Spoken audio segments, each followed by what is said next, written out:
21. I asked for a room at Rostock's hotel, and he grudgingly made a call to the front desk. I went downstairs, and the staff provided me with a key. They didn't even ask for my ID, much less a credit card. They looked at me curiously, but politely. 10 minutes later, I came out of the shower and raided the minibar. It was a familiar experience, but it was even sweeter knowing that the bill was taken care of. I ordered orange juice for a mixer and 2 additional little vodka bottles. Except for the $5 tip, it was all on the house. I thought it was the least Rostock could do after all the abuse I'd suffered in recent days on his behalf. A minute or two after the bellhop had left, there came another tap at my door. I frowned. "What is it?" I asked loudly through the door. "Room service." A chill ran through me, as my room service order was already in my hands.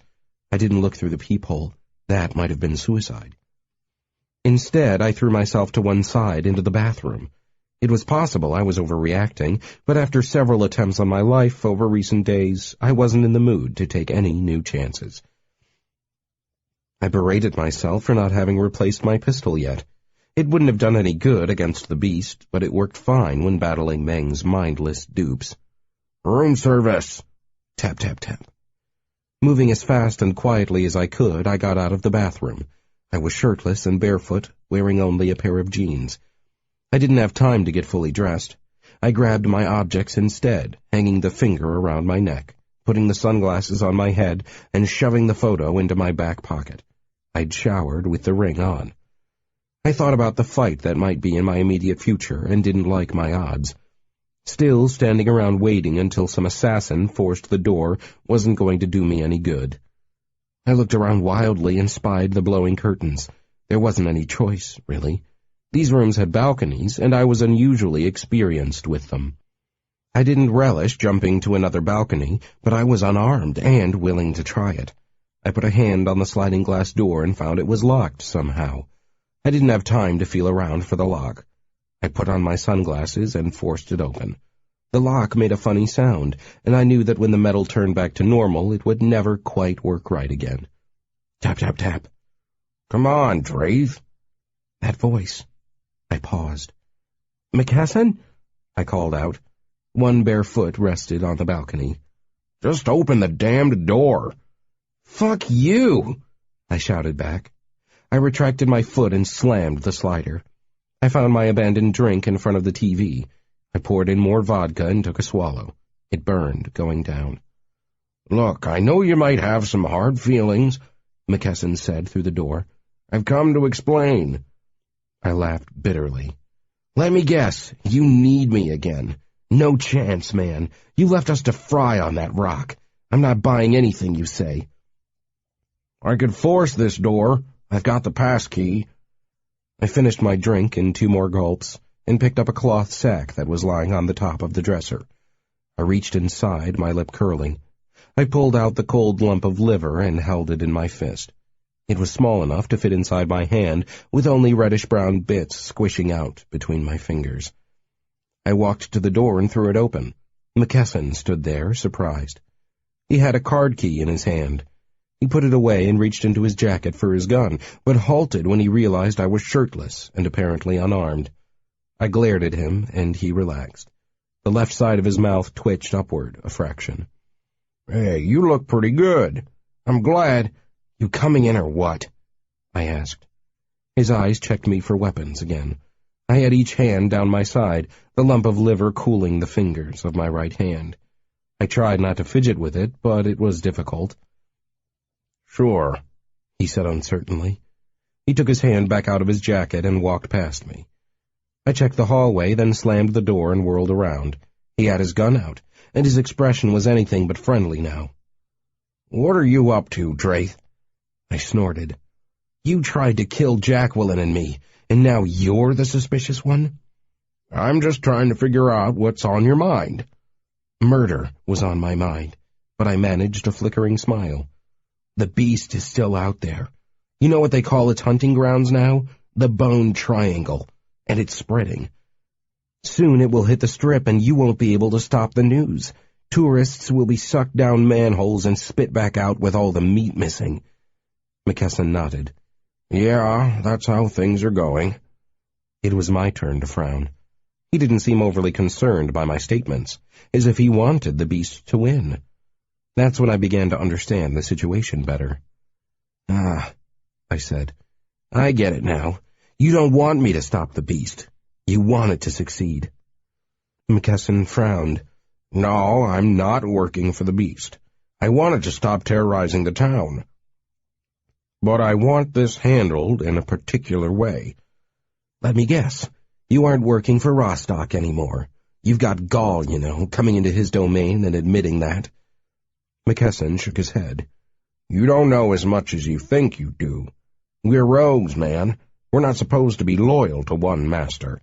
We work for whoever offers the best deal. I considered his words. Who are you working for now? That has to stay a secret. What I want to know is, are you willing to listen? You want to recruit me? To get me to switch to another lord? He chuckled. You aren't listening. You don't belong to any of them. You're not a lapdog. You're an independent contractor. You do a job and you get paid. Then you look for more work. That's how it works. They understand that even if you don't. Do you think Rostock would stick out his neck 1 inch for your benefit? No way. He wouldn't even step out of his dark little hole of an office to save your life. I thought about that, and I had to admit he was probably right. Now, McKesson said, you want to hand over whatever it is you have clenched in your right hand? No, I said. McKesson lifted the gun a little higher. Do it anyway. Slowly I raised my hand to meet his. Instead of handing over the liver, I smashed it between our 2 palms and didn't let go. He tried to recoil, but I clamped the liver to his skin. Between my palm and his, the slippery mass of meat rolled and oozed. What the hell is this? Careful, I said. It's the liver. His eyes shot wide. I knew then that he was aware of its powers. You've gotten a little dose already, I lied, but not enough to kill. I would have liked to lightly poison McKesson, but I had no idea how to control this object. If I tried to give him a light dose, he might have begun throwing up or something and then shot me. In response, he aimed his gun at my chest. It wasn't a pleasant feeling, staring at that round black muzzle. None of my objects made me immune to bullets. Put it away, I said as calmly as I could. Shooting me won't save you. The poison will inject anyway. Can't you feel it yet? Aren't you just a little dizzy? You sick mother, he said, looking white. He tried to pull away again, but I clung to his hand. Don't squeeze it, I shouted urgently, freaking him out. That was enough pressure right there to trigger a dose. Let go of my hand, Drafe, or I'm going to blow you away. I shook my head slowly. You'd kill us both, but I've got news for you. About 6 hours from now, I'll get back up and walk again, while you stay dead. He stared at me, looking a little green. His breathing was fast, and a droplet of sweat ran down one cheek. His eyes kept flicking down to our clasped hands, then back to my face. Have you ever wondered how many times I've died, Jay? I asked quietly. I knew I was bluffing as hard as I've ever done in my life, but it was kind of fun. I think it was the rage I'd had in my heart ever since he pulled the coin away and left me on the far side of that rip. Just seeing his face like this made my day. Slowly, he lowered his weapon. Let go of my hand. We'll talk. Toss the gun and you've got a deal. He blinked twice, thinking it over. I was tempted to give him a real jolt of poison to speed things up. Really tempted. I figured I'd probably accidentally kill him, however, and I needed information. Finally, he tossed the gun onto the bed. I let go of his hand and the liver rested in my palm again. It was as cool and slippery as ever. I doubted I would ever come to like the thing, but I had to admit it impressed people.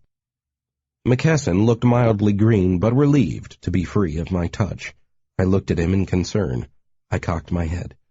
What? He said. Your neck is throbbing, kind of, I said. Why don't you sit down and have a drink?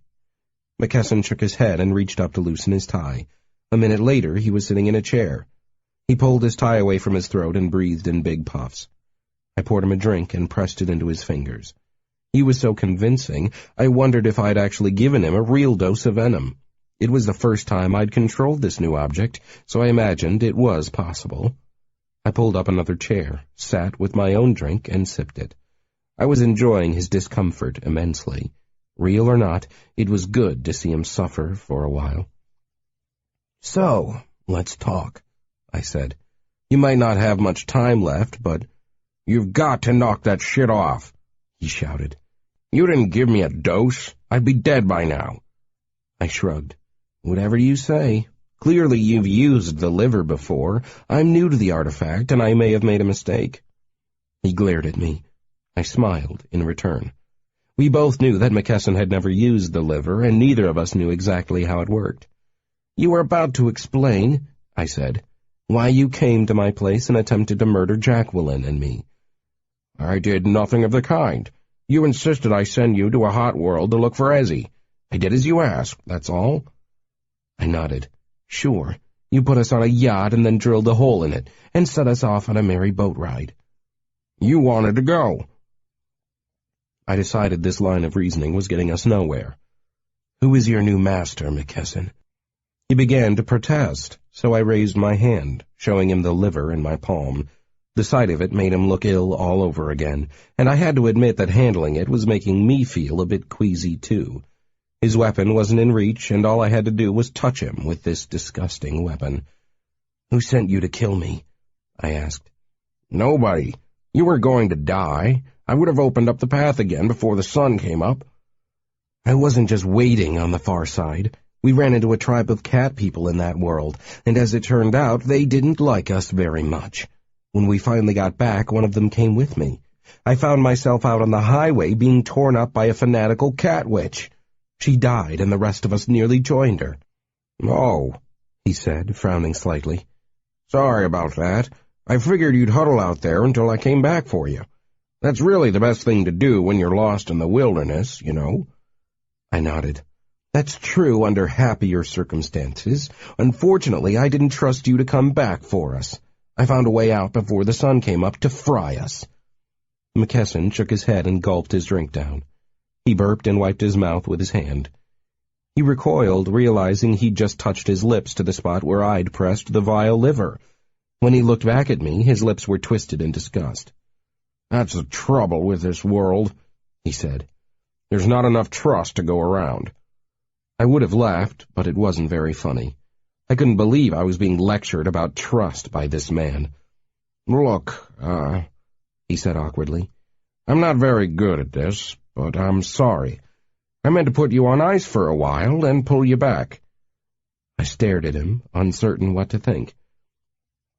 It would have been nice to believe he'd planned to come back for us, but I couldn't take his statements at face value.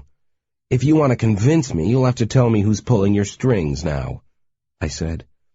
McKesson held his empty glass in both hands and stared into it. The alcohol had done him good. He had a little color back in his cheeks now. Maybe it had helped him stop hyperventilating. "Look, I owe you one, I admit it, so I'm going to give you some critical information. I have it on good authority that Meng is the one behind the killers who have been coming after you. That's a 90% certainty." I snorted. "That's it? Are you going to pretend that's news? I figured that out a week ago." "No, there's more. The question I've been struggling with is why she's doing it. She's not just after revenge. She's paranoid." "You don't say." "She thinks you're out to get her. She thinks she is defending herself by eliminating you. She's obsessed with it. By almost killing her, you've driven her crazy. She was prideful a year ago and felt invulnerable in her domain. But now you showed her she can be touched. She doesn't like that. She spends all night, every night, in her tower on top of the sanatorium or in the basement below. Her living quarters are in the tower, and she does some strange work down in the basement. You freaked her out so much she rarely circulates among her patients and staff anymore." "I feel like sobbing," I said. "Maybe I should send her flowers." "Yeah, well, the point is she's not out for revenge. She thinks you plan to finish the job. She's under the impression it's your life or hers." I frowned. I didn't like the sound of that. I'd hoped after 2 or 3 failed attempts she might well get distracted and forget about me. But the way McKesson was describing her state of mind, that wasn't going to happen. That was provided, of course, that I could trust McKesson at all. In this case, I couldn't come up with a reason why he'd lie to me, but with McKesson, one couldn't be sure. He leaned toward me, studying my eyes. Is she right? Are you planning a second attempt? I laughed. Like I would tell you if I was. Let's talk about something else, then. Let's. Have you ever wanted to know the answer to it all? Why these artifacts exist? Why this town is being invaded by things like the Beast? He had my attention now. Of course I do. He nodded. I can't tell you the answers, but I can tell you where they are. Go up to Indian Springs sometime, drive up the highway, then keep going. You're talking about the test sites. I've heard that theory. It's more than a theory. I nodded. Right. Another attempt to get me out of town. Why would you want to do that? He glared at me for a second. You want proof? That would be nice. He put out his hand. Give me that photo for a second, the one you put a bullet into. I looked at him with distrust and reflexively put one hand to my chest. Come on, he said. If I try to run off with it, poison me or shoot me or something. Liking his idea, I retrieved his gun from the bed. I checked the magazine, making sure it was loaded and the safety was flipped off. I held it on him while I offered him the photo. Okay, he said, putting up his hands. I'm not even going to touch it. Just flip it over and look at the back. I did, and didn't see anything much, maybe a smudge in one corner. What's this? McKesson rose and flipped on every light in the place. Can you make out any letters? A date? Merc something. NV, I said. Nevada? Mercury, Nevada, he said. Search the web. I'm sure you'll learn interesting things. He stood up and stretched. I guess I'll be going now. Thanks for the drink. I stood up too. He pointed at the gun in my hand. That's a police-issued weapon, he said. Hand it over. I shook my head. I lost mine in Wonderland. You can go find it for me. When you do, I'll trade you. He glared at me and walked to the door. One more question, he said. About the liver thing. What about it? Where do you keep it when you're not slapping it onto people? Right here, I said, pointing to his drinking glass. He stared at the glass, then flicked his eyes back to my face. You're kidding, right? Nope, I said, and I plopped the liver into his glass. See? It fits in there perfectly. He doesn't get anything slimy while it's in there. Specimens like this belong in glass jars. McKesson looked green all over again. I thought he was going to throw up, but he manned it down. You know that liver dates back to the 1950s? He asked me. That it's never rotted for all these long years? Makes a nice flavor enhancer, too. You really are a bastard, Draith. The feeling is mutual. 22. McKesson had given me one vital piece of information, whether he'd meant to or not. He'd told me where Meng spent her time these days. I wasn't sure how I might be able to use that bit of information in the future, but I was glad to have it. Detective McKesson himself was still something of a puzzle. I didn't completely buy his story about playing a prank and planning to come back for us.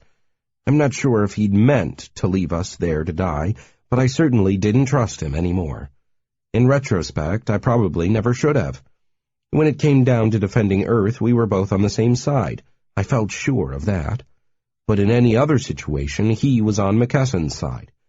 I decided I would have to remember that before engaging in any future cooperation with him.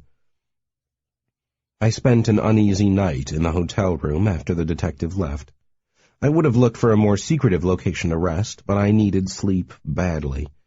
When I finally woke up, the blackout curtains were outlined with brilliant sunlight. The rays eagerly seeped through the crack in between the sheets of fabric. I showered, dressed, and found breakfast downstairs. 11 a.m. was checkout time. I was only a few minutes late. I headed for the mall at the base of the hotel and bought a fanny pack.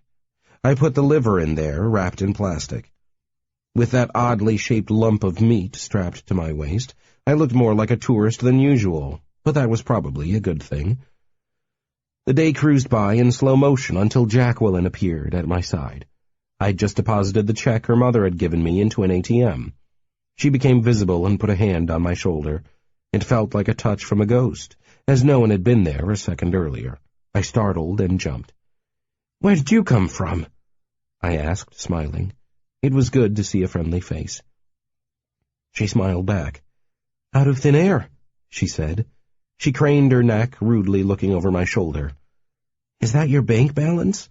That's a minus sign, isn't it? You owe the bank $800? I nudged my shoulder between her face and the screen. "Overdraft charges are hell these days," I mumbled. "Your mom's check will clear things up. That is, unless you've already taken off on her again and she stops the payment." "She won't," she said, shrugging. "So, you did leave suddenly? Are you going back tonight?" "I don't know. I was just hanging around there until you healed up. Now look at you. The hospital people would never believe it. They would think you had a twin brother or something. There are only faint white lines for scars. How long until even those marks vanish?" "A few weeks," I admitted. "Fantastic. What a great power. I wish I could do that." "No, you don't. It's much less painful not to get injured in the first place." I started walking south, and she tagged along. I was glad to have the company. "How'd you find me?" I asked. "It wasn't too hard. I heard about what happened in the Triangle last night on the news. After I saw the car all crushed in the center like an hourglass, I knew it couldn't be a normal crash. I figured you were probably involved in that freakish auto accident. So I waited until noon and drove down here to find you. I started where the accident happened, then drove along the strip until I spotted you here at the bank." I wasn't happy to learn I was that easy to find. I wanted Meng's next assassin to work harder than that. I decided it was time to get off the strip. "You've got the car?" I asked. She pointed. The red Mercedes was in the next lot. I asked her for a ride, and we were loaded up and driving within minutes. "One thing," I said.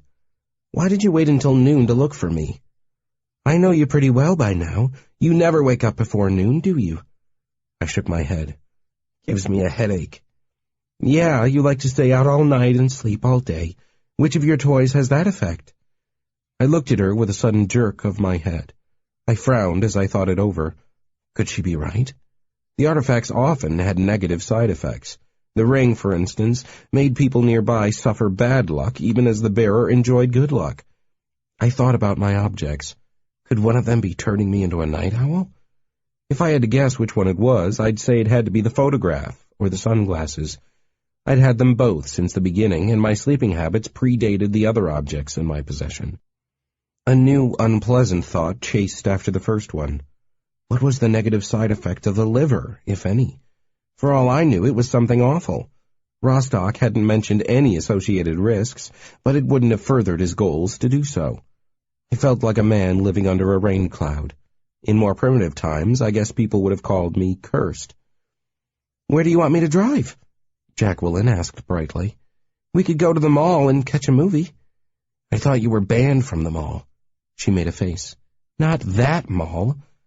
"I've got a better idea," I said. "Let's go up to Indian Springs." She looked at me in surprise and disappointment. "Up near the government sites? That will take an hour." "Have you got somewhere better to go?" "Sure, if you want to be bored by history. Let's just go to the Atomic Testing Museum. That's right here in town." I shook my head. "That will be picked clean." After a brief attempt to talk me into a shopping trip, she wheeled us up onto the highway and we headed northwest. I wanted to go right now, because I figured things might become more exciting in Las Vegas by nightfall. I wanted to be back in town by then. We drove the entire way with the top down, despite the blazing sun and hot roads. About 10 minutes into the trip, Jacqueline sprayed something onto my face. I coughed and frowned. "What the hell is that?" I demanded. "Sorry, it's just sunscreen, see? You really need some. You'll burn otherwise. I can tell just by looking at you." I relaxed. She sprayed herself in the face next. "See? Not nerve gas, sunscreen." I chuckled. "Sorry. I guess after fighting a couple of assassins in a row, I'm kind of jumpy." It's okay, I understand. We drove on, and the drive went by quickly. I'd forgotten how easily time slid by when you had a vivacious girl in the car with you. When we finally reached Indian Springs, we'd been driving for about 45 minutes.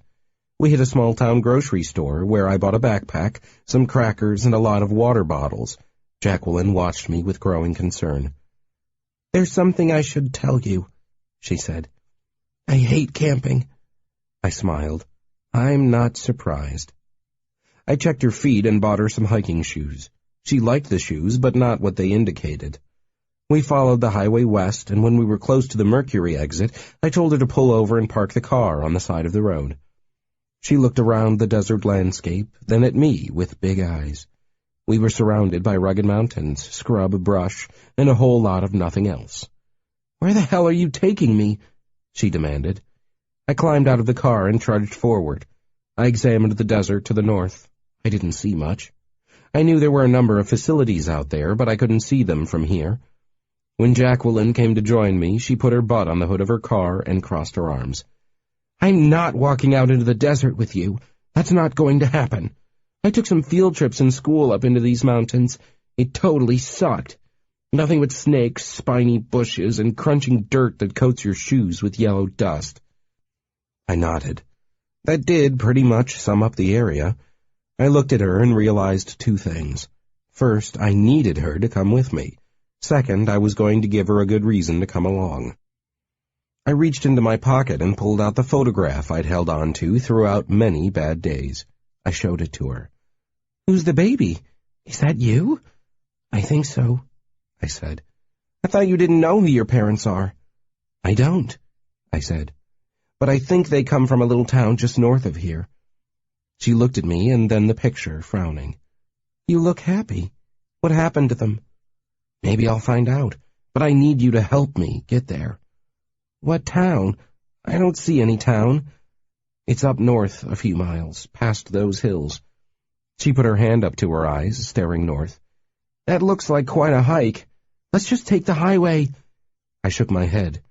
"I've investigated this place online. I even tried to sign up for the tour the Department of Energy supposedly gives.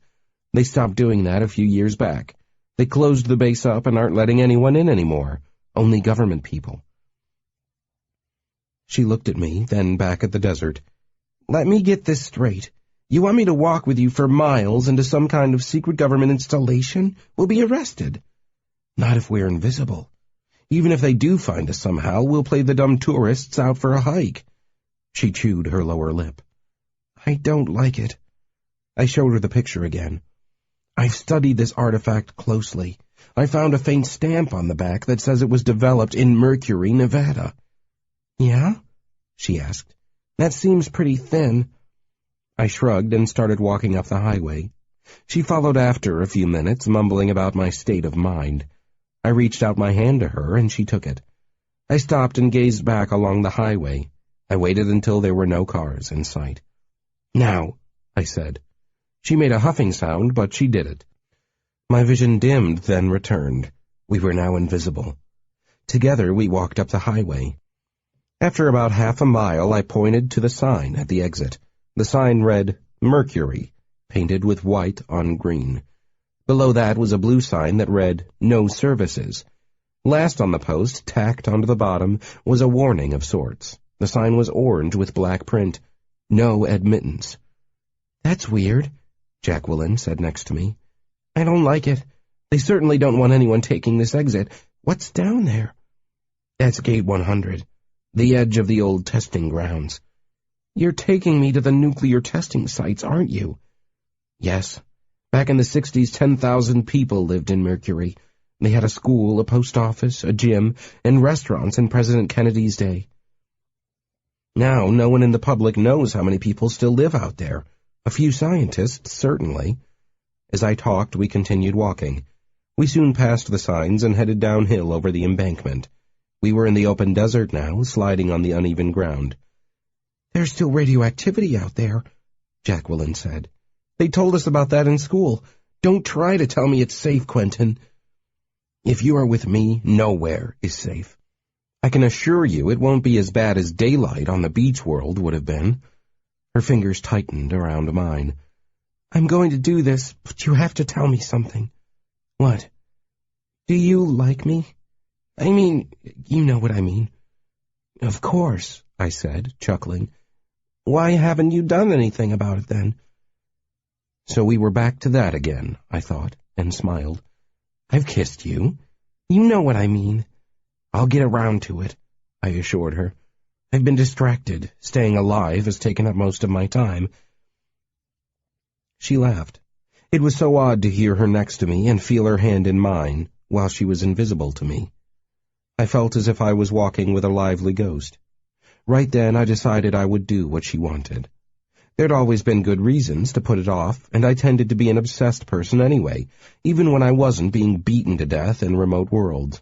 But what good was life if you didn't pause to smell the roses now and then? I gave her hand a squeeze, and she squeezed mine back. She talked happily about dinner dates and movies she wanted me to take her to. I agreed to everything. All in all, the walk was a pleasant one until she gasped and stopped, tugging at my hand. "Look! Is that gate 100? I looked and saw what she was talking about. The gate was really a structure built over the highway that led north from the exit off U.S. Route 95. The gate looked rather like a toll booth and blocked traffic with big stop signs that halted it in both directions. I'd researched the area and thought I knew what to expect, but things had changed. The gate had changed from a roadblock into a barrier. Concrete pylons were lined up 10 rows deep on both sides of the highway. Tumbleweeds and the like festooned the structure. It looked like it had been blocked off and gone unused for a long time. A faded sign on the roof identified the area as the Nevada Test Site, with quaint-looking mountains painted under the words. Across the sign was a yellow sticker that read, "Close." "Should we check it out?" Jacqueline whispered. I hesitated, but at last decided we might learn something. We walked to the structure and examined it. There was no way for a vehicle to pass. Anyone approaching the area would have to cross the open desert. Blocking each lane were signs that read, "No admittance." "They don't want anyone going in here," Jacqueline said, pointing out the obvious. "They don't want anyone leaving, either." We walked around the structure to the inside. There was another sign there, a much smaller one. "Area quarantined," it said. I heard someone hawk and spit then. I'd been about to say something to Jacqueline, but the words froze in my throat. I didn't see anyone, but there was someone around. Carefully, we walked around the structure. Jacqueline was resisting now, a weight on my arm. We'd spent a lot of time walking around in hostile territory on the beach world, and we didn't always need to communicate with words. She still followed my lead, but I knew from experience she wasn't happy when she became a weight pulling against my hand. She did it automatically, I think, as if she was trying to slow me down. Maybe she just walked more slowly when she was frightened. In any case, we both knew enough not to talk. Out in the desert, past the northeast corner of the structure, on the side farthest from the highway, I saw a new building. It was low and made out of concrete. I could see the dark movement inside, and a gun barrel pointed outward. The barrel pointed to the north, toward Mercury. I crouched down, and Jacqueline crouched with me. "What the hell is that?" she whispered into my ear. "Looks like a bunker with a machine gun nest inside." "But it's pointing north, toward that Mercury place." "Exactly. It's meant to keep people in more than it is to keep people out." "What do we do?" "We back out of here quietly, then run." She didn't give me any arguments about that. We crept away, and when we were out of sight of the machine gun nest, we ran into the desert together. 23. When we were a safe distance away and the bunker was hidden by the natural contours of the land, Jacqueline and I crouched in a gully choked with weeds and had a whispered argument. It was odd to argue with someone you couldn't see but who was holding hands with you. Looking around to make sure we couldn't be spotted, I let go of her hand. A moment later, she became visible too. She had a few streaks of dust on her cheeks. Sweat had made dark lines in the dust, but it didn't make her any less attractive. "We're going back to the car, Quentin. If they hadn't towed it or blown it up or something, we're driving home. They can't see us down here. We're okay. You don't know that. There might be cameras or motion sensors everywhere. Maybe, I admitted. But this is a lot of territory, and I'm not seeing patrolling choppers or tanks. This place has been closed down for a long, long time. I would guess those troops were just left behind on guard duty to be certain. If there was any real danger, there would be more activity. She made a sound of exasperation. You are making stuff up. I thought I was the one in charge of dragging us into dangerous situations. I admit this is tame compared to wandering the surface of an unknown world full of hostile aliens, but it's the best I can do as payback today. What if I say I'm leaving? I'm going back to the car and I'm ditching you out here. I could do it, you know. All I have to do is vanish. You'd never find me. I knew she was right, but it didn't matter. I couldn't do this without her cooperation in any case. Whatever happened to wanting me to make a move on you? That's about sex. I'm still attracted to you, but I'm not keen on dying in a government cell or being shot by some sniper with an infrared scope. I frowned at the idea. Would we be visible to such a system? How should I know? We have shadows and show up on cameras. I've never teased any soldiers with scopes. I dug a water bottle out of my pack for each of us. We guzzled the water. Being out here in the noontime sun always dried a man out. Decision time, I said when we were finished. Are we pressing ahead or not? Are you going to go on without me? No, they'd just pick me up. But I want to go. I'm leaving it up to you. She pouted. You really think your parents raised you out here? That you are some kind of a scientist's kid? I plan to find out. Jacqueline looked troubled. Then finally an idea seemed to occur to her. She reached out and grabbed me. Not for the first time, she kissed me. Hard. I went with it. I had no idea what was going on inside that turbulent head, but I thought I might as well enjoy the ride while I could. Make love to me, she whispered when she let me go. Now? Yes. Out here, it's broad daylight. Yeah, we'll spread out your sweatshirt and we'll be invisible the whole time. I felt my pulse quicken. She was so sexy and so crazy. Moments like this were rare in a man's life and hard to pass up. Will you come with me if I do this? I'll get you into Mercury. That's a promise. So we did it. In broad daylight, in the middle of an empty desert that ticked with old radiation.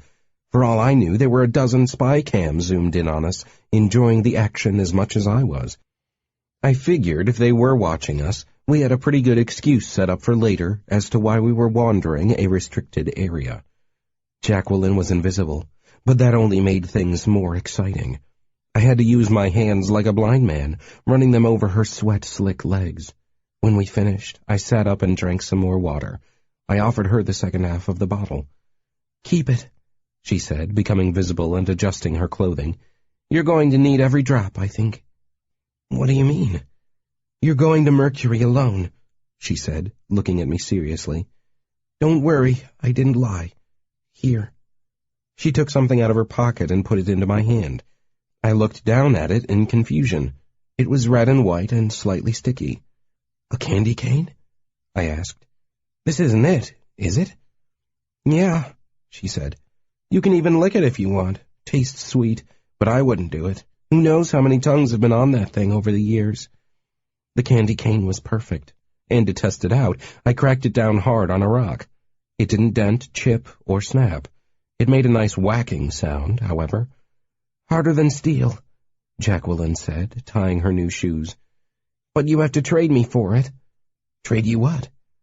Whatever you have. I know you have several things like this stick of candy. Give me something.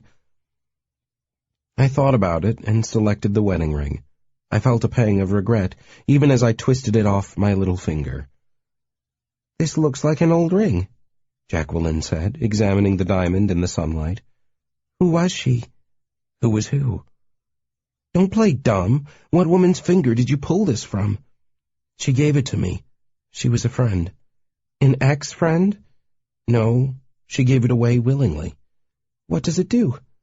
Brings you luck, and takes away the luck of everyone else around you. Jacqueline chuckled. Sounds like fun in Vegas. Yeah. Why aren't you coming with me? You're more likely to make it on your own. I couldn't argue with that. One slip-up, one moment we lost our grip, and I'd become visible. But I was still disappointed she wasn't coming with me. "Where are you going?" I asked. "Back to the car," she said. "When you get back to the highway, call me. There are cell towers all along the roadway, but I doubt they will reach where you're going. In fact, you should probably turn off your phone so they can't trace it." I nodded. I turned off my phone, and as an added precaution I removed the battery. I knew some phones could be detected even when turned off. "I take it you want this back," I said, waving the candy cane at her. "You're damned right I do. It almost kills me to see it in your hand like that. But I want you back, too.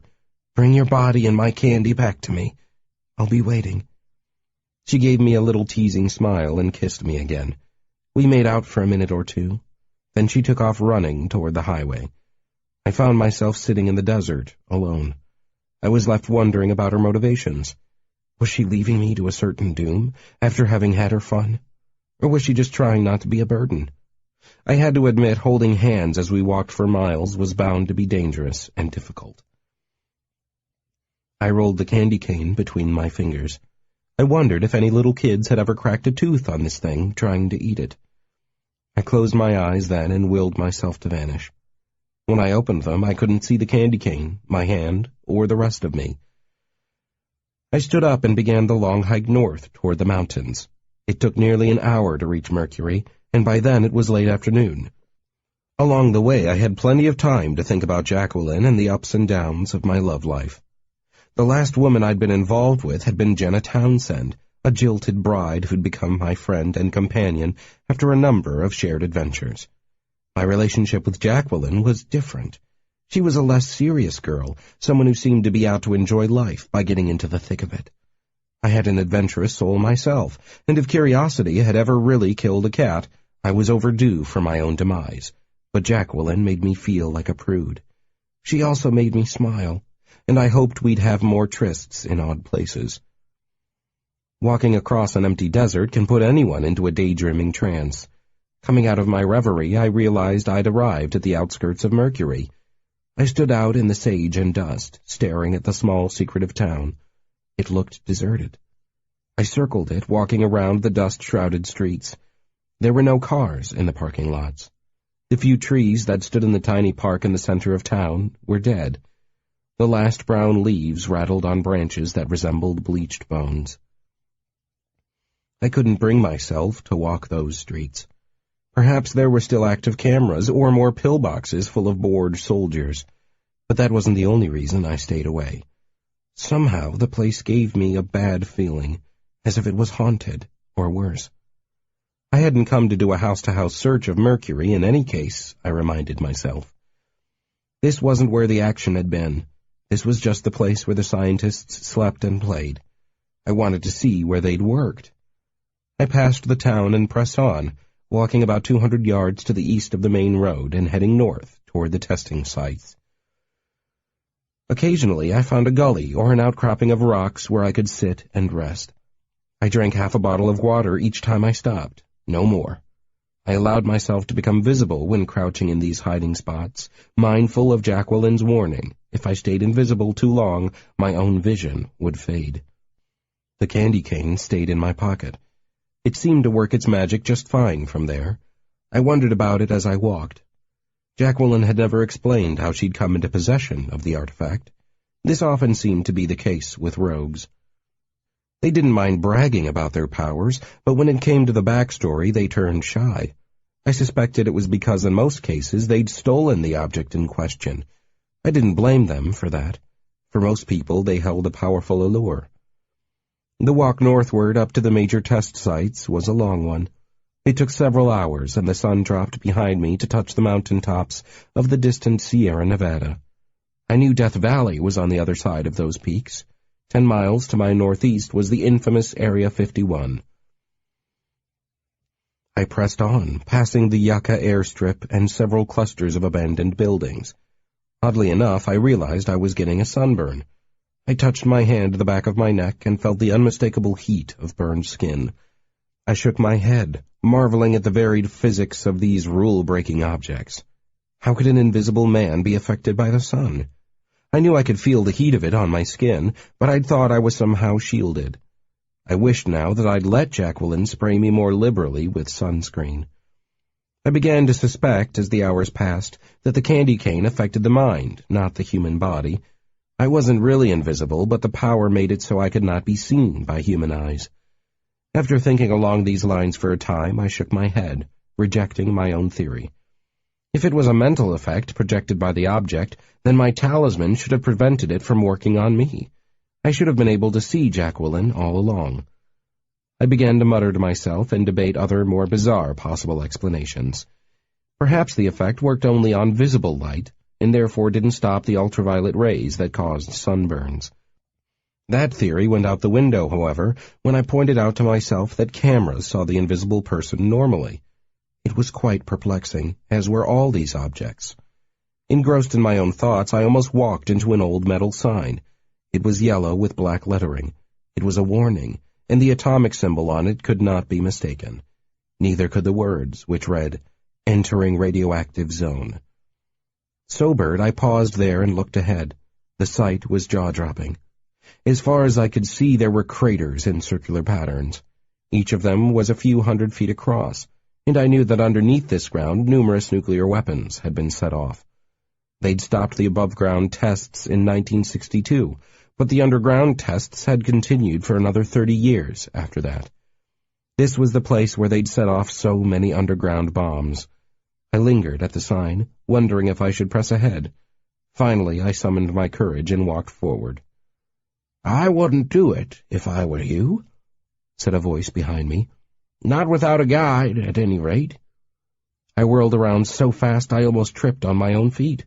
Heart pounding, I searched the horizon for the source of the voice. I wondered for a panicked second if someone just as invisible was following me, except maybe this someone could see me. "Who are you?" I asked, deciding not to bother pretending any more. "Trujillo is the name.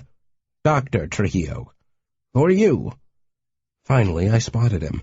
He stood directly to the west of me, backlit by the red blaze of the dying sun. I shielded my eyes and squinted. I realized as I did so that he was an outline, nothing more. Was he a rogue who could alter his appearance to that of rippling shadows? But as I looked around, I realized everything around me was rippling somewhat.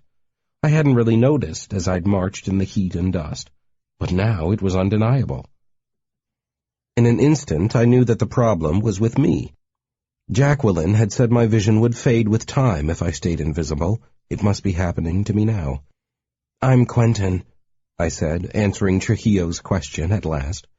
I had a sinking feeling in my gut. He could see me, and maybe that meant they all could. There were probably snipers somewhere, tracking my every step. I'd been a fool. Perhaps they'd even followed me for hours, laughing and nudging one another. "That's quite a trick you've got, Quentin," the man went on. "Even with these goggles, I can hardly see you. You're just an outline." As he spoke, he walked slowly in my direction. He was still indistinct, but he seemed older than I'd first realized. His steps were almost shuffles, and his back was slightly hunched. A stained tan hat covered his head. I thought I could see his goggles now. They covered his eyes with circles of glass as black as night. "I'm lost," I said. "Is this the way to the highway?" He guffawed at that. "An invisible man marches straight past the pillboxes to the interior, then tries to pretend it was all an accident. Oh, please, let's not even go there. Don't embarrass yourself, young man. I wasn't born yesterday. Far from it." The land was darkening quickly, and that was almost as alarming as being discovered by this geezer. At least I thought it was the onset of night. Perhaps my vision was fading faster now that these were my final moments of sight. I tried to recall anything Jacqueline had said about the vision loss. Could it become permanent? I didn't think she'd ever mentioned it. Perhaps in a panic she'd become visible the moment she'd noticed the effect. That seemed like it would be a reasonable reaction, and my mind screamed at me to do exactly that. But I didn't. I held on to my shadowy state. I stood there next to the warning sign while the old man shuffled closer. "What are you thinking?" Dr. Trujillo asked me as he came closer still. I had no idea what kind of doctorate he had, but I could take a guess.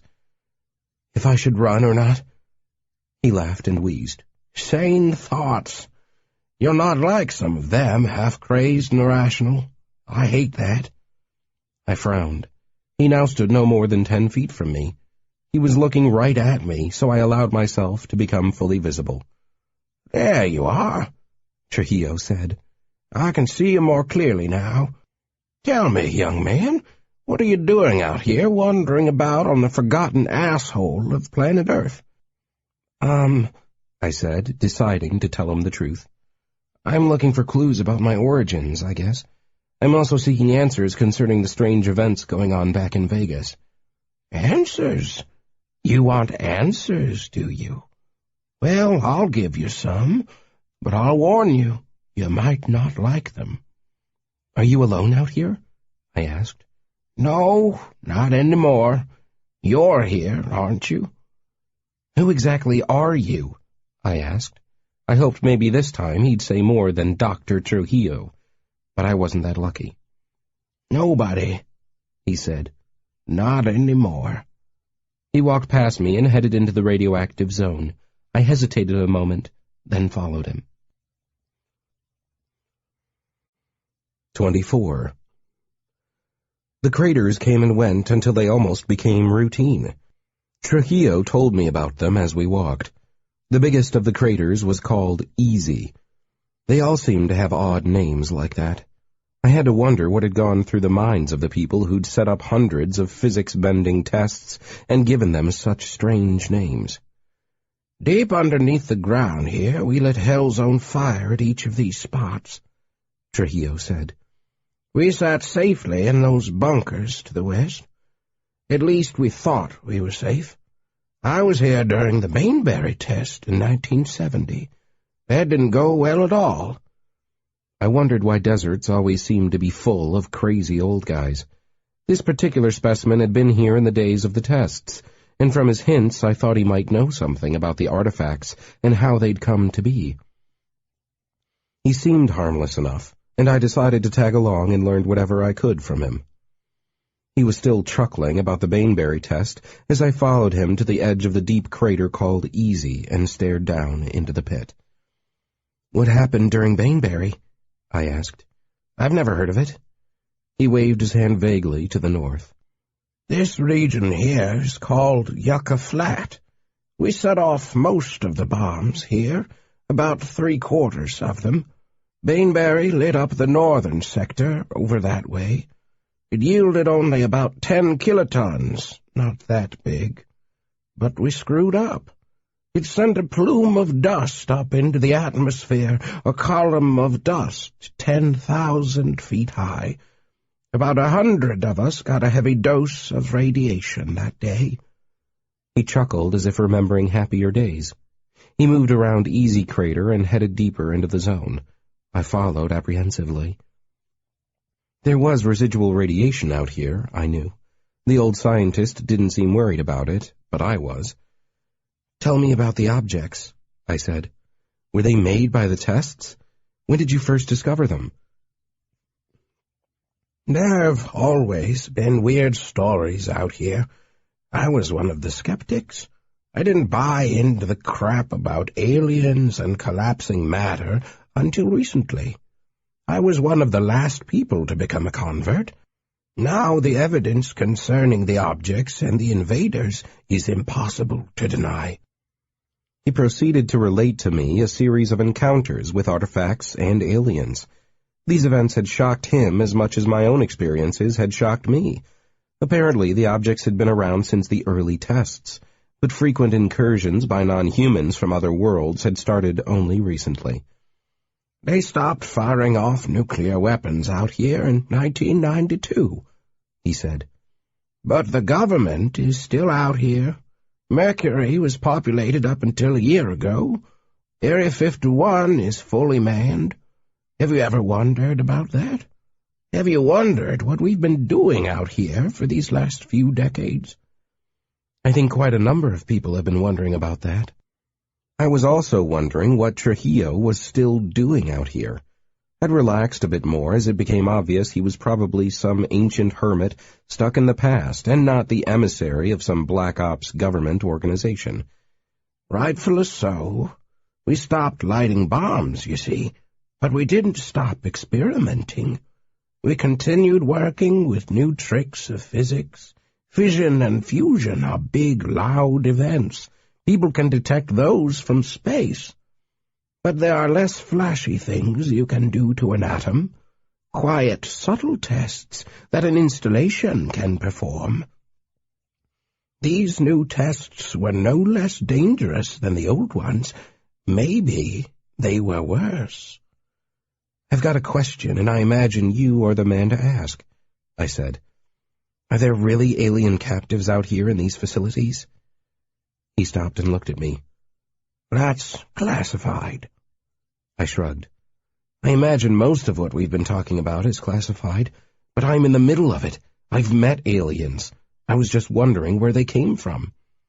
"Well, they don't fly here on a rocket, I can tell you that much.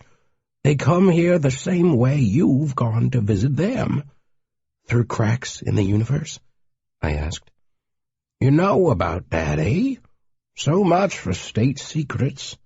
This is probably all on TV now. I've been out of touch for a few years. Anyway, spacecraft are too difficult to build and too slow. It would take centuries to fly to another star system. It's my belief all the aliens we've met have come through the fissures in the world. There have been more of them recently because we've created new flaws in our little slice of time and space. It's a much easier path for everyone." I figured he was probably right. Stepping out through a rip was much simpler than reaching escape velocity and piloting a ship over light years, not even knowing if there was a habitable world to explore at the end of the journey. "I was told you might be able to help me with something," I said. "Something called the Beast." McKesson hadn't mentioned someone like Trujillo specifically, but what the heck? A little white lie might make Trujillo feel important. "The Beast, eh? Cute name." "The creature in question is anything but cute," I said. "Something one of the crew let loose, am I right? Several of them like pets. Have you talked to Rostock, Hagstrom, or Gutter Jim?" I'd never heard of anyone named Hagstrom, but assumed he meant another member of the community I'd yet to meet.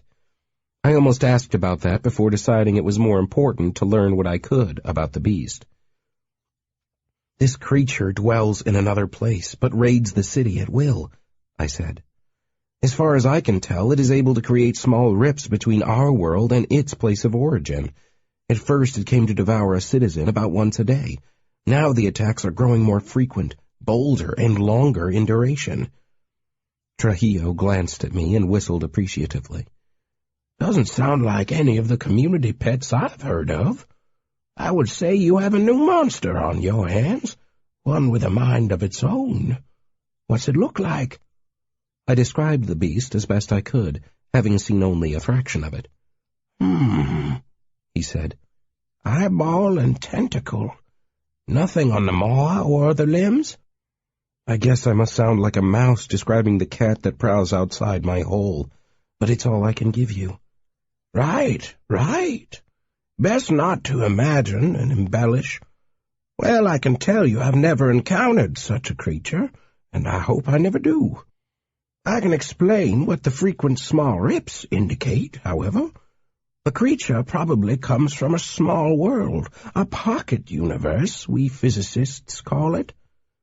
I frowned. "How do you know that?" Trujillo ruffled a bit. "Where do you think these things were first encountered? Right out here, where we did the testing and shattered the stratum between the dimensions. I'm an eyewitness, one of the few that's still breathing."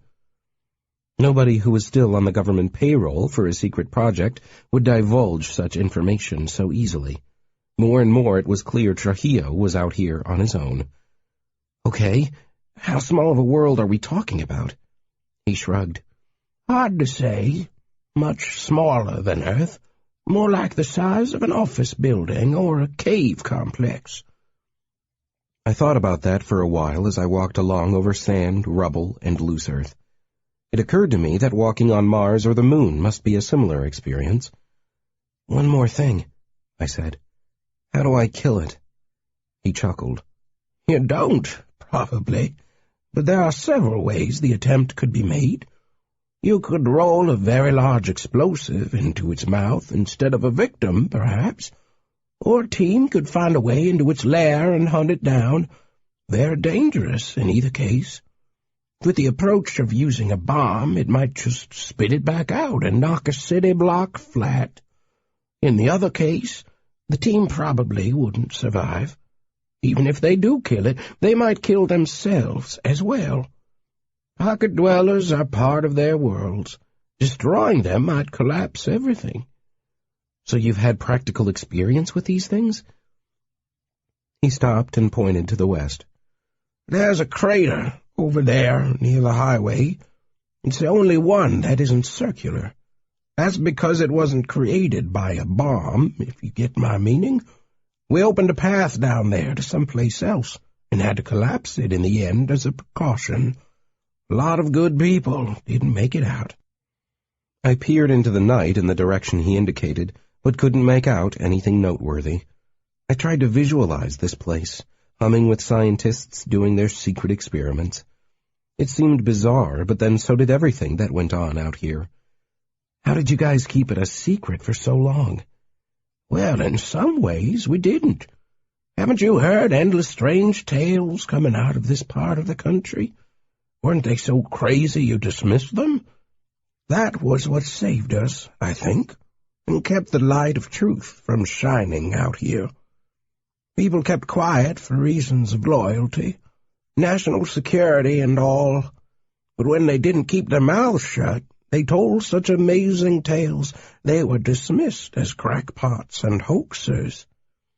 I thought about it, realizing that on my blog my posted stories of real experiences had endured just such labels. To most people I was a crank, a marginally disturbed person who insisted on believing in delusions. I could hardly blame the public. This stuff was simply too strange to be believed. When I'd read my own blog after losing my memory, even I'd been skeptical.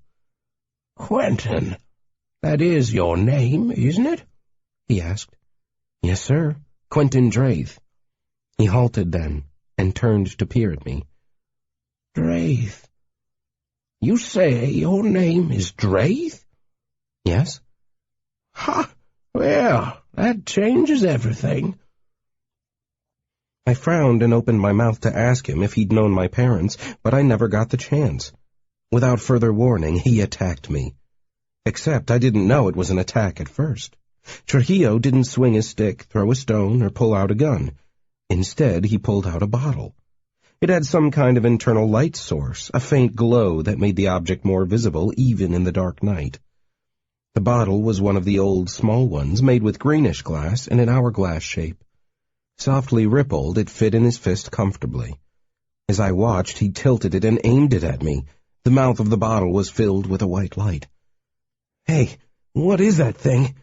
I demanded, backing up reflexively. I knew an artifact of power when I saw one. Soon after I'd met him, I'd had no doubt in my mind he possessed an object or two. No one could know as much about these things as he did without possessing them. It was a weird kind of battle between us, stop-start, and with too much time to talk. I first realized what was going on when I felt a flash of heat cross my belly. The old bastard had burned me. I looked down in shock to see that my shirt was smoldering. It was the heat of my shirt that I felt, that was all. Whatever this weapon did, it could not burn me. It could still affect my clothing, however. I turned and ran, pulling my gun from my pocket. He lit up my back as I retreated. "What's this?" he demanded. "Are you wearing some kind of armor? You're from the perimeter, aren't you?" My jacket felt like it was on fire. Each time he directed the mouth of that bottle at me, it projected some kind of beam. I suspected my talisman was countering the effects, but not so completely that it protected my clothing. I kept running, heading for the nearest crater. The beam played after me like a flashlight. I dove into the crater to avoid it. I rolled down into the dirt a dozen feet before I looked back. At the rim of the crater above me, the sand turned to glass with a crackling sound. The air filled with an odd, hot smell. I knew the old bastard was melting the top of the crater. I heard him grunting with effort as he pursued me. Having no choice, I drew my pistol and aimed it at the top of the crater. "Don't make me shoot you," I said. "I came only to ask questions. If I was with the government, I would have killed you right off rather than talking." "Nonsense," Trujillo shouted. "You can't believe bullets would affect me." "I know they do." "How so?" "I passed the pillboxes on the way here. They wouldn't be able to keep you inside the zone if you weren't afraid of bullets." The old man was quiet for a moment. I took the chance to press my case. "I would prefer that we talk in a civilized fashion," I said. "I came here for information, not to assassinate you." "You're just like the rest. You want information, all right. That's the only reason I'm allowed to keep breathing. I'm a wild experiment, and you let me putter around out here, hoping to figure me out one day. Well, I'm not a man in a zoo. I live on my own terms, damn it." I frowned, finally beginning to put the last puzzle pieces in place. "Mercury looked abandoned. Are you the only one out here? The only one at the test site?" I heard him shuffling around up there. Nervously, I held McKesson's gun with both hands. If Trujillo showed his nose, I figured I would have to blow it off for him. We had been having a pleasant enough conversation, but I couldn't chance being burned alive in my own clothing. "How are you resisting my beams? These photons are aligned. This kind of radiation should go right through Kevlar." "I've got something more effective than that. I'll tell you about it if you stop trying to burn me." I saw a puff of dust at the top of the crater. There, just for a moment, I saw his hat rise over the rim. I ducked and lifted my pistol, ready to fire. I didn't want to do it, but I was tired of being burned. But then he relented. "All right," he said. "Let's talk for a moment more. We can always kill one another later. I do think I can get you, you know. I've been working on the problem. I've been out here a long time, and I've had time to come up with many ways to kill a man. Hell, I could burn the ground at your feet and cook your flesh that way." Only somebody half-crazed would give his intended victim a little speech like that. But I also sensed he was probing for information concerning my powers. "Wouldn't work," I said. "But I thought we were going to talk first." All right. Answer me one question, then. Are you really Quentin Draith, the assassin? And if you are, why are you back here?" "The assassin? I don't know much about my past.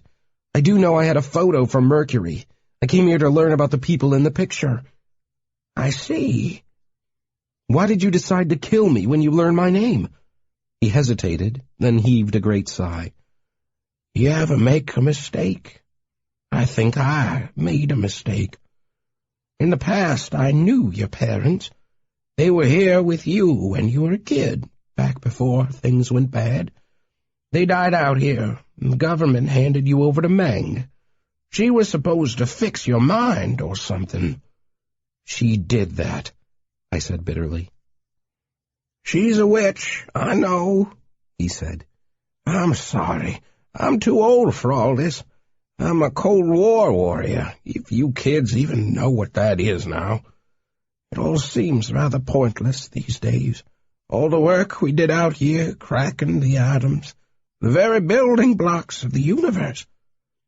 "Who's in charge of this facility now?" "I suspect I am.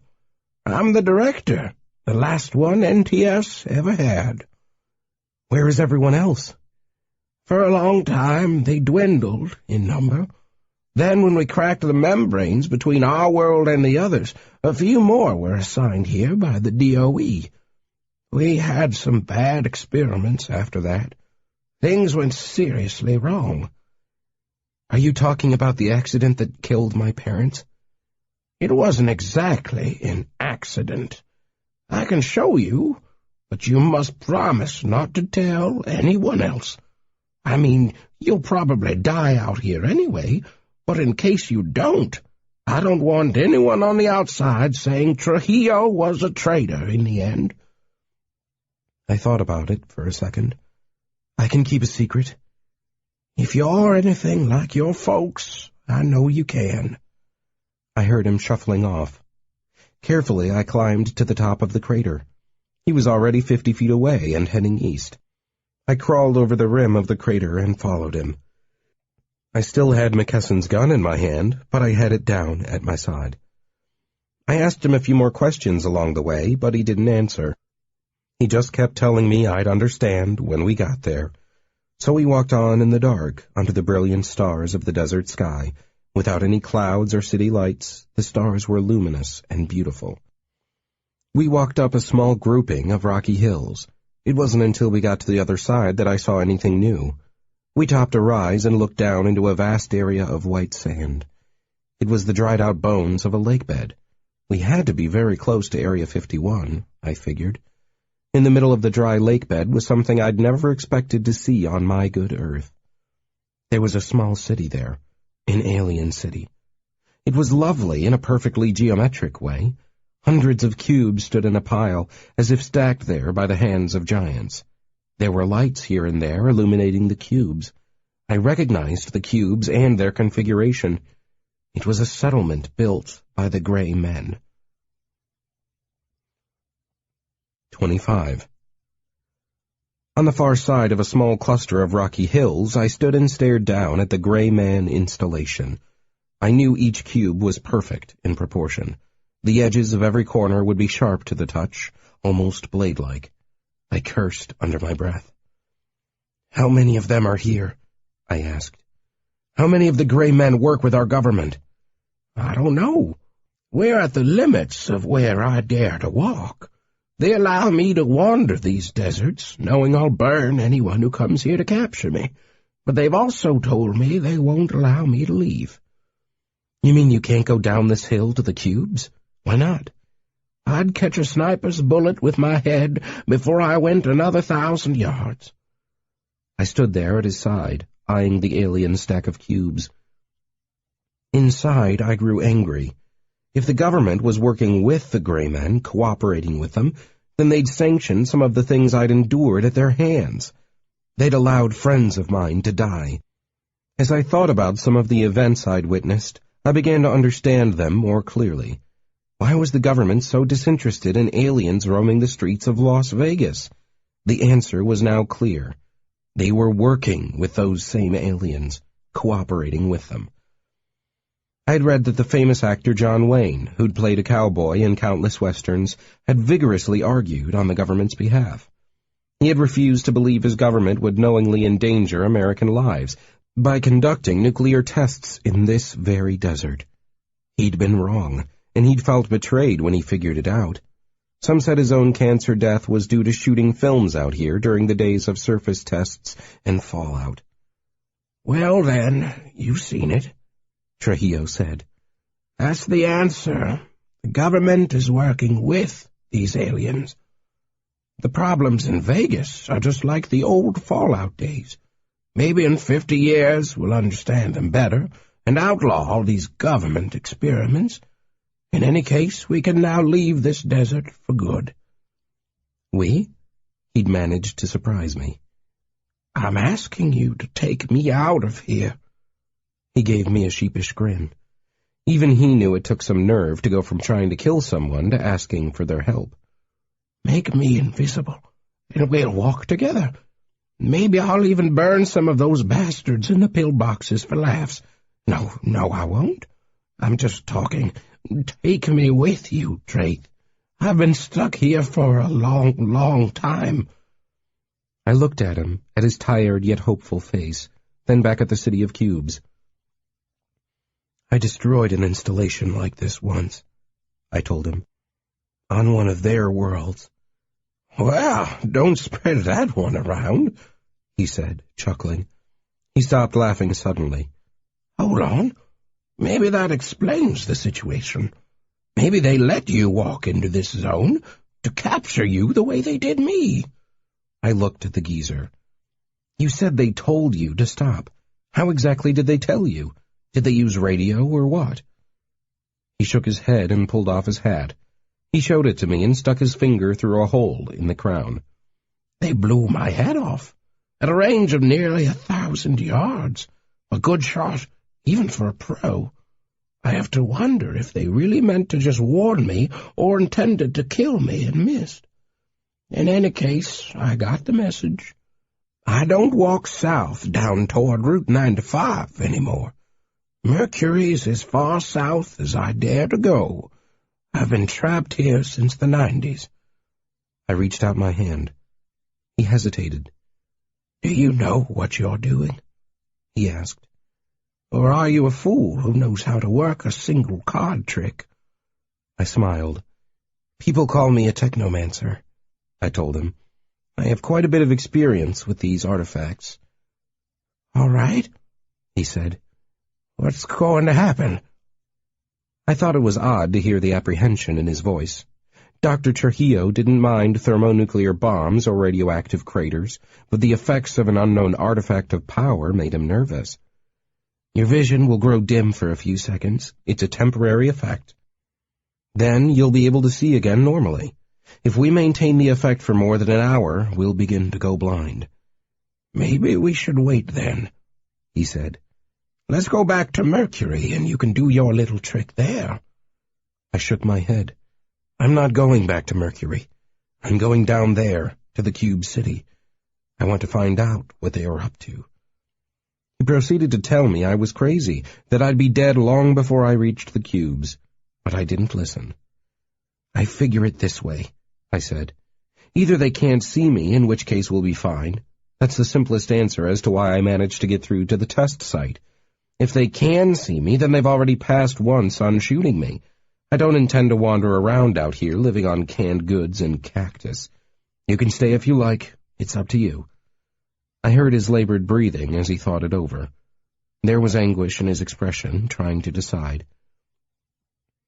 "How about we meet in Mercury, say next week?" "I can't promise I'll come back this way," I told him. Finally, he nodded his head. "All right," he said. "I'm sick of life alone in this desert. Let's try it." We vanished from sight, then walked slowly down the rugged hillside. It was like walking on the moon. There was very little vegetation here, and the few plants we encountered were made of twigs that rattled like thin bones. Instead of leaves, they had needle-sharp spines. Frequently, loose stones rolled away from our feet down the hill. They clattered and clicked, the sound seeming loud in the night. Each time this happened, Trujillo let loose with a stream of muttered curses. I knew he was worried about sensors and the like, but I was willing to trust to luck. For all I knew, the cubes below were as empty and abandoned as the town of Mercury itself. The cubes loomed ahead. We reached the bottom of the mountain and stepped out onto flat, white sand. That's when a single shot rang out. Trujillo's hand squeezed mine a moment before I heard the cracking sound. The bullet had traveled faster than the sound of its firing, which came a second later. "Dr. Trujillo?" I asked. He sagged down to his knees, then pitched forward on his face. I knelt beside him and felt his pulse. I didn't cower and run. I knew it was pointless. If they could see me, then they could kill me if they wanted to. There was no cover, nowhere to hide. I reached out a hand and touched his neck. I couldn't find a pulse or a hint of breath. My fingers came away slippery with blood. I didn't waste time because I didn't know how much time I had. I don't like to rob the dead, but these were extreme circumstances. I took his ancient dark goggles and his old bottle. I tapped at the lenses of the goggles with the bottle, and a tiny chip appeared. The goggles were not an object of power, just some kind of light enhancers that somehow let him see me through my limited invisibility. I dropped them and jogged back up the mountainside, returning to the test site on the far side. I'd gotten their message, just as Trujillo had once himself been warned. I felt bad for the old man as I climbed the mountain again. I tried to tell myself he'd known what was going to happen, but had chanced it anyway. I still felt somewhat to blame, however. I'd come here and he died within hours of my arrival. He hadn't had much of a life rattling around out here in a wasteland, but it had been something. All the wonders and horrors he had seen. But I didn't have much time for remorse, afraid I'd be next.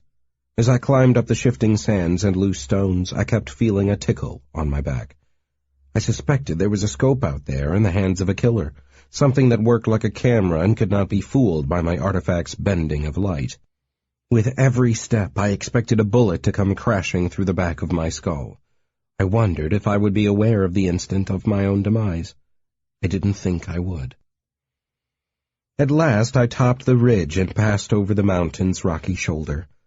I felt an odd sense of relief upon returning to the crater-pocked testing area. The radioactive wasteland on this side of the hills was safer. I wondered now about the Guardian snipers. They hadn't behaved like normal guards. They stayed quiet and out of sight. There were no patrols, no helicopters. Were they even human? Or could they be gray men? I didn't know, and I didn't think I was going to find out today. As I headed for some distant trailers, I pondered the very real possibility that I would die out here, one way or another. Except I knew that Trujillo had survived somehow. By dawn, I'd found a trailer with some food in it. I still had water, enough for another day, maybe. But I hadn't brought any real food. More importantly, I hadn't brought along anything that could get me out of here. I thought about McKesson's coin. I would have been willing to try it and maybe go another round with the cat assassins to get out of this desert. I slept in a trailer until it was too hot and bright to stay inside. Groaning and stretching awake, I found some meager rations in the various cinder-block buildings. Like all government installations, the buildings were ugly and there were stashes of MREs to be found here and there. I opened a packet labeled omelet and turned the dried food into something vaguely edible. Conveniently, the packs heated themselves when you added water. I consumed the high-calorie meal without enjoying it. The food fueled my body, but tasted pretty bad. Almost all the meals that remained were labeled omelet. But they didn't taste like any omelet I'd ever had at a diner. I suspected Trujillo had saved the omelets for last, for a good reason. While I wandered the desolate land and poked my nose into one low concrete building after another, I had time to experiment with Trujillo's artifact. The bottle was fascinating. I hadn't had much experience with weapons like this, preferring to use a trusted pistol. But this thing was fun. Like a laser cannon, it fired burning heat wherever I aimed the bottle's open mouth. The interior of the bottle seemed to fill up with a glowing gas when I did this. The light was brilliant, so I shielded my eyes with my sunglasses when I fired it. When the worst heat of the day had passed, I walked to Mercury. There I found little of interest. The buildings had all been pried open and looted. The old man had been busy. I walked the dust-coated streets, calling out, but no one answered me. I found a well with a solar-powered pump. I drank water that was a few degrees shy of hot and thought of Jacqueline. We'd had a few minutes of happiness, and now she was gone. I didn't really know how I felt about her yet, but I found I was missing her now. I hoped she'd made it home all right. I'd tried my cell phone, but there were no towers out here that were operating, at least none that would take a call from me. I knew using my phone was foolish. It would pinpoint my location. But I figured whoever was in those bunkers knew I was here already. It was nearly dusk when I began looking for a good spot to settle down for the night. All day I'd been comparing myself to Trujillo. I wondered if I would chicken out as he had and scrape by out here, living in this forgotten town until I finally went crazy and charged a pillbox, my soda bottle blazing. I'd learned it was powerful but didn't have much range. I would be shot down quickly, I was certain. When I reached the center of the dead town, I felt that same sense of dread and unease that had made me avoid the area in the past. I tried to shake it off, but couldn't. Deciding I must be sensing the ghosts of scientists past, I shook my head and laughed out loud. "There's no one here. Nothing," I said aloud to no one. "Are you sure?" asked a familiar voice. I whirled around, feeling the skin on my back crawl. It was Jacqueline. The last gleaming rays of sunshine had formed a bright crown on the mountains west behind her. The dying light made it hard to see her face. Still, I knew the shape of her body, and she was still wearing the same clothes. "Jackie?" I asked. "What are you doing out here? I thought you went back home." "I wanted to be with you," she said. Her words were very soft, almost a whisper. She stepped backward, moving under the shadowy overhang of the post office entrance. The doors behind her were smashed in. The glass that still hung in places had circular holes and cracks. They looked like bullet holes to me. I wondered for a fleeting moment what had happened here, and how long ago it had occurred. But then I looked at Jacqueline again, took a few steps forward, smiling, and forgot about it. But my smile became a frown. Jacqueline kept retreating at my advance. She stepped through the shattered door and stood inside, in the gloom of the wrecked post office. "Come on out of there," I said. "This is a weird place. We need to leave. There's something here I want to show you." I hesitated, uncertain, but then I walked over those crunching, shifting piles of broken glass. The post office was a small building constructed from the same concrete bricks as everything else. As I entered, I lifted my green glass bottle. I'd intended to use it as a light source, and it flared up brightly in my hand, shining like a powerful flashlight. It cut through the gloom with a narrow green-white beam. I heard a shriek, and something flew at me. For a split second, I thought some huge hand had reached down, grabbed Jacqueline, and hurled her body at me. But as she crashed into me, claws extended, red eyes gleaming, and mouth filled with stained, wet fangs, I realized it was Jacqueline. Or rather, it was the creature who had imitated her, the creature who I'd thought was Jacqueline. The claws sunk into my shoulders on either side. The mouth sought my neck. If I hadn't had the bottle out, I'm sure she would have ripped out my throat. But instead, I burned her. The creature flared into flames. I pushed it away and staggered back, sending glass clattering away.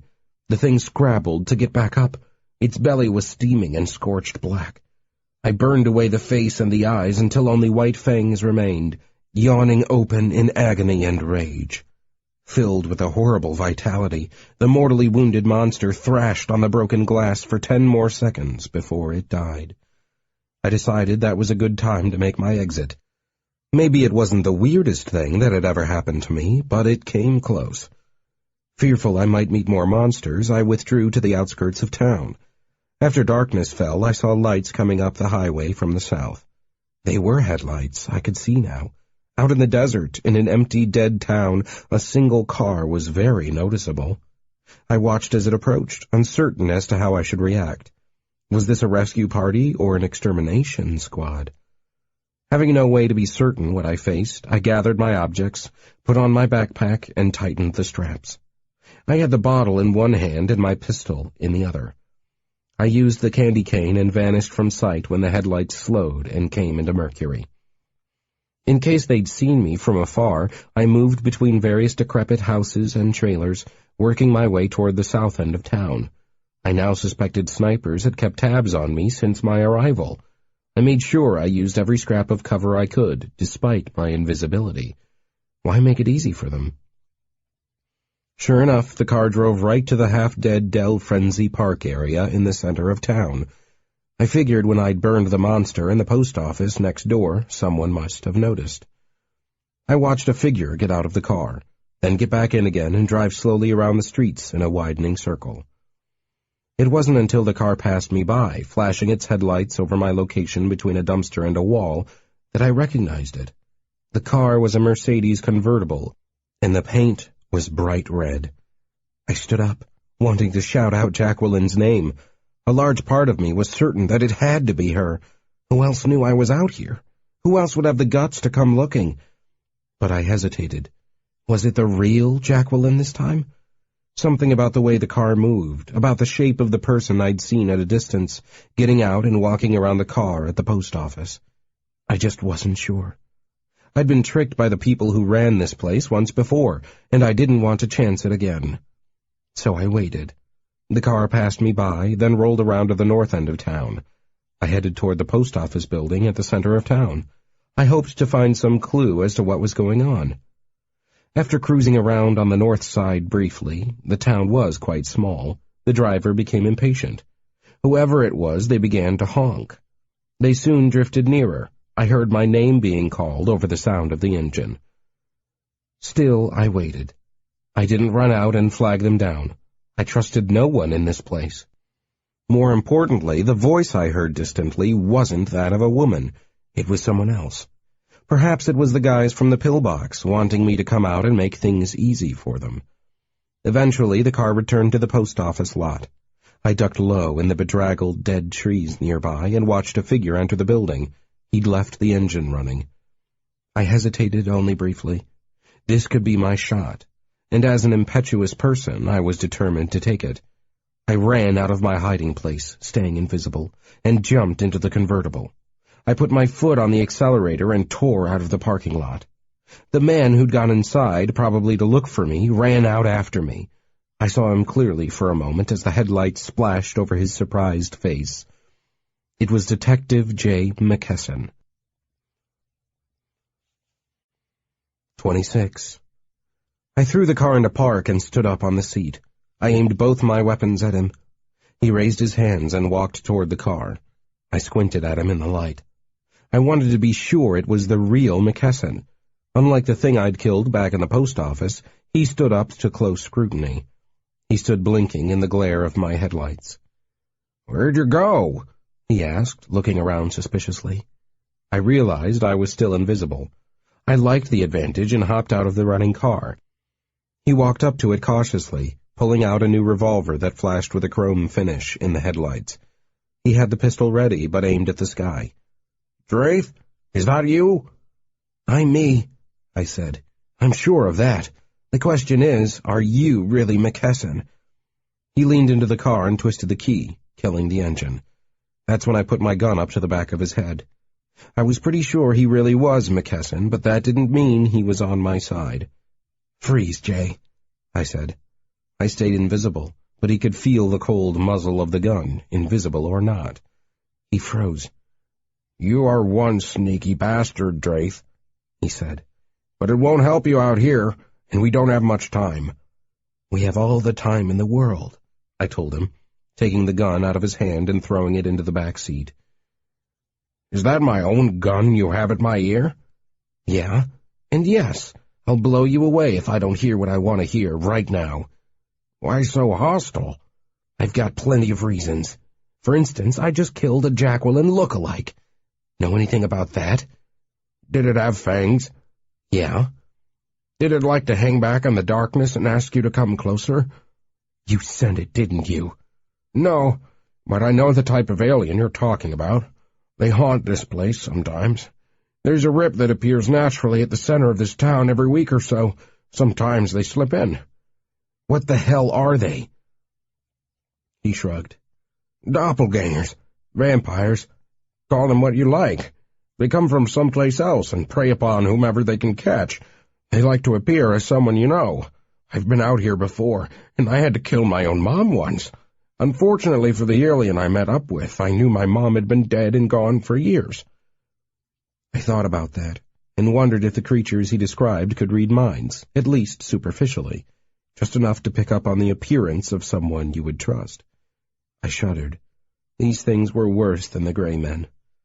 "Okay," I said. "I believe you. You're McKesson and you didn't send that thing after me. But there's more I want to know. Start with telling me what you're doing out here." "Searching for you. What does it look like?" I had to admit he had me there. "Okay. How did you know I was out here, and how did you get past the soldiers at Gate 100? His teeth were clenched, and I could see he was looking for me out of the corner of his eye. I could tell he couldn't see me, and that seemed to have him worried. I decided I liked him better when he was worried. "Jacqueline came to tell me about your little adventure. She asked me to help get you out of here. And by the way, you should never have come up here." "It was your idea, man." "I know, but I didn't think you'd walk right into the middle of it. I thought maybe you'd take a tour or something." "They don't give tours anymore. In case you haven't noticed, this place has been shut down to the public." "Yeah, okay, I get that. Hey, how come I can't see you?" "I'm asking the questions. Just keep looking at the town. Why did the guards let you in, and why did you come out here anyway?" "The answer to both questions is the community. I used the right names and I got past the guards. I came because the community sent me." "Why?" Because things have gone bad back in town. Things have gotten out of hand. Last night a couple of buildings disappeared. Just housing projects, mind you, but they can't keep a lid on it anymore. They want it stopped. I wasn't sure what to think. I'd never trusted McKesson completely, but he wasn't usually a liar. His method was to give you half the truth, then to let you figure out the rest on your own. My job, therefore, was to figure out what he was holding back. "Okay," I said. "I'll buy your story. The beast has gone berserk and the community wants all hands on deck to stop it. But why don't they march out the army or something and deal with it directly?" "Nobody wants that. This isn't a Godzilla movie. The government has a deal with the powers that rule our hometown. Haven't you figured it out by now? They get to play God in their little domains with their objects, and in return they maintain order. Mostly, that means they cover up any freakish events that happen in Vegas. I'm the guy who does the dirty work. Or no, I'm lower than that. I'm the mop." I nodded. I was beginning to get the picture. The government was working behind the scenes, experimenting and the like, but they needed cover. In return for that cover, they allowed the community to do as they liked. Las Vegas was a playground for the powerful. I suspected the city always had been, one way or another. "That's a nice setup," I said. "But I'm not part of that deal anymore. I'm a rogue, and even for a rogue, I'm a troublemaker." I stepped back and let him turn and look around wildly for me. "You get no arguments from me about that," he said loudly, as if I might have run off. "But I'm here to offer you a new deal. You can stay on this reservation, rattling around like old man Trujillo as long as you like. Or as long as you don't like. It will be a life sentence, I suspect. Either that or you come with me and help deal with the beast." I put away the bottle and rubbed my face with my free hand. I kept the gun pointed at McKesson's face while I considered the deal. I let myself become visible without saying anything. He recoiled at my sudden appearance. He didn't say anything, however. "How do we get past the pillboxes?" I asked him. "We don't. Like I said, it's a one-way trip into this zone, and we've already taken it." "How then?" He lifted a hand and wiggled his fingers over his coat pocket. "May I?" "Do it." He reached into his pocket and took out a silver $50, as I'd suspected he would. He placed it on the car's hood and spun it. Soon a rip formed above the hood. I wondered if it would singe the shiny red paint. I decided it didn't matter, as the car was going to stay right here. "We've got to go before they figure out what I'm doing." I reached into the back seat and grabbed his gun. I figured we might just need an extra weapon. "Let's do this," I said, gesturing toward the rip. "After you." He climbed up onto the hood, the bumper creaking a little under his feet. Without hesitating, he stepped into the rip, and I quickly followed him. My biggest worry was that the rip would vanish somehow, leaving me out here. I wasn't sure where we were going, or how we would get back to Earth, but I was certain I didn't want to spend any more time in Mercury, Nevada. When I stepped out of our world into another, I wasn't sure where I was going. I did know the coin could take me to only 2 places, both of which were hot and inhospitable. The rip itself was globe-like, but faded fast as I came through. I knew enough to stand clear, as being in the middle of a rip when it was closing could be fatal. I'd once lost a lot of skin that way, as a tiny hole between 2 worlds contracted to nothing. It had been like being caught between 2 passing trucks, or in a tiny space between 2 grinding boulders. When the rip was gone, I found myself standing on dark ash. The smell of the place, and the look of it, told me immediately where I was. There was no brilliant sky full of bright stars or a single glaring sun. Instead, the atmosphere was gray, smoky, and thick. Everywhere around us were pools of molten rock. They bubbled and released sulphurous vapor. "Hezzy's homeworld, I assume," I said. "Why here?" McKesson shrugged. He wasn't looking at me, but was instead scanning all the nearest lava pools closely. I knew what he was looking for. The lava slugs were swimming out there, and they might have sensed our arrival by now. "We had only 2 choices. This one is less dangerous, especially since I think it's daylight back on the beach world. I've already absorbed enough of that star's radiation for a lifetime." "Where do we go from here?" It's going to be a hike. I don't know this region, but I do know that we should head south. If we do it right, go about 5 miles before switching back to Earth, we should be in the foothills on the other side of Indian Springs. What if we screw up? He smiled. Then we come out on the highway, maybe, or in front of a pillbox. It's best to go a little too far and not miss. We started walking. I was glad I had my backpack with me. I offered McKesson a bottle of water. He sniffed at it suspiciously for a moment, then guzzled it down. Thanks. Thirsty work out here. You've earned it, I guess. You didn't have to come back for me. Or did you? He shrugged again, and we left it at that. We marched across loose shale and ash. Now and then McKesson paused to kick at a promising nodule of solidified rock. Sometimes gems were revealed when the nodule broke. He handed me 2 large, rough stones, followed by what looked like a gold nugget the size of a hen's egg. I took all these and pocketed them. "What do you do with all the money you haul out of this place?" I asked. "You don't seem rich." "I stash it," he said, "in another country. 3 other countries, actually. If I ever need to disappear, I plan to be very hard to find." I thought about McKesson as I followed him between the lava pools. He didn't wear flashy clothes or drive flashy cars. I was certain that he wasn't motivated by wealth, but I didn't think he was a thrill-seeker like Jacqueline either. "Why do you do it, Jay?" I asked him. "Why do you put up with the smug community and all their bullshit?" He glanced back at me. "You know the answer to that one, don't you? We all have our reasons.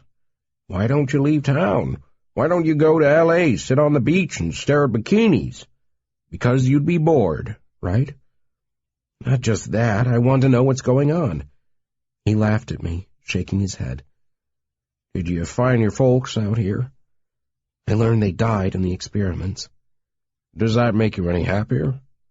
"The details didn't bring me joy," I admitted. "But I had to find the answers. I'm glad I know the truth, even if the answer was tragic. At least I know who I am, a brat from Mercury, a man with an erased past." "Well, I'm not in this to learn new secrets. I'm in this to stop the invaders, to keep them out of my town. This alien with the tentacles has gotten too greedy. We're finally going to take him down." "But why did you send me out to Mercury?" I asked him. He glanced back at me. "You wanted to know who you were and what the beast was. I just told you where to get the answers." "So you knew I came from the testing sites?" "Not exactly, but you've always shown a powerful resistance to the objects. It happens sometimes with prolonged exposure. In your case, it's been lifelong.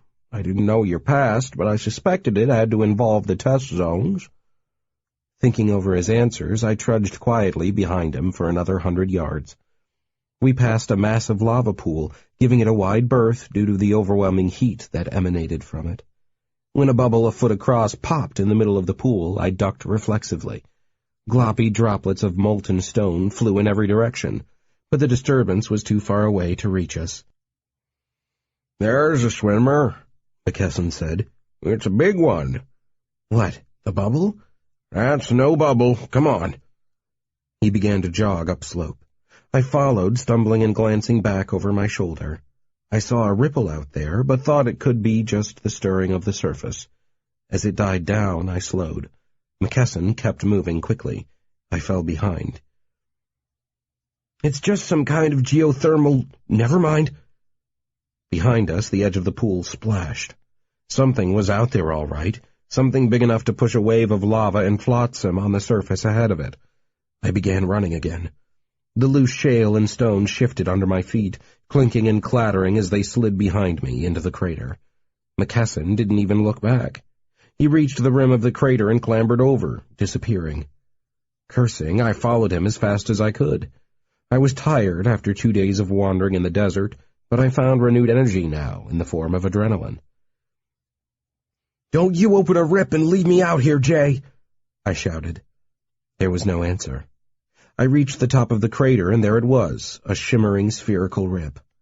I charged toward it, cursing McKesson. He was very fast on his feet when death was near. Behind me, I heard a slapping, slurping sound. Back home on Earth, where the land was cold and wet, the lava creatures moved like sloths. Out here, in their native habitat, conditions were very different. A lava creature that was no faster than a slug in a rainstorm became as fast as a charging bull gator. I glanced back and yelped uncontrollably. The monster had topped the rim. It was a big one, all right. At least as big as my couch back home. It dribbled red, superheated silicon from its flanks, like a swimmer shedding water. The head was slug-like, with pods on extended stalks. I almost tripped, but managed to keep to my feet. The rip was only 10 yards away. Then I heard something. It took half a second to register what it was. I'd heard a voice, which had said, "Where are you going, Quentin?" My step faltered, and I stopped running. I turned around and put my hands on my knees, panting. "Ezzy, you scared the crap out of me." "Don't go," she said. "I'm lonely." 27. I knew that McKesson's rip wouldn't last much longer, but I figured I had at least a few minutes to talk to Ezzy. "Is this where you've been?" I asked her. "You've been hiding out here in lava pools all this time?" "Of course, this is my home." I nodded. "Yeah, okay, that makes sense. Everyone wants to go home." "That's the problem." I frowned. "What do you mean?" "I have 2 homes now. I want them both, but I can't have both. Now I'm sad everywhere." "Oh," I said thoughtfully. Ezzy was a strange creature. She seemed to have emotions, but they were simple and direct. There was very little guile in this creature. In some ways, I admired her. "Rostock does miss you," I told her. "I'm not sure if that makes you feel better or not, but he sent me to look for you, and—" "Rostock is the problem," Ezzy said suddenly. "Yes, I see what I must do. Thank you, Quentin." "For what?" "For solving my problem. I don't see how I must have both. I must have my swimming pools, and I must have my Rostock. You've made it all clear to me."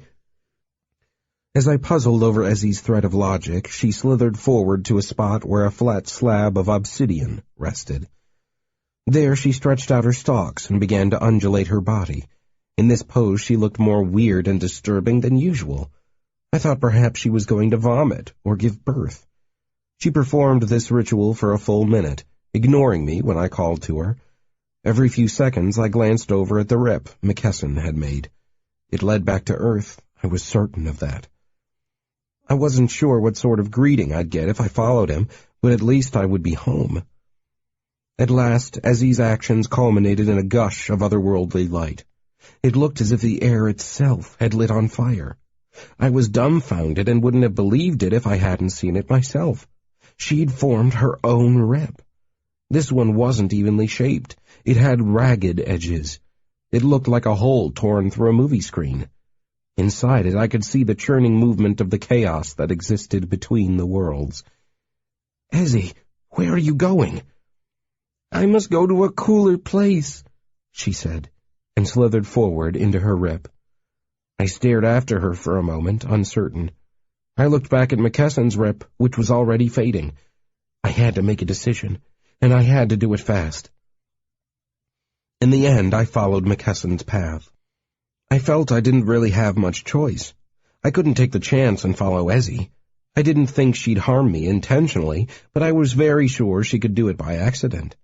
She might have led me into a land full of poisonous vapors, which smelled like sweet lilac to her. I stepped into McKesson's rip and stood there, trying to figure out where I was. I peered at the wavering shapes around me. It didn't look like a highway. Something moved in front of me and came closer. I could feel the rip fading and knew I had to step through or be caught inside when it closed. A hand clasped mine. I gripped it and stepped through. I found myself standing on a rocky hillside at night. McKesson had pulled me out of the dying rip. "How long do you think I can keep a coin spinning?" he asked. "You know what happens when it closes on you? Same thing that happens to a man in a great white's jaws." "Yeah," I said, looking over my shoulder. The rip was a dying orange wisp. I talked to Ezzy. She was the big slug in the pond? I wasn't sure. I looked downslope. The lights of a town glimmered below us. In the open desert, the air can be very clear at night. I could see TVs in windows, even though the houses had to be a mile distant. Is that Indian Springs? Yeah, come on. We'll get a ride back to Vegas. You said you weren't sure it was Ezzy. That means you suspected it might be. Therefore, you knew she was out in the lava world somewhere. McKesson shrugged. He put out his hand toward me, palm up. I need my gun back, please. I hesitated. Right now, as far as I knew, I held all the weapons. You'll get it back when we make it to Vegas. He sighed. You never make anything easy. Neither do you. He chuckled. Are you going to answer me or not? I noticed McKesson had been pretty forthcoming with information back in Mercury, but now he was quiet again. Okay, he said at last. I knew Ezzy was there. I traveled through that world a lot. I met up with her. Why are you running around in the lava world? Think about it. If you're good at estimating distances, all you have to do is spin the coin, step out, run a few 100 yards, then come back. I can get into the movies for free any time I want to. Or into a bank vault. Tricky. The space is too small to gauge it that closely. How does Ezzy switch worlds, then? I asked. I've seen her do it twice now. Who taught her the trick? She must have an object. An artifact she stole from Rostock. I thought about that. It made sense. As far as I knew, no one could travel between worlds just using some kind of innate power. With the possible exception of the beast, everyone needed a device or artifact to do it. When we reached Indian Springs, McKesson had a cab waiting. He'd called for it on his cell at some point. I watched him hand over $200 bills to the cabbie in advance. There'll be a third if you get me to the Strip before 3. You guys have a dating girl, eh? Asked the cabbie. He grinned, and his teeth were as broken up as his English. Yeah, that's right, McKesson said. We rode back to town talking about our plans against the beast. Is it going to be just the two of us doing this? Just like old times. I asked Gilling, but his sense of adventure seems to have faded recently. I told McKesson about Gilling's experience as a captive of the desert cats. He smiled and nodded. I wasn't sure if he'd already heard the story or not. When we reached the Strip and the cabbie dropped us off, McKesson led the way. He turned immediately toward the west. Heading for the Triangle? I asked. Yeah, we don't have much darkness left. What did you do to cover up the building it attacked? We burned it down. Wasn't that hard, really. It was already on fire. The firemen showed up and squirted water, but they missed the flames. We walked several blocks. Once we entered the Triangle proper, I knew where I was. The city was virtually empty. Only a few lights gleamed in high windows. I wondered if there were holdouts, refusing to accept the fate of their neighborhood and the inability of the authorities to take care of it. There were always a few diehards when disaster struck, people determined to ride it out. I would have expected a panic by now, I said, and a lot of news stories. People are good at ignoring what they don't want to think about. There was a camera crew out here earlier. The brass wanted me to shut them down, but I just gave them directions into the middle of the Triangle instead. I glanced at him, and he grinned back. You wouldn't really do that, I said. Nah, I'm joking. I shook my head uncertainly. McKesson had a strange sense of humor. It sounds like you've been lucky so far. Someone will get a video online of this thing soon, and the story will be out. That's why we're here, he said, and stopped walking. I paused and looked around. We'd reached a corner that was just as empty of traffic as the rest. I craned my neck, and then I saw it. The opposite corner of the intersection was blackened with soot. The concrete walls had been heavily damaged, as if wrecking balls had taken out random sections of it. This was clearly the burned-out building he'd been talking about. You think it will come back here for more? I asked. Not exactly, but we have help tonight. We're supposed to meet him here. He walked over to a manhole and knelt beside it. The circular cover was an old steel type with a checkered top. I followed him and watched warily. I had an idea who he meant for us to meet. He lifted his hand toward me, palm up. His fingers made a grasping motion. "We're in town now. Hand it over." I reluctantly took out his gun and laid it in his hand. It was loaded, and giving it to him was hard to do. I still didn't trust him. But I didn't think he'd brought me all the way out here just to blow me away. McKesson was more direct than that. He took the gun and tapped the steel barrel on the manhole cover. He tapped out a pattern of ringing blows, then scraped it over the surface 3 times. He repeated the process several times. "Morse code?" I asked. He didn't answer, but kept tapping and scraping. After a minute or two, he swore and leaned back. "Should have come by now or signaled back. I hope he didn't get himself into trouble." McKesson did it one more time, but in the middle of it stopped the signal. The manhole cover had changed. Instead of a rusty metal surface, it became an inky black pool of nothing. Out of this nothingness arose a familiar figure. A moment later, Gutter Jim stood in the middle of the street. "What took you so long?" McKesson complained. "You guys are way off target. It's in the city now. It's in one of the casinos." "The Lucky 7? I asked. "Good guess. Come with me." Gutter Jim slid from sight down into the manhole again. McKesson hurried after him. It was a strange sight to see. It was as if they were climbing down a ladder into a pond of black oil. When it was my turn, I made a face, then forced myself to put my foot down into that murk. I felt something solid, but it was moving downward and felt like an escalator taking my foot out from under me. I tried to recoil, but found my foot was stuck and being sucked down. I went with it, heart pounding. It was either that or I was going to have my leg pulled off and my body folded into the shape of that manhole. The force was irresistible, once the process had begun. I entered Gutter Jim's domain. To my credit, I managed to do it without panicking. 28. The underworld was cold and full of echoes. The walls were dark, wet concrete, and the ceiling was ribbed by pipes that dripped thick drops of water into my hair. Sometimes the pipes hung low, and I found I had to duck in places as I hurried after the other 2 men. Gutter Jim and McKesson were almost out of sight around the next bend. I splashed after them, trotting. I wanted to shout, "Wait up!" but resisted. Call it a matter of pride. I caught up with them several twists and turns later. They stood over a shaft that went down at an angle. Gutter Jim was giving McKesson urgent instructions. "You have to go down to come up again," he said. "This leads down to a cistern, the main one that feeds the casino." "Why so deep?" McKesson asked doubtfully. "There are 5 floors of basement under the Lucky 7. Bet you didn't know that, did you?" "I knew about the counting rooms, but there's more to it than that. They have a big pumping station down there. It's a wellhead that provides most of the strip with its water supply." "A well in the desert?" "There's water almost everywhere, if you dig deeply enough to find it. Anyway, slide down there and find the access ladder. You'll be in pretty deep at that point, but you can come up inside the building." "Why can't we go out in the street and walk into the building?" Gutter Jim laughed unpleasantly. "You missed the festivities the last time it took out a building full of people. If you're on the ground floor, you're part of the buffet. It's catching everyone and sucking them down with its tentacles into its pocket world."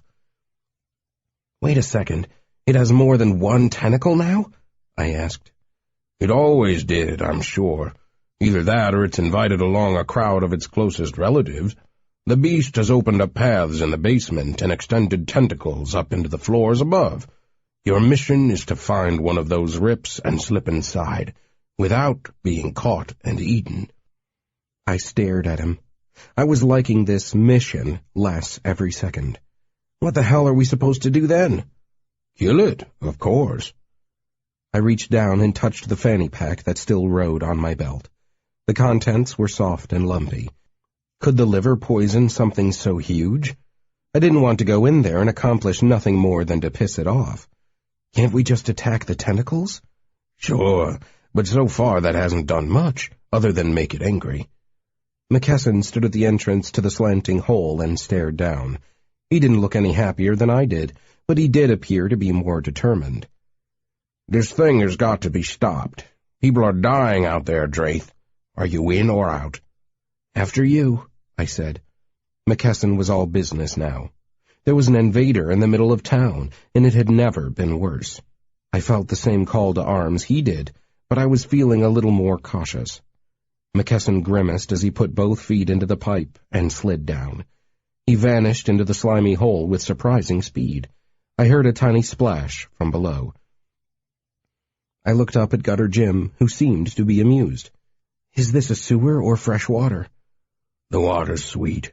Now get in there and kill that thing for me, Draith. I know you can do it." I stopped and frowned.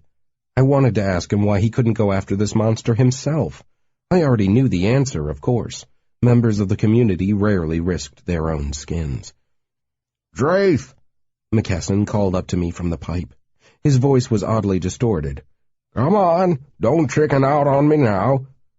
I got into the pipe and looked at Gutter Jim. There was a strange light in his eye. He was eager to see me go down that chute. "If I pull this off, you owe me one," I told him. "You're demanding payment?" asked Jim in surprise. "I don't know whether to laugh or fly into a rage." "Do whichever suits you," I said. "But I'm doing you a favor, and I'll be asking for something in return." Then I slid down the pipe into blackness. Behind me, Gutter Jim decided what his response would be. He laughed loudly, and the sound of his mirth chased me all the way down that long, slippery pipe to the bottom. I splashed into a pool of inky black water. It came up over my ankles and made my shoes feel heavy. I stood up and banged my head on the curved concrete roof. McKesson turned a flashlight on me and smirked. "Only the best duty for us rogues, eh?" "Yeah." From the pipe behind me, laughter still burbled. McKesson gestured up toward Gutter Jim. "You must have really pissed him off," he said. "He only laughs like that when he's mad." "At least someone is laughing down here." We pressed on under larger pipes. The ceiling was low and the shaft upward was easy enough to find. Unfortunately, there was no ladder in sight. "I'll leg you up to the wheel," McKesson said. He was heavier than I was, so it only made sense. I didn't enjoy the ride, but I managed to stand on his laced fingers and twist open the portal overhead. It was rusty and squeaked as the wheel moved. After a minute or so of struggling, we had it open. "I take it I'm going up there first?" I said in a hushed voice, staring into the dim light above. "Just get up there." I struggled and grunted, but finally managed to pull myself up out of that wet hole. The pump house was noisy and warm. The heavy steel machinery buzzed and churned. Every pipe was painted gray or green, and the paint had peeled off the big rivets at the junctions. I rolled away from the hole and breathed for a minute. McKesson hissed up at me, insisting I hurry up and get him out. I grinned and almost shut the door on him. It would have served him right for a dozen things he'd done to me, but I didn't do it. Instead, I found a skinny ladder with worn metal rungs and slid it down the hole. He came up a moment later and looked around, frowning. "It's empty," he said. "Just the pumps and us." Above us, then, we heard something new, a huge, grating sound. A tremor went through the concrete walls. I could feel it best in my feet. The vibrations transmitted right through my shoes. "What the hell was that?" McKesson whispered. "Feels like the whole building is coming down." "I don't think so," I said. "But something big definitely moved. Maybe a support gave out, or maybe the beast just squeezed and popped a few walls like buttons." McKesson looked at me with wide eyes. I rarely saw real fear in the man, but this was one of those times. I didn't like it. I preferred the aloof Iron Man McKesson who scoffed at every form of death. He grabbed hold of himself as the tremor stopped. "This way," he said, all business again. We headed for the only door in evidence. The door was steel with a normal doorknob. McKesson tried it. "Naturally, it's locked," he said. He waved me forward. "We need some magic here." I slipped on my shades and twisted the knob. It moved freely in my hand, but the door was still stuck. After a moment, I caught on.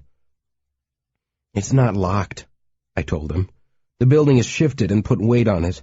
The door is stuck. We both worked on it for a minute or two, but a single doorknob didn't give us any leverage. McKesson pulled out his pistol and aimed it at the lock, but I stopped him. It won't do any good, and a ricochet could kill us. What then? I rummaged in my backpack of tricks. I pulled out the bottle. I adjusted my shades and told McKesson to hide behind the pump housing. He did so, and the bottle began to glow as green gases pooled inside. I let it burn the door. In close quarters, it wasn't a good experience. A gush of heat and plasma blew back into my face. It felt as if I'd just opened an oven or a door that led into a flaming room. My eyebrows were singed as a dragon's breath of heat and light flared and backwashed over me. The door didn't go down instantly. It took about 2 seconds of beaming, but then it sagged and melted like a candle in a fire. I put away the bottle and McKesson came out of hiding. "That's a new trick," he said, impressed. "And a good one, too." Together we kicked out the slag remains of the steel door. It went down with a crash. We peered into a corridor full of steel pipes and chips of concrete. "The walls are breaking up in spots," I said. Even as I pointed this out, the building shook again. A tremendous noise came over us, like that of a passing freight train. We ducked. It was impossible not to. When it passed, our faces were grim and coated in gray dust. We didn't cower this time. Instead, we moved faster. I thought we were going to have only minutes before the monster that assaulted this building brought it down completely. We found a flight of steps at the end of the corridor and took them upward. We appeared to be at the bottom floor of the basement. We went up another floor and halted upon finding our first victim. A wide-shouldered man in coveralls sat on the steps. He was in shock, and his right hand was missing. He held the wrist clamped with his remaining hand. His face was white and his eyes were ringed in concrete dust. It seemed clear to me he was the janitor or a superintendent. I asked him his name, but he didn't answer. He just looked at us in confusion. "Come on, no time," McKesson said, pressing past the janitor. "We'll help him by stopping the beast. Let's see what's at the top." "Don't go up there," croaked the man on the steps, speaking at last. I looked at him. "What's up there?" "Something big. It took my hand off. I don't know where it went." I kept staring at the pool of blood that had soaked into his coveralls. It was difficult to look away from his missing hand. He seemed hazy and strangely calm about the whole thing, but I couldn't help wondering what bizarre mouth was chewing on his missing appendage. McKesson checked his gun for the 10th time. "We'll be careful." I followed him up. We took the steps 2 at a time. We couldn't be more than a few floors below the lobby now. We slowed down and stopped talking. We could both feel it and smell it. A dead fish odor filled the stairwell. When we finally met up with the beast, we weren't disappointed. The tentacle was huge, much bigger than anything I'd seen before. It was pink and gray, mottled with brown and black spots. The underside of it churned with suckers. "It's so big," McKesson whispered. "It must be 5 feet thick." I didn't think it could hear us, but I whispered too. "Do you think we can get past it?" It wasn't moving much. We were clearly near the root of it, and the business end was several floors above. It started in the access doorway that led to the floor we'd just reached, 1 level below the lobby. The tentacle led up the steps like a vine into the floors above. I was sure it was reaching higher and higher in the building, looking for fresh game. Like a man with his arm shoved through a mail slot, it groped blindly, feeling its way. Hugging the outer wall, we walked up a few more steps. "Put your poisonous hunk of meat on it," McKesson told me. "Rostock said not to. He said to kill the beast I had to reach the core." "So, kill a tentacle and make it pull back." I shook my head. I wanted more than a piece of it. I wanted to kill the whole thing. I wanted to hunt this monster, the same way it had been hunting citizens in my town for weeks. I'd seen so many good people die, and I didn't want to see any more of it. Jacqueline's face came to my mind, and my resolve increased, overcoming my fear. I figured if I did try to poison it and it lost a limb, it might retract and hide again, injured but not finished. Right now, I had the element of surprise. It didn't know I posed a serious threat. If I revealed myself now, catching it off guard later would be all the harder. We moved to where we could see the access door. It was thoroughly choked by the tentacle. The door itself was off its hinges, lying on the landing. The oblong doorway didn't fit the tentacle very well, being a round peg rammed through a rectangular opening. The tentacle ran with dark liquids that must be blood where it had been forced through. The casing around the doorway was twisted, and the concrete blocks had been broken out in spots, like chipped teeth. "There's no way to get past it," McKesson said. "The gaps are too narrow. If it shifts, it would crush us." I assessed the situation and agreed with him. Without declaring the retreat formally, we both turned and ran down the steps.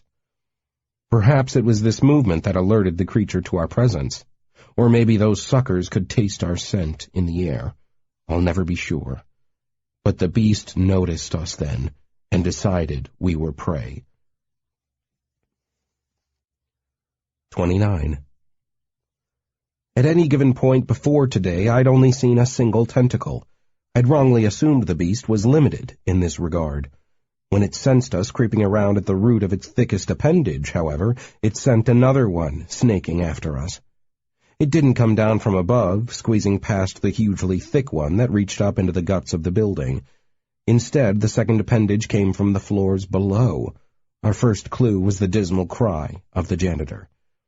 We rushed down just in time to see him being dragged away by one ankle. He still held his severed wrist with his remaining hand. His head bounced on the concrete steps as the beast pulled him down, and his eyes were so big and round they looked like boiled eggs.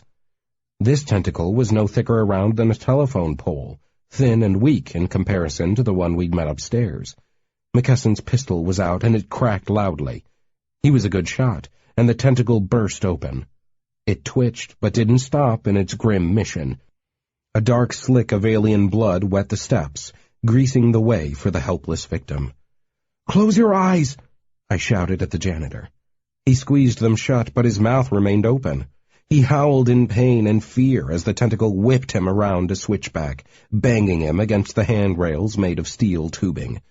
McKesson threw me a surprised look, but lifted his sleeve over his eyes when he saw me pull out the bottle and direct it toward the tentacle purposefully. I had to take the steps 2 and 3 at a time to catch up, and nearly slipped. Reaching the next switchback, I had only a second to aim. I released a beam of energy, which lanced into the target. I kept the ray going, playing it over the target like a flashlight. The effect was immediate and dramatic. The appendage smoked, then flared and quickly burned through. Leaving behind a few feet of itself, it quickly snaked away down the steps and vanished. The stub it left behind whipped and bulged. Gray smoke and the smell of burned fish filled the stairway. McKesson and I rushed to the janitor and kicked at the stump that still had him. It was too strong to be dislodged by human muscle, but fortunately it was dying. When it finally relaxed, we rolled it away and saw he still had a foot underneath. The ankle was a mangled mess, but there wasn't any bone missing. "You'll make it," I told the man. His mouth was slack and his breathing came in gasps. "Who are you guys, anyway?" he asked. "Cops," McKesson said. The man nodded and seemed comforted. I saw shock begin to glaze his eyes. "Listen," I said. "We need to know if there is another way up from this floor to the one above us." "Sure," said the janitor distantly. "There are crawl spaces in the elevator." "How about another stairway?" "All the way at the opposite end of the building, but there are monsters there too. I already tried it." We didn't get anything else useful out of him, so we decided to try for the crawl spaces, even though we couldn't get a coherent description of their location from the janitor. We dragged him as gently as we could to a safer spot and pressed ahead. I would have liked to do more for him, but it would mean delaying, and I didn't know how long we had. Every minute, more people had to be dying upstairs. "Are you thinking what I'm thinking, Drafe?" McKesson asked me. I had plenty of predictable thoughts swirling around in my head. It was hard to pick just one. "Like we're screwed?" I guessed. "No, like we should find a way out of here. Let's spin the coin and step out." I stopped trotting down a dark corridor and stared at him. He gave an apologetic shrug. "Why not?" he asked. "We're going to die down here. We can't even get through, and the beast is about to knock the place down on top of us." I frowned at him in surprise. McKesson had never shown much fear in the face of anything we'd encountered before, but maybe this time was different. A few strange-looking humanoids were mild compared to the beast. The building rumbled again, and this time the lights flickered and went out in unison with the sounds and the leaking masonry. McKesson pulled out his flashlight and his coin. He crouched on the floor and reached out to set it spinning between us. "Don't do it, Jay," I said. "I need your help to beat this thing." He laughed. "There's no way we're going to win this time. It's too big. We're kidding ourselves. I like to fight battles I can win.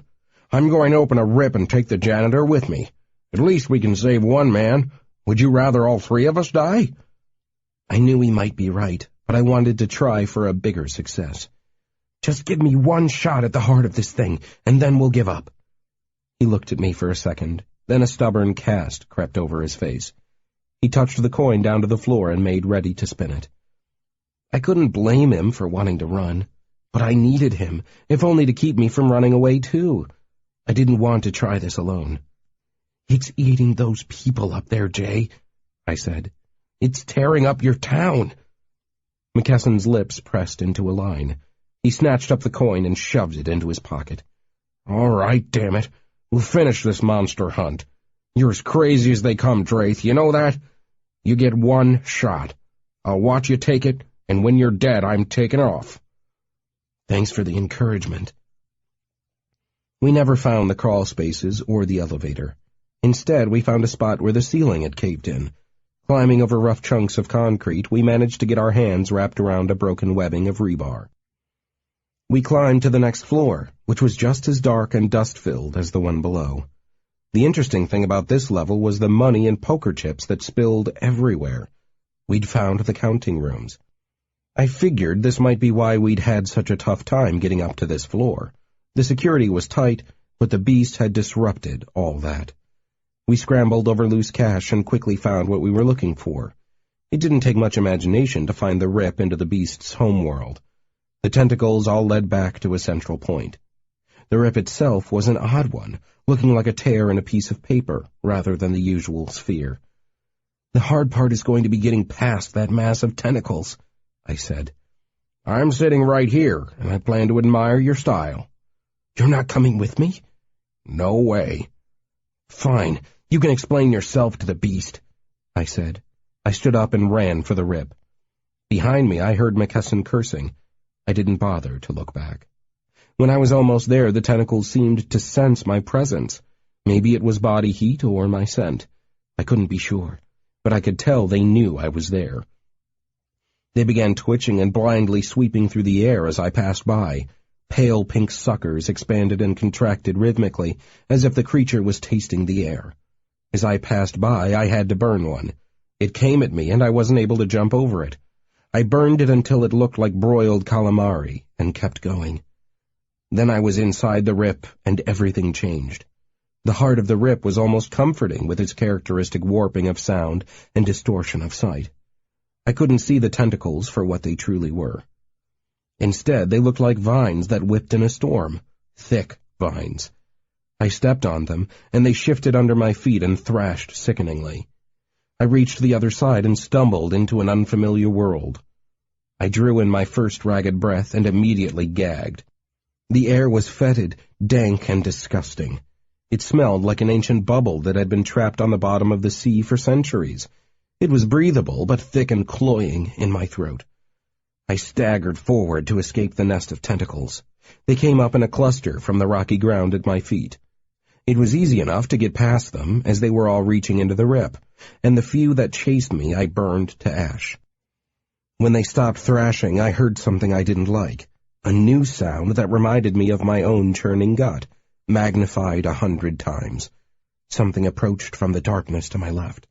I could feel it, pulsing and cold. It pushed a wave of that thick air in my direction as it came, like a puff of foul breath. I stared, trying to make out an outline, but my eyes failed me. There was only a shadow, which seemed to bulge forward in surging motions. What was it? A guardian of some sort? My mind conjured up a bulbous head and rubbery body. I had no idea what it was, but I couldn't stand and face it. The dread and fear overwhelmed me. It was a visceral thing, the feeling a diver must experience when the shadow of a massive shark envelops him. I'd seen too much in too short a time, and my mind broke for a few moments. I gave in to panic and fled. I ran away into the darkness, stumbling. I groped the walls, which dripped and oozed and bruised my fingers. When I no longer felt the ominous presence of something chasing me, I slowed and walked as quietly as I could. I reflected I'd been lucky not to fall into some hole in the floor of the tunnel. I could have snapped my ankle or struck my head. The thick air made it feel as if I was drowning when I tried to breathe too hard and fast. I slowed my labored breathing and fought to control myself. When I'd calmed down, I waved my hands in the air, marveling at the feel of it. The vapors seemed to resist the motion of my hands, reminding me of what it felt like to be underwater. I was certain of it now. The air was denser here.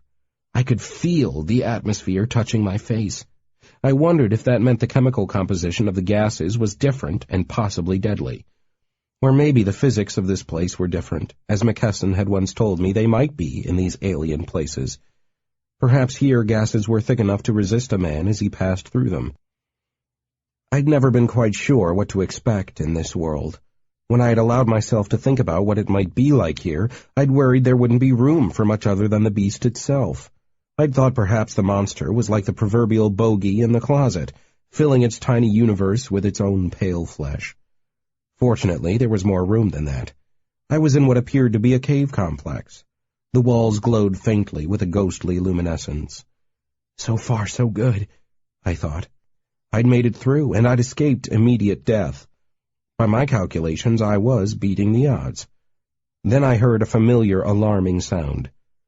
3 sharp reports echoed through the darkness. I frowned and looked back the way I'd come. That had been McKesson's pistol, I told myself. I knew well the sound it made. The gunfire echoed as if it came from a distance, but that might have been an effect of this cave and the very odd atmosphere. I listened, but the gun stopped firing. I took several steps back the way I had come. I wanted to call out, but didn't quite dare. He might be dead, and the thing that had gotten him might be hulking over him, feeding. Just as likely, he might have escaped. In either case, I was reluctant to call out and alert other guardians to my presence. I paused again for half a minute or so, listening to sounds that reminded me of mudslides and clattering stones. Things dripped and dribbled. Somewhere a trickle of water fell and splattered, sounding like a pitcher being carefully poured onto rocks. Finally, I cursed under my breath, muttering a string of obscenities. I began feeling the walls again, heading back the way I had come. I took my bottle out and gripped it firmly in my hand. I directed it forward into the darkness, but held my fire. I wasn't certain the noise I'd heard had been McKesson firing his gun. Whoever it was, he was probably dead by now. But these arguments didn't persuade me. I had come down here to hunt a monster and save lives. It was time to stop running around in a panic and to get back into the game. 30. The world was dark and humid. It had a feel of a moonless night under a jungle canopy. The walls and ceiling above me were curved, and they crawled with strange, stinking mud. There were dank pools of liquid here and there at my feet. The glowing green bottle in my hand reflected off the surface of each puddle, making them look like a dozen gleaming eyes. The beast was here somewhere. I was certain of that. The evidence was everywhere, the most common being the piles of rubbery wet leather that were underfoot at the bottom of the tunnel. I'd come to the conclusion these were the shed skins of the tentacles that grew in clusters. I put away my bottle, as it would not stop glowing in my hand. I didn't want it to give me away. I proceeded down the nearest tunnel, listening and staring in the almost total darkness.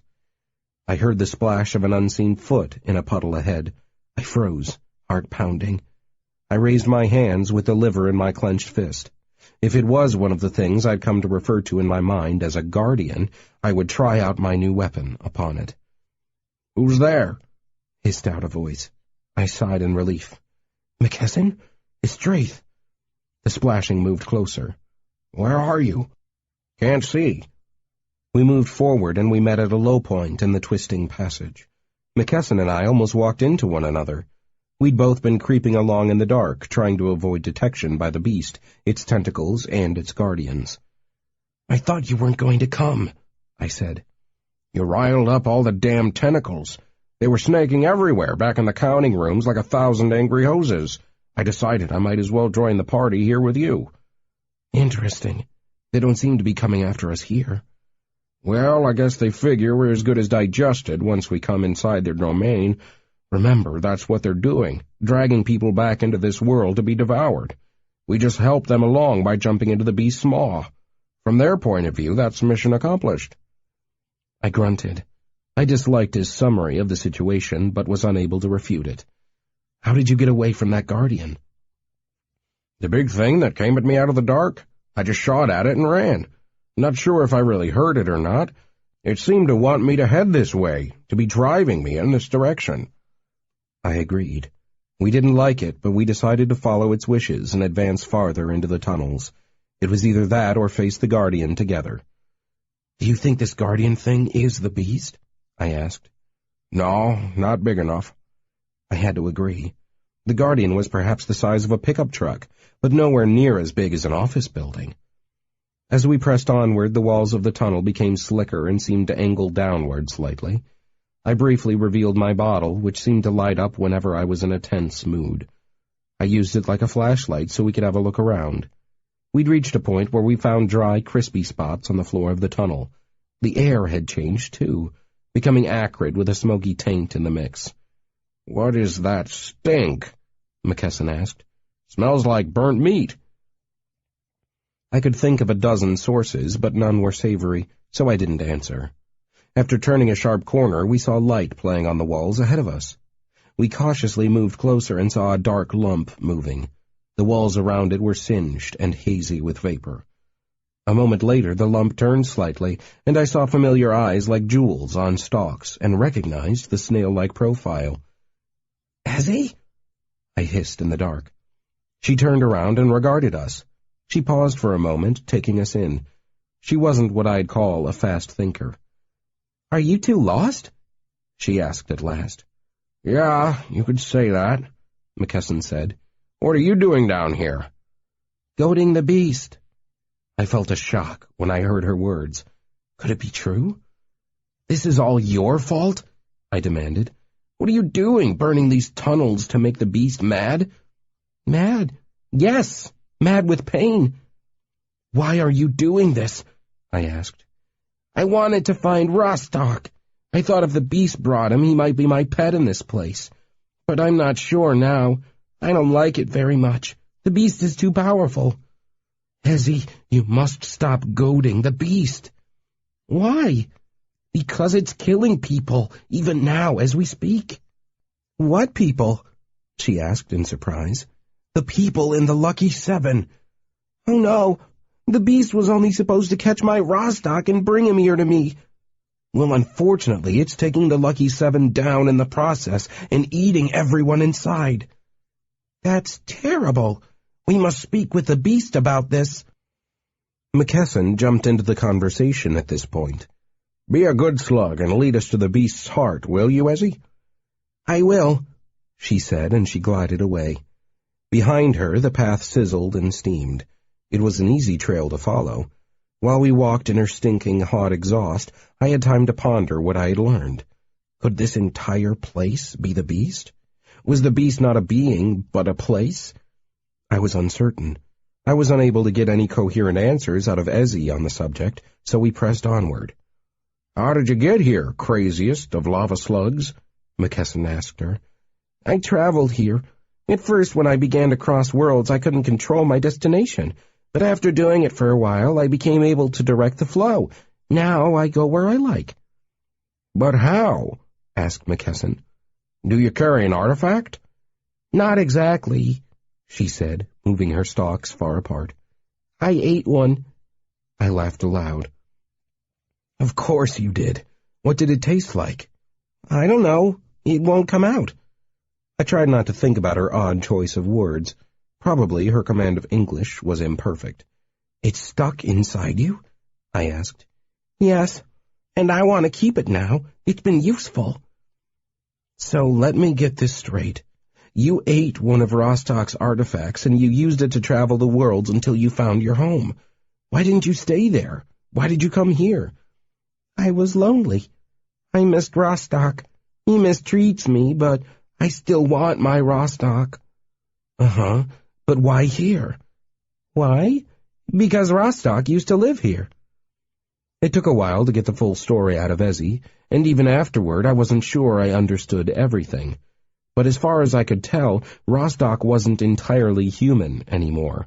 One of his objects, one I'd never seen, gave him his greatest power. Like many of the artifacts, it had a serious side effect, and it had changed him. He'd become attached to this place, the home of the beast, and he'd become like the creatures here. He liked the dark now. He was swollen of form and alien to look upon. From her vague descriptions, I visualized a hulking figure that felt at home only in darkness. It certainly sounded like the Rostock I knew. "He's been turned into some kind of troll," McKesson said suddenly, interrupting our conversation. "There have been rumors like that for years.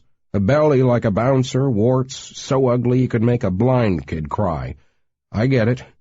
Now, how do we stop this beast from destroying my town?" "Follow me," she said, and began slithering away deeper into the tunnels. We followed, but I was frowning in thought. "Ezzy," I said, "I want to know something else. Did you start this whole thing? Did you goad the beast into action against Las Vegas? Why did it come to our world and begin eating people in the first place? As I recall, it started around the time you left Rostock." Ezzy's eye stalks drifted apart again. I gathered this was a gesture for her, as I'd seen it before. She did that when she was thinking or hesitating before answering a question. Maybe it was like a human shrug. "I came here after I met you at my home pools. I came because Rostock and I know this place. I hope to make a home here for both of us, hot enough for me and familiar to him. I didn't mean to upset the beast, but I always make it angry when I come here. It can't digest me, you see." "Yeah, and I bet you give it a tummy ache, too," McKesson chuckled. "I'm afraid so," she said. "So the beast is looking for Rostock?" I asked. "It's attacking the Lucky Seven to get him? Where did it get that idea?" "I told it where to find him. I will stop traveling these tunnels when I have my Rostock." As we walked down the crispy burned tunnels, I wondered about Rostock and the beast. Exactly what was the nature of their relationship? Was Rostock an escaped imp from this particular slice of hell? The beast certainly did qualify as a devil, if anything I'd ever met up with did. If that were the case, then I found it interesting that Rostock had given me a weapon and instructions on how to kill his own dark god. That was what I planned to do, if I could. When I found the heart of this beast, I would press the liver against it and pump in venom. I only prayed it would work, that it would be powerful enough to kill the monster that ruled in this foul place. I wondered, too, how the beast had been awakened. If it hadn't been Ezzy who had started it all, who had? 31. The tunnels were like a sewer, but worse. The walls weren't solid concrete. They were more like mud. When I touched them, it felt as if I was in contact with the bottom of a river with a lot of slimy moss floating in it. At times, it was hard to keep my shoes on when the floor became mushy. In other areas, it was more solid, like stone. As we went deeper, winding down, following random twists and turns, the walls and floor became softer again. I found myself walking in Ezzy's burned wake. The smoldering region she passed over was uncomfortably hot, but at least it was firm and provided good footing. When we reached the bottom of the tunnel complex, we met a guardian. I wasn't sure if it was the same one we'd seen before, but it was close enough. First, a feeling of dread came over me. I don't know how else to explain it. I thought it was the oppressively thick air when the sensation began, but it quickly grew in my mind until I felt fearful to take another step. I knew McKesson felt it as well. He faltered and slowed. I glanced back, and in the darkness I could make out his form several paces behind. Ezzy, for her part, seemed immune. She glided forward, humming tunelessly. I would have laughed if I hadn't been so close to panic. "Do you feel it?" I whispered to McKesson. "Feel what?" "You know, scared. I think it's somewhere close." McKesson heaved a breath and coughed quietly. "Yeah," he said at last. "I feel it." I knew from experience that mental effects were possible. Meng commanded people around her with her artifact. I'd seen it with my own eyes. It only made sense that other beings might have the power to alter human minds, or at least to alter our emotions. I wasn't immune to such a natural power, as it didn't come from an artifact. We forced ourselves to continue following Ezzy. It helped somewhat that her dull reddish glow provided a stable light source in this dismal world. When the Guardian attacked us, it took us by surprise. I think it knew who we were and that we could be dangerous. Rather than taking a direct approach, it chose to lie in ambush. It waited until Ezzy and I had passed. Just as McKesson brought up the rear, it lunged out of what I had assumed was a solid wall. The wall turned out to be a ridge of muck, which went down in a gush. A huge limb shot out. I whirled, and McKesson's gun sparked and boomed. In that flash of light and fire, I saw the thing that had him as I'd never been able to before. It was terrifying and thoroughly alien. I glimpsed multiple eyes, a writhing cluster of tentacles at the throat, and a wet dark skin of mottled brown. McKesson's gun flared again. The creature's muscles rippled in response. It lifted him into the air and squeezed him. I heard a ghastly snapping sound and a gargling human scream. It was killing him.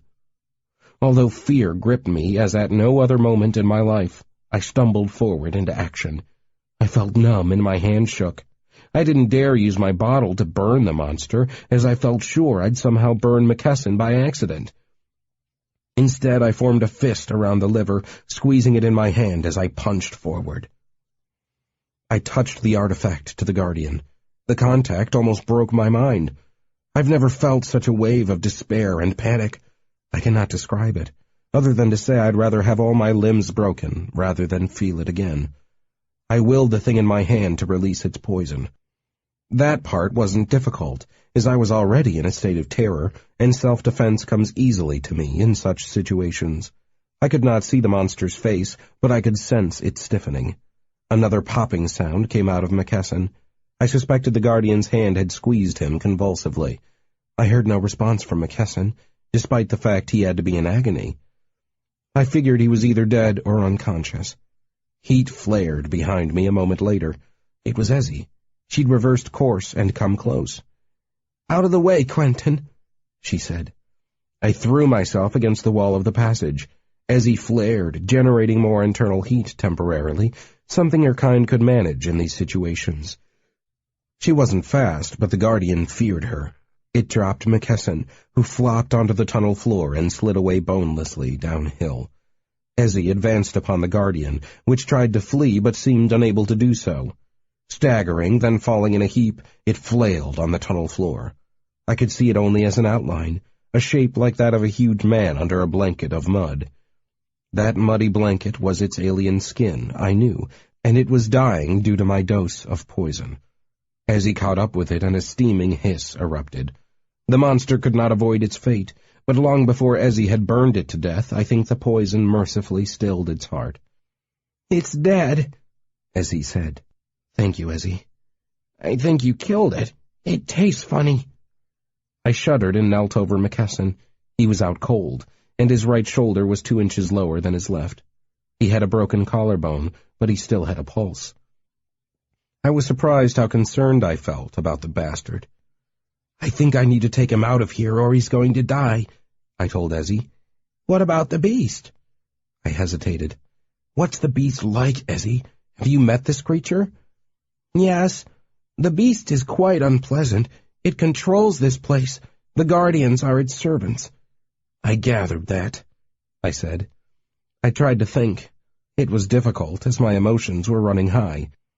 The greatest of them was an abject fear of this place. It had been growing in me since I'd arrived, I realized now. I wondered if I would be able to press on if things became worse. I had killed this Guardian, and if the master of this domain was simply a larger, more powerful version, I might win. But then again it might reach out of another wall and crush me to death before I could strike. "I don't think I can beat the beast right now," I said. "Can you open a path? Can you take me home, Ezzy?" "All right," she said mildly. She opened a rip in space that twirled with pulsing orange light. "Are you coming with us?" I asked. "No, I'm going home. I don't like it here, and I don't think Rostock and I would be happy here living with the beast." I wished her luck and dragged McKesson into the rip after me.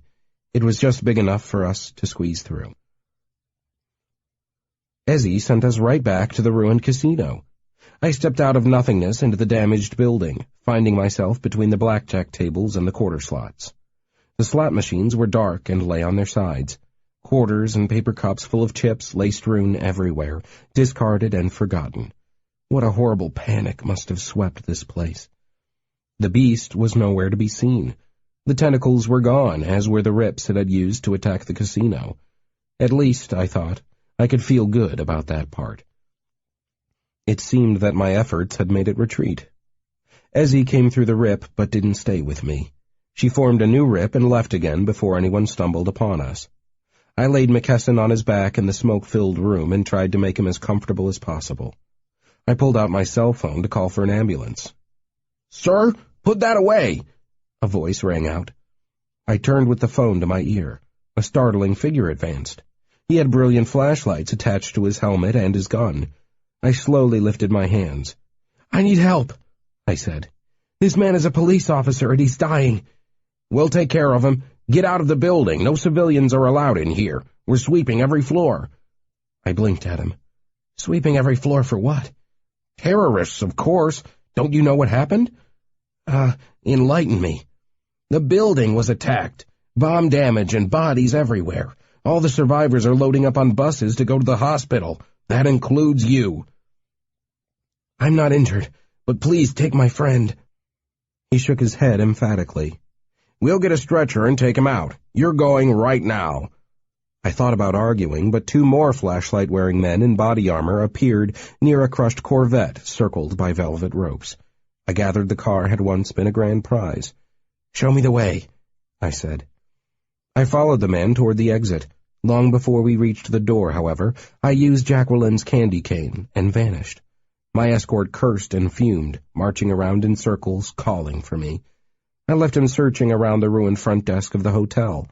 The last I saw him, he was standing outside the restroom, threatening me. I shrugged and stepped outside into the comparatively clear night air. I walked outside, getting my first look at the Lucky 7. The building hadn't come down, but there had been a considerable amount of damage. Hundreds of windows were broken, and smoke drifted out of several of them far up the walls. For blocks around, the police had barricaded the streets. As I listened to snatches of conversation, I was stunned to learn they, too, were engaged in the cover story about mythical terrorists. I was weary and wanted nothing more than to find a hot shower and a bottle to take into it with me. But I was stunned by the situation. How could the authorities possibly believe they would be able to cover up a story this wild? A building attacked by masses of alien tentacles? Crushed bodies, hundreds missing or dead, fires and mayhem of every imaginable type? Just the police themselves would be impossible to keep quiet. Who could go home to a spouse at the end of such a day and maintain tight-lipped silence after having seen the wildest sights of his life? I'd once read that most conspiracy theories don't hold water due to the nature of human psychology. It's simply impossible for ordinary people to keep a secret. That argument had always rung true to me. Even I'd found it hard to believe in UFOs, Bigfoot, and the like. But today I was witnessing a massive conspiracy firsthand. How could they possibly succeed? I found the buses in question. There were only 2 of them in evidence now, but I surmised from wandering emergency people that many more had been here recently. The buses were odd in appearance. I've seen a lot of these bulky vehicles, and they generally run to type. But these were different. They were painted a glossy black and had no insignia displayed that I recognized. Every window was heavily tinted and completely opaque. My eyebrows lifted of their own accord. This was interesting. I took the opportunity to poke my nose into one of them and have a look around. The driver was sitting in his seat texting. The engine idled loudly while his cell phone made comparatively tiny tones as he tapped it. I took a look at what he was telling someone with his thumbs on his cell phone. I read, "Totally bored. Convention still hasn't broken up. We'll come home in an hour, I hope." Convention? I was stunned. This man was in on the conspiracy. It was chilling. What would the motivation be? How well paid was a government bus driver? Did he believe this was all for the sake of national security? The man twisted his neck around and half stood up. He'd detected me somehow, I could tell. I leaned back quickly so he wouldn't run into me. His head swung back to his console, and my eyes followed his. There I was, peering over his shoulder like a ghost. The bus had cameras, and they'd spotted me. "Who's there?" he demanded loudly. I made a hasty exit from the bus. Surrounded by cop cars, I realized many of them were idling and probably had their cameras running. I had to get out of here before someone decided to capture the ghost in their midst. I hurried away and crossed the empty boulevard, heading into the one area no one seemed to be going. I walked into the deserted streets of the Triangle. 32. I walked through dark, quiet streets and puzzled over what I'd seen. Was this some kind of giant organization bent on erasing this event? Did these men come from the cube city I'd seen in the desert? Was the city teeming with government goons? It just didn't add up. The bus driver had not fit the part of a grim-faced CIA cleaner. The cops hadn't impressed me as anything other than people doing their jobs. If I had to guess, I would say they all believed their own cover story. But how was this possible given the number of eyewitnesses? What was going on? What could cause so many people to act in concert? The first answer I came up with was a chilling possibility. What if I wasn't on Earth at all? Not my Earth, anyway. What if Ezzy had returned me to a close approximation of my home world, where terrorists rather than monsters had just attacked the Strip? I rejected the idea after entertaining it briefly. There were too many things that didn't fit. The damage to the hotel didn't look like a bomb attack. If this was my Earth, then something strange was going on. Those strange black buses were on the top of the list. They were physical and undeniably weird. I decided I couldn't figure this out in a vacuum. I didn't have a lot of people I could ask about it, but I knew one who might be watching closely as these events unfolded. I also suspected this particular individual knew more than he'd been letting on since the beginning. It was time to talk to Gutter Jim. He was the one who had sent McKesson and me after the beast in the first place. I walked to the middle of the closest intersection in the triangle and took out the bottle that served me as a weapon. I clanged it on the manhole cover in the middle of the street. "Come on out of there," I called. "I know you can hear me." It took a minute or two, but I was determined. At last a figure stepped away from the street corner behind me. I stood up and turned around sharply. He had come from the storm drain, rather than the manhole. "It's time you and I had a serious talk," I said, putting my hands in my pocket.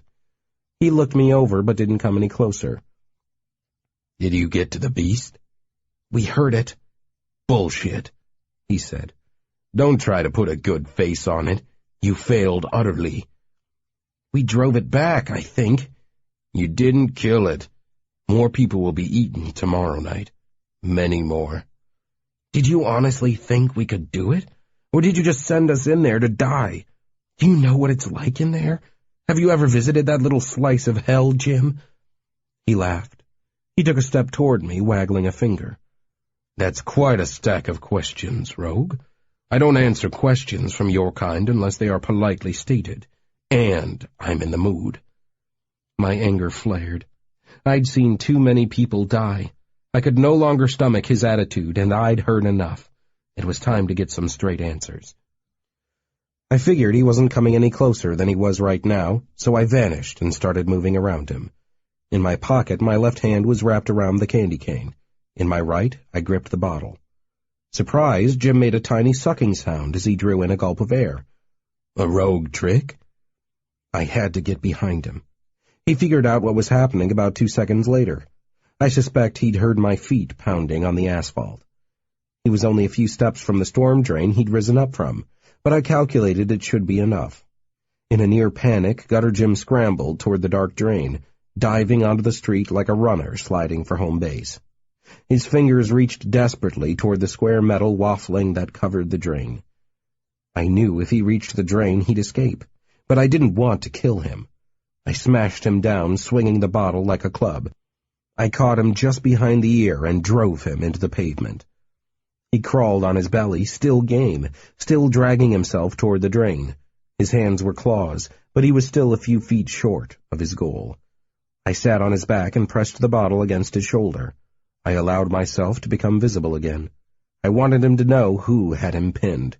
"Freeze," I said, "or so help me I'll burn a hole right through you." He froze. I felt his labored breathing. I shifted, putting my knee on him. I never gave him a chance to move. I knew the second Gutter Jim had so much as a finger into his home domain, he would be gone.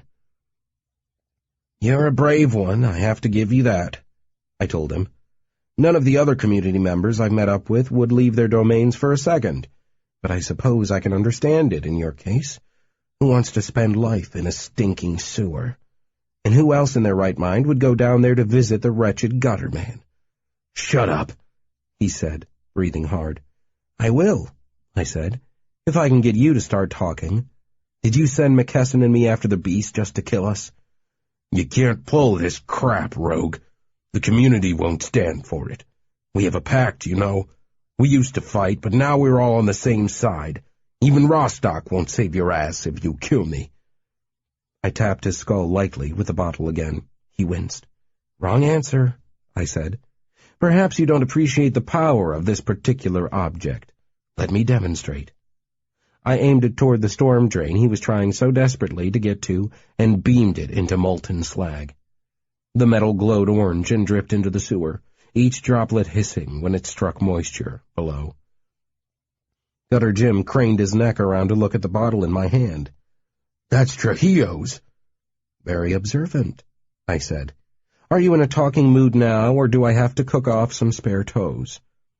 He twisted to look up at me. His eyes were wide and the whites showed. He looked at me, his fear greater than before. "Did you kill him? Did you kill Trujillo? I can't believe it." I pressed the bottle against him. "Yes, I'm a killer. A new kind of community member. Don't make me burn you." "Okay, be cool. I didn't send you down there to kill you. I hoped you could kill the beast, just like I said. Everyone says you're the best. There's no one like you, no one who can handle so many artifacts at once. Anyone else would go mad." I frowned at this. His answer wasn't what I had expected, but I thought he was telling the truth. At least he believed what he was saying. "Go on," I said noncommittally. I was still playing the bad rogue, the dangerous crazy rogue who might murder anyone and enjoy it. It wasn't really me, but it was a part I found easy enough to play, especially after my recent experiences. "I thought you could do it, that's all." "I believe you, but why? What were you going to get out of it?" He prattled on about saving the city for a bit, until I threatened him further. The interview took some time, but no cars came down the street. There had been a few lighted windows, but the lights vanished soon enough. No one ventured out to learn what was happening in their streets. No one who had lived this long in this neighborhood had any curiosity left in them. Okay, he said finally. "Can't you figure it out? I wanted the domain. I wanted a new world." Now he had my interest. "You wanted that world? Have you ever been there?" "No, but it's a lot like mine, I understand. You can exit that place and come out almost anywhere, if you know how." "You don't know what you're talking about," I told him. "It's hell in there." "It can't be worse than living in the sewer." I laughed. "Your sewers are tinkling waterfalls and sweet perfume compared to the home of the beast." But at least I finally understood. He was Gutter Jim, the pariah of the community, and he wanted to be something better. If he could take over a pocket universe that could allow you to go anywhere, not just into drains and ditches, he would be moving up in the world. He'd become cool, a prince of the air, rather than a worm that lived underground. "What about McKesson? How did he fit into all this?" I asked, becoming angry with his arrogance again. What was it with these people? Even the one who lived in the sewers liked to look down on everyone else. Did you kill him? Gutter Jim asked. Or leave him in there with the beast? I dragged him out half dead. An unusual show of loyalty for a rogue. But to answer your question, he was working for me. He knew the game. He knew why I wanted to kick the beast out of its lair. There was only one problem with your plans for a land grab, right? The current tenant is a nasty one. So rather than risk your own skin, you goaded it into attacking the city. That way you could talk a couple of chumps into going in there and cleaning it out for you. Is that it? No, you've twisted my words. I never teased the beast. I didn't let it loose, not originally. Who then? Take your foot off me and I'll tell you. I give you my word. I considered it. I aimed my bottle at him and removed my foot. I figured I could probably burn him before he could do anything important, anyway. I was wrong. Slowly, painfully, he got up to his hands and knees. I saw something then, a dark stain under him. There was a trickle of liquid which ran down the street. I squinted at it for a moment, but then forgot about it. Tell me, I said.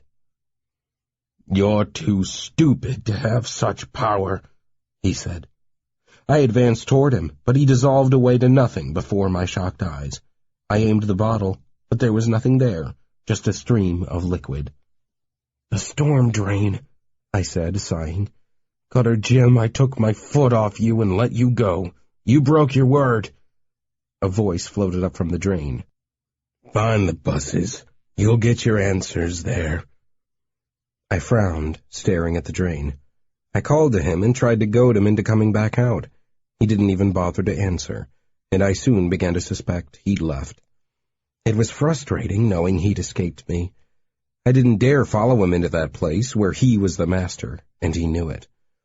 Someone cleared their throat behind me. I whirled around, expecting to see Gutter Jim aiming a weapon at me, but this man had a heavier build and a familiar face. I recognized him in the glare of the streetlights. "Cartoon?" I asked. "Yeah, man, it's me." "How long have you been watching?" "Long enough to see some of the freakiest shit I've ever laid eyes on. Where'd your little friend go?" I peered at the street. "I think he pulled a trick on me. See this?" I pointed toward a puddle in the street. It was dark, and it led from where Gutter Jim had been lying into the storm drain. Like all liquids in the street, it had followed its natural path to the nearest drain. "He spilled some kind of liquid," I said. "I've learned the hard way he doesn't need to step into the drain to go home. He can go down if he has some kind of path connecting him to the underworld. He must love it when it rains." Cartoon came forward and knelt by the puddle. "You've got some loco friends, Draith." "That I do." "You know what? This isn't water or soda. It's blood. Blood looks like this on the street at night. Not red like paint. It looks dark like water or grease. Don't ask me how I know, but I do." "Blood," I said, thinking about it. "He must have cut himself somehow to make a connection with the drain. That's how he slipped away. The man must have wanted to get away from you pretty bad to cut himself up like that." I agreed, and we walked back toward the strip together. The yards were sandboxes in this area. No one had the money to water a lawn. Even the cacti were drooping and yellowed. Most of the houses appeared abandoned. A few had scorch marks coming from the broken-out windows. "I haven't seen the beast all night," Cartoon said. "It's been a nice vacation." "It left the triangle and hit the strip," I said, briefly explaining what happened at the Lucky 7. Cartoon was shocked. "They said that was some kind of explosion. The TV people always lie. Always. I don't know what to think anymore. Are you going to explain any of this shit to me?" I glanced at him. I thought it over for a moment, then nodded. "I guess you've earned some information. Just the fact you've survived the beast so many times makes you a player. How have you managed to do that, by the way?" I feel him. I feel him coming, or her. The beast might be a she. Did you ever think of that?" "How do you know it's near?" "I get scared. For no reason. I don't get scared by much of anything, but when the beast is coming, I know it." I told him about the beast and its pocket universe as we walked. He gave me occasional strange looks, but I could tell he believed it all. How could he not, after what he'd witnessed? Then I filled him in on the community and the artifacts they all searched for and hoarded. After that, I outlined a plan and his part in it. By the time we'd reached the Strip, he probably thought I was crazy. 33. I followed Cartoon out onto the boulevard and toward the line of police cars, which formed a barricade near a fake lake surrounded by palm trees. Many people had died here tonight, but it still looked like a fairy tale wonderland. The buildings were lit up in magenta, jade, and flaring orange. Wild architecture and in-your-face advertisements were everywhere. As we drew near to our goal, a screen the size of a jetliner loomed over our heads, displaying a woman's shapely rear in a glittery golden thong. Cartoon was nervous. He had several good reasons to be. First, he was approaching a line of cops, many of whom wore riot gear. They weren't happy-looking, not even for cops who were on duty after midnight in riot gear. But he understood my plan and why he was the right one to ask the questions. The second reason for his nervous behavior was me. I walked along with him, pacing him quietly step for step, but I was invisible. He kept glancing in my direction and, worse, glancing down at the sidewalk, looking for my shadow. I told him about the shadows and cameras just in case I needed his help to get away. The police might not have been looking for me, but as far as I knew, I was the only witness who'd not been eaten or loaded onto a shiny black bus. I didn't want to be captured and forced to participate in their plans, so Cartoon was going to do all the talking. "Sir? Officer, sir?" Cartoon asked the first cop he met who wore his regular uniform. We'd targeted one of these guys rather than the riot squad. Maybe they were unaffected by whatever had a grip on the others. The cop wore the traditional khaki uniform with a 6-pointed silver star on the left side of his chest and a microphone clipped to his shirt. As Cartoon approached, he frowned and stepped forward with his hand extended, palm out. "No one is going past this point." "Yes, sir, I know that. I just wanted to ask you for some help." The cop's face softened. "What is it?" "My sister was in the Lucky 7. They say she's been taken somewhere on a bus." The cop was frowning again. "Yeah? You know where I could find her, officer?" He heaved a sigh. For my part, I was impressed by Cartoon's acting. I imagined he'd fed bullshit to many cops in the past. He was a natural. "Yeah, okay. I heard that they were taken up to some hospital." "Which one? Could you find out for me?" "Sunset, I guess." Sunset? A chill ran through me. All those people, busloads of the injured, being taken out to Sunset Sanatorium? I didn't like the sound of that at all. I felt a pang of remorse for McKesson. If they really did take him to Meng's lair, I was going to feel bad if he ended up inside one of her little rubber rooms. He was a bastard, sure, but as far as I was concerned, he didn't deserve that. No one did. "Where is this place, officer?" "I don't know the address. Look it up." Cartoon backed away. "Sure thing. I thank you again, sir." He walked away quickly and turned into the first side path he could. It was a bridge lined with palm trees and Roman columns. On top of each column stood a statue of an alligator, griffin, or Roman-looking soldier. "Draith, are you here? I can't see your shadow." I appeared beside him and he jumped. "Damn, I hate that." "Sorry. The cop said Sunset. Do you know what that is?" He shook his head. "It's a sanatorium." "A what?" "A nut house. But in this case it's full of people who don't belong there. It's the domain of Dr. Meng, the member of the community who hates me the most." "I don't like hospitals," Cartoon said. "And I hate hospitals full of crazies." "You don't have to come." He looked at me strangely. "Have you ever been in there, Draith? Inside, I mean." "Yeah," I said. "It's a bad place." I told him briefly about Meng and her ability to cloud the minds of others. His frown deepened as I kept talking. "Man, I need out of all this." I shrugged. "Suit yourself." He hesitated, leaning against the concrete railing over the fake lake. It was lit up with brilliant colors. The splashing filled the air with a pleasant pattering sound. "Just tell me one thing," he said. "If I help, will I be helping to stop the beast? I hate the beast. It's eaten most of my friends, you know." I nodded.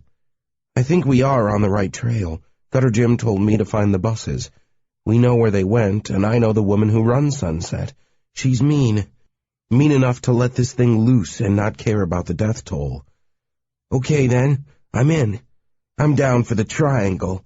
Somebody's got to stop this thing." I smiled and we walked back out onto the strip. I had an army of one with me now. We stopped at an all-night eatery and filled up on junk food. I needed food to stay alert. I didn't know what Meng's next move would be, but I wanted to stop her before she made it. At length, we took a taxi and had it drop us off a block from the Sunset. I found a dilapidated building full of empty apartments nearby. From the look of the place, it should have been condemned years back. Most of the tenants in the creaky hallways fell silent and melted back into their doorways when they saw us coming. On the fifth-floor landing, we met a working girl. Her dress barely made it over her hips and looked like it was made of latex. She had a pale, pretty face with a circle of black hair around it. A thick black nose ring completed the goth look. I watched her consider asking us if we needed any of her services, but she changed her mind as we walked by, giving her a better view of us. I guess anyone in this part of town could tell by the look in our eyes that we were in a business-like mood. We brushed past the girl and went to the door at the end of the hall. I knocked softly. "There's no one in there," the girl said behind us. I looked back at her and ran my eyes over her.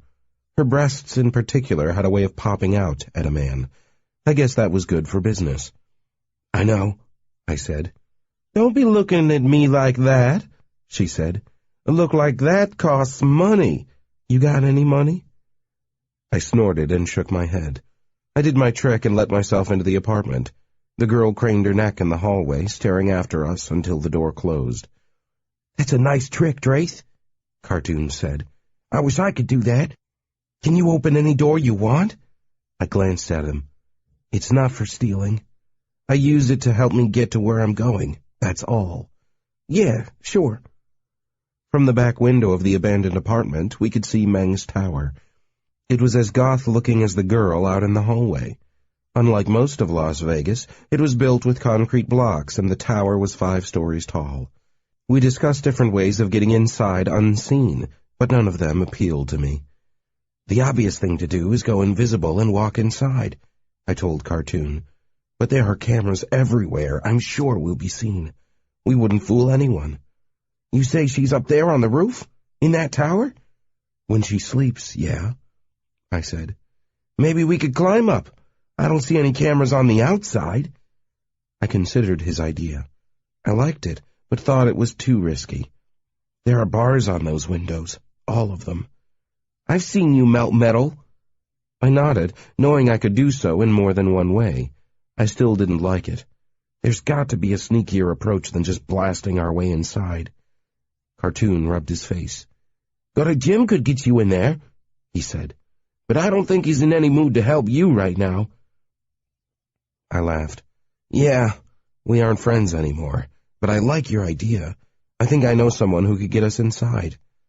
I pulled out my cell and dialed Gilling's number. It rang and rang until I frowned. There was no answer, no voicemail, nothing. I tried several other cultists who followed Gilling. Many were my friends, and we'd worked together successfully in the past. None of them answered. "Maybe Meng got to them first," Cartoon said. I frowned. "I've got another way to contact him." I dialed Jacqueline next. She answered on the second ring. "About time you called me. Do you need me to come pick you up?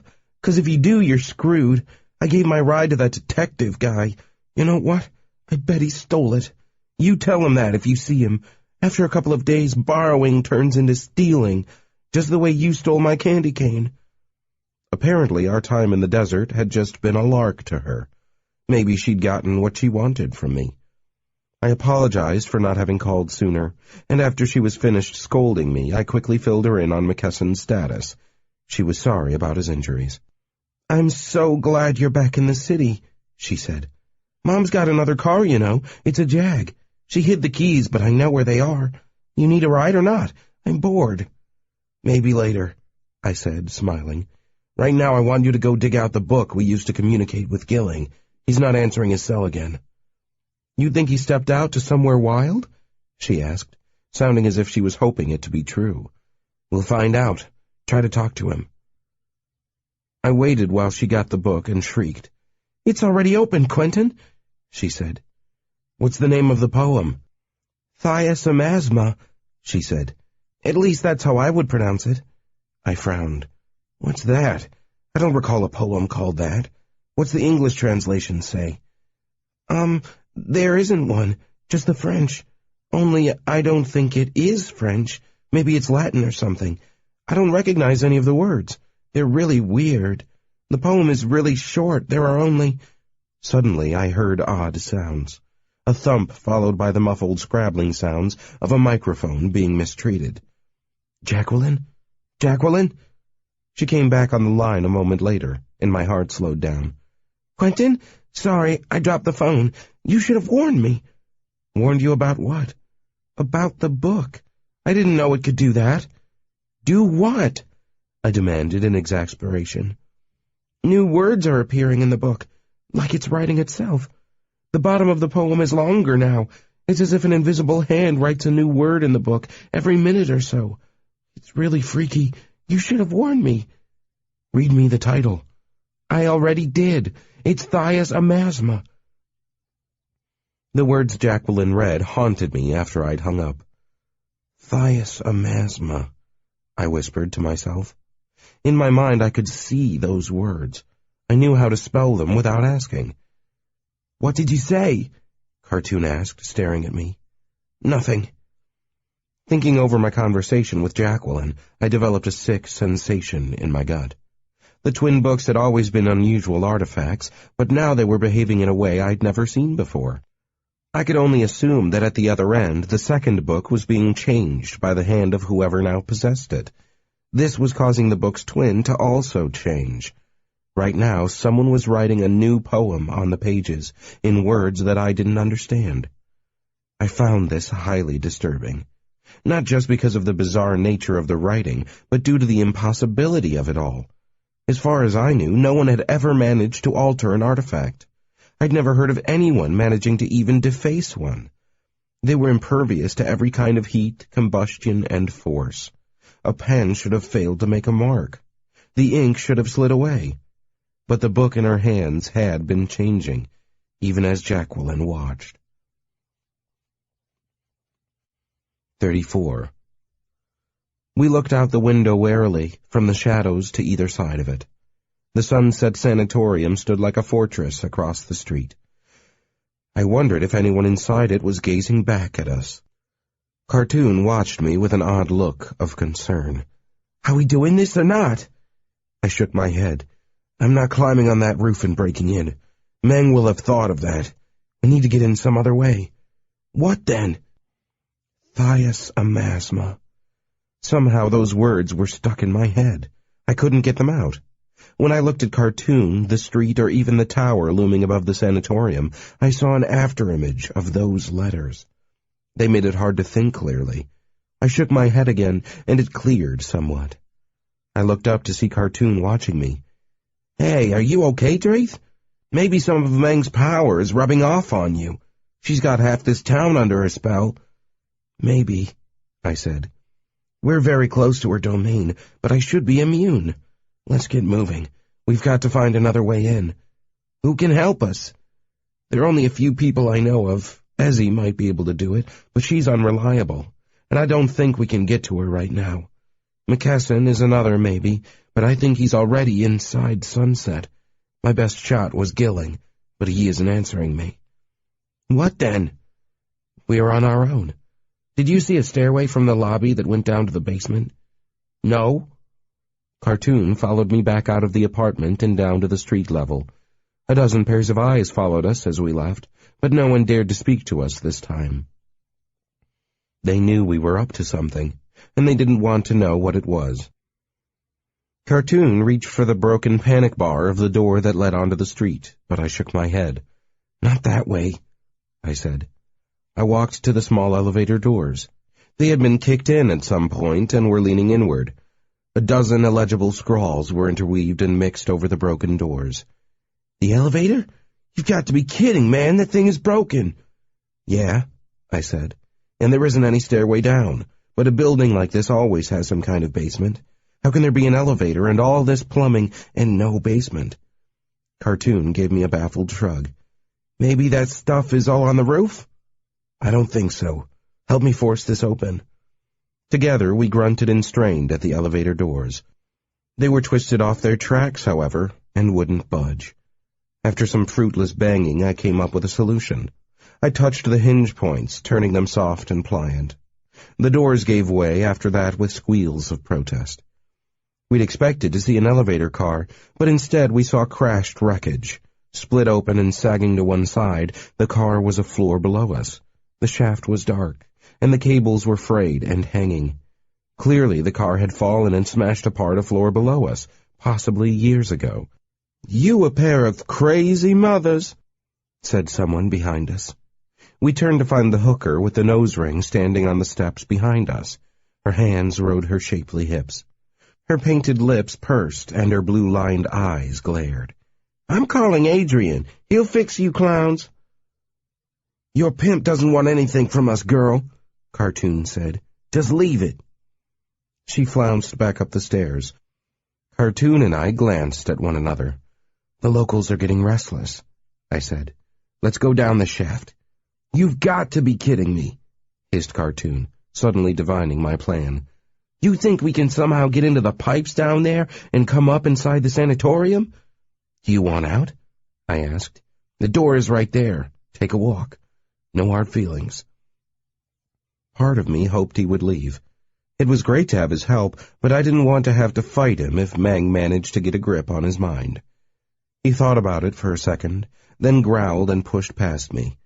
He shoved the doors out of the way and began climbing down into the dark shaft. "That girl was right. You are nuts. Maybe you belong inside Sunset. You ever think of that, Draith?" "Many times, actually," I said as I climbed down after him. We snagged our clothes on a bit of twisted metal, but managed to get down to the floor below. "Told you there was a basement," I said as we extricated ourselves from the tangle of twisted steel.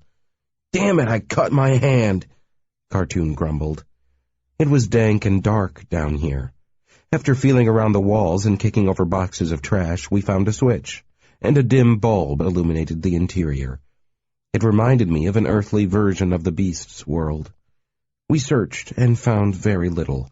A few standing pipes that reeked and a number of rusty valves. I'd hoped to find a walkway, a connection through the sewers into Meng's domain. "Nothing," Cartoon said. "Now what, boss?" I shook my head. "We'll have to go back up and try something new. I thought maybe this place was hidden for a reason. I thought maybe it was connected to her building and had been sealed off, but there's nothing here." Mumbling curses as we bumped into things, we headed back toward the elevator shaft. The way up looked a lot harder than the way down had been. Worse, we saw flashlights playing on the walls from the floor above. "They are down here, I swear," I heard a woman whisper harshly. "Get your gun out. They look serious." Cartoon and I exchanged glances. The voice was a familiar one. It was our little hooker friend, the self-appointed hall monitor of this dump. "What are we going to do now?" Cartoon hissed at me. "I'm not climbing up out of this hole into a fight. We'll get slaughtered." I nodded and put my finger to my lips. I dug into my pocket for the candy cane. My plan was a simple one, to climb out invisibly, then get Cartoon out by any means necessary. "Giving up so soon?" asked another voice. We both whirled around. I saw it first. One of the pipes was open and something had slithered part way up out of it. I pulled out my bottle and fired a lance of energy toward the apparition. Light flared, filling the room with radiance for a moment. The shadow vaporized in a puff of foul-smelling steam. I advanced, with Cartoon following nervously. "That was Gutter Jim, wasn't it? He's some kind of ghost. Did you get him?" I peered down into the pipe, with my bottle still glowing in my hands. It looked like a dying green light bulb. "That wasn't cool, Draith," came the voice again from inside the pipe. Cartoon jumped back, and I recoiled with him. "Damn, you burned him! I saw it!" Cartoon said. "What do you want, Jim?" I asked. "You're in a bad spot. Let's call a truce. Come down here and we'll talk." I looked at Cartoon, who shook his head emphatically. I smiled grimly, agreeing with his assessment. I'd rather sit here until morning than put myself into Gutter Jim's power. "Let's talk from here," I said to the pipe. "That way we're on equal footing." "Very well," he said, sounding displeased. "You realize why Meng brought the survivors here, don't you?" "She has to be covering up the attack by the beast. She's erasing minds, not just of the officials, but of any survivors or witnesses. I talked to Trujillo out in the desert. He said the community was responsible for keeping a lid on odd events in town. For that, the government looks the other way while they make this city and its inhabitants into playthings." "Something like that," Jim said. "It's never been so clearly laid out and defined. At first, they asked us for favors. We did the same. It's grown into a systematic deletion of the truth." "I watched and listened to the officers on the scene. They believed the cover story, so they must have been affected by Meng." "Shrewd guesses. Now you're here to blow the whole thing wide open, correct? You want to get into Meng's place and finish what you started?" "I'm not here to kill her, necessarily, but I do intend to stop her." "There's no way to stop a personality like hers short of violence. But you're totally insane to try that again. You know that, don't you?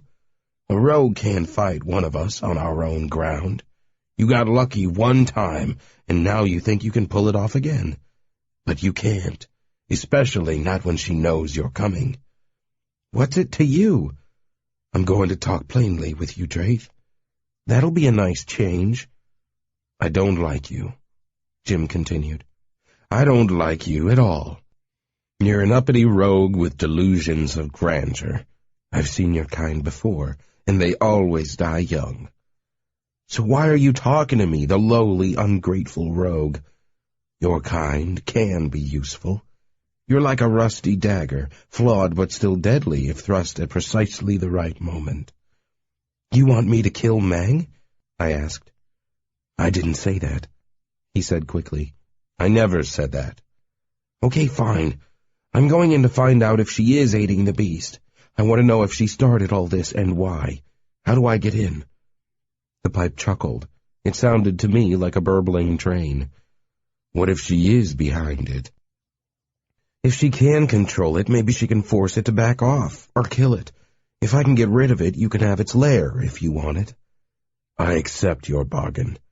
Look on the wall to the north, toward the sanatorium. There's a passage there. You can't see it easily. This place was once Meng's secret way out of the sanatorium into the streets. She doesn't go out anymore, due to your attack. She stays inside, more paranoid than ever." "I don't see anything," Cartoon said, feeling along the wall in question. "There's a rusty gauge nearby, twisted like you're trying to remove it." Cartoon did as the thing in the sewer said. A moment later, part of the wall opened, revealing a dark passage. By the angle of it, I estimated it indeed led under the streets to the sanatorium. It looked like a tunnel rather than a sewer. Still, I was suspicious. "I'm not going to enter your domain. No pipes or liquid water." "You don't have to," Gutter Jim said. "This route is dry enough. Meng had it built for her own use, and she didn't want to enter my domain any more than you do. One more thing. Taking your trained ape with you is a mistake. You know that, don't you? She'll turn him on you in seconds." "Fuck you, Toilet Jim," Cartoon said. The pipe burbled with amusement. "You might be able to help us further," I said. "2 locals are trying to get down here to stop us. Could you stop them?" "You're afraid of a hooker?" I felt myself getting angry again. "Are you going to help or not?" "They are part of Meng's militia. She's got them conditioned to watch out for anyone dangerous. Apparently you've triggered their protective instincts. They probably won't do much more than warn her." Great, I thought. Not all of Meng's servants were mindless zombies. It seemed to depend on the individual and how open her instructions were. If a person had been ordered to kill someone in particular who was in close proximity, it seemed to turn them into single-minded machines. But if they had more general orders, such as the police we'd encountered, they were almost normal, with only slight gaps in their behavior. To me, this flexibility made her all the more dangerous to deal with. Gutter Jim left us alone after we found the passage. The hooker was being quiet upstairs, so we decided now was a good time to try it. I entered the passage first, with Cartoon behind me. "This is some kind of trap," Cartoon whispered. "That gutter dude is tricking us." I'd already considered the possibility, but was determined to try this anyway. Meng had attempted to kill me on a number of occasions already, and she had no incentive to stop. She also had too many people under her control. It was alarming, and it was wrong to twist people's minds that way. McKesson was just one of many, but he'd been in my care after he was hurt, and I felt responsible for him. He was kind of an ass, but he always came down on the right side when there was a fight at hand. I felt I should get him out of Sunset, if for no other reason than to keep him out of Meng's clutches.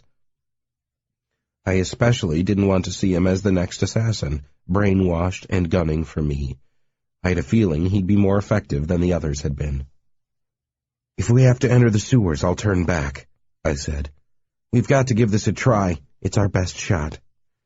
The passage smelled of earth and old rotten things that had gone past the point of fermentation and begun crumbling to dust. Watching closely for puddles and avoiding direct contact with them, I pressed ahead. The world was different down here. The walls felt close and tight. Every sound was muffled. We left the last gleam of light from the bulb in the basement behind. In the darkness, I saw the words everywhere I looked. It was as if the darkness made the afterimage in my mind clearer. Thias Amasma.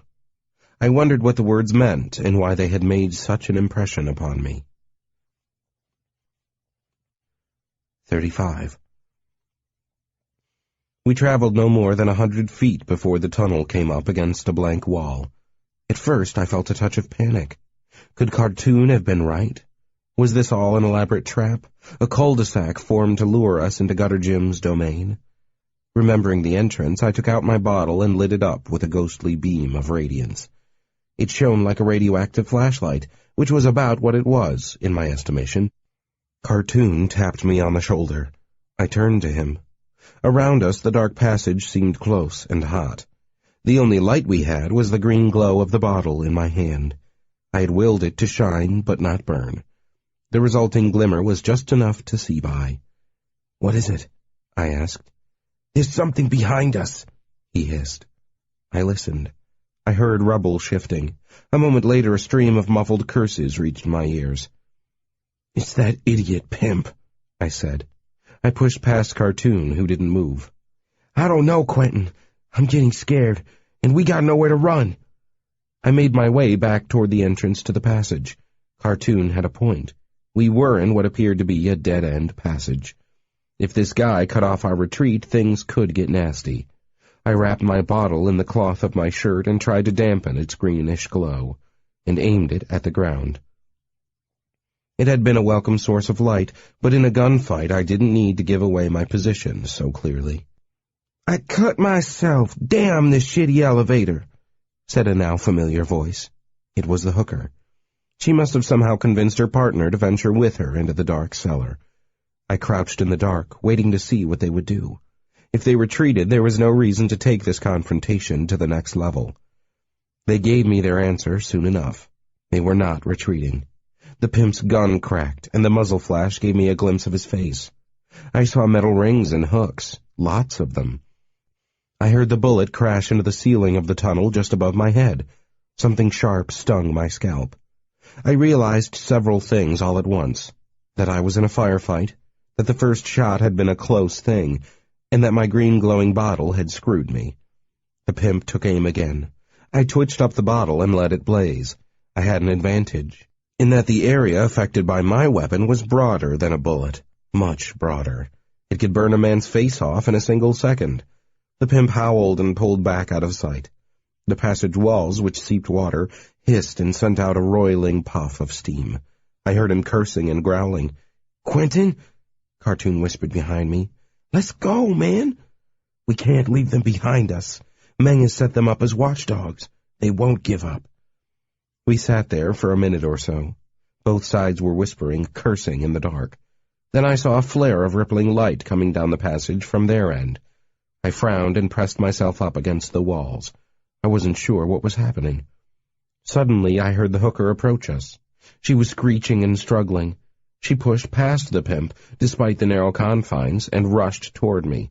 I lifted the bottle and let it shine light in her face. The light was as intense as a diving light, but not enough to burn the skin. I thought I knew what was happening. She was under Meng's spell, just like the other assassins I'd met up with. Mad with her compulsion to attack me, she'd finally decided to charge unarmed. I braced myself for a kicking, biting, scratching fight. I didn't want to burn an unarmed woman, so I would have to knock her unconscious. But when she had almost reached me, I caught her expression in my bright beam. I didn't see fanatical aggression there. Instead, I saw terror. Her mouth was open and puffing. She had blood running down her arms and her left cheek. Her hair crinkled against the roof of the tunnel as she came heedlessly toward me, and her eyes were white circles. I saw no weapons, so I didn't stop her. I let her come toward us. I heard a cry behind her. It must have been the pimp. He made a bubbling sound like that of someone drowning. Had Gutter Jim stepped in and attacked him? The girl halted her charge as suddenly as it had begun. The look on her face had changed to one of shock. I turned the beam back to her eyes, and they pleaded with me. Her glossed lips tried to form words. "Help me," she said. She reached out her hand. Each nail was an inch long and painted a different shade of pink. I took her hand, and almost immediately I was yanked forward. Something had her by the legs and was pulling her back down the tunnel. I didn't let go, but I found myself being dragged as well. Then I saw what had her. Tentacles.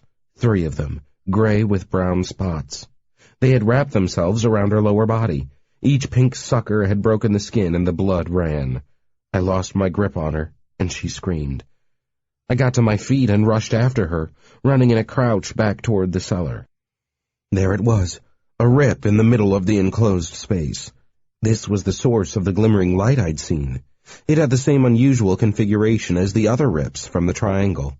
It was shaped like a tear in fabric. Behind the tentacles, inside the rip itself, was a huge eye. It swept forward and regarded me. There was no sign of the pimp, and I assumed he'd already been eaten. The girl had stopped struggling and appeared to be dead. The tentacles, in their eagerness, had pulled her apart. I burned everything. The eye was inside the rip and unaffected, but the tentacles withered and turned a toasty brown. After a few moments, they dropped the girl's corpse and retreated into the safety of the rip. At that point, I turned back into the passage and fled. I met Cartoon a dozen paces in. "It's the beast, isn't it?" he said, breathing in gasps. "I felt it. I always feel it, and I always run. But this time we got nowhere to go." I handed him McKesson's pistol and pushed past him. I moved to the end of the tunnel and searched for a way out. I put the bottle down, and it glowed with green luminescence at my feet. I called for Gutter Jim, but he was AWOL. I wasn't sure if he had run from the beast or had sold us out. I supposed it didn't matter either way. What I did know was we were trapped and on our own. I saw a glimmer behind us. Cartoon began a wild stream of foul language and emptied the gun in the direction we'd come. I didn't see what he was shooting at, as I was too busy feeling for a way out with both hands. The booming sounds of gunfire were deafening in the enclosed space. The sharp stink of gunpowder filled the tunnel, drowning out the fetid smell of the beast. I heard Cartoon shout in pain, and I turned. He was wrapped in thin tentacles, so many I couldn't count them. He had a good grip on the walls, and he was a strong man, but it didn't matter. I knew no human could withstand the beast's strength. I moved forward to help. Deciding I couldn't burn the beast without killing Cartoon, I used the liver. I stung the tentacles one at a time. They trembled, convulsed, and fell to the ground, writhing. Cartoon's breath became labored, and I heard his ribs cracking one at a time. I worked faster, touching each tentacle in turn and trying not to let my artifact graze his skin. In the end, the tentacles lay twitching on the tunnel floor. They didn't even have the strength to withdraw back into their own world. I hoped some of the poison would make it back to the root and sicken the beast itself, but it was a faint hope. I talked to Cartoon and saw in his eyes that he understood me. He could not answer, however. His body was too broken. The tentacles had convulsed and crushed him in their death throes. The venom was a powerful weapon, but it wasn't easy to use, and it didn't work as quickly as I would have liked. I grieved with him and lied to him about his state until the end. He seemed to appreciate it. I knew I would miss him.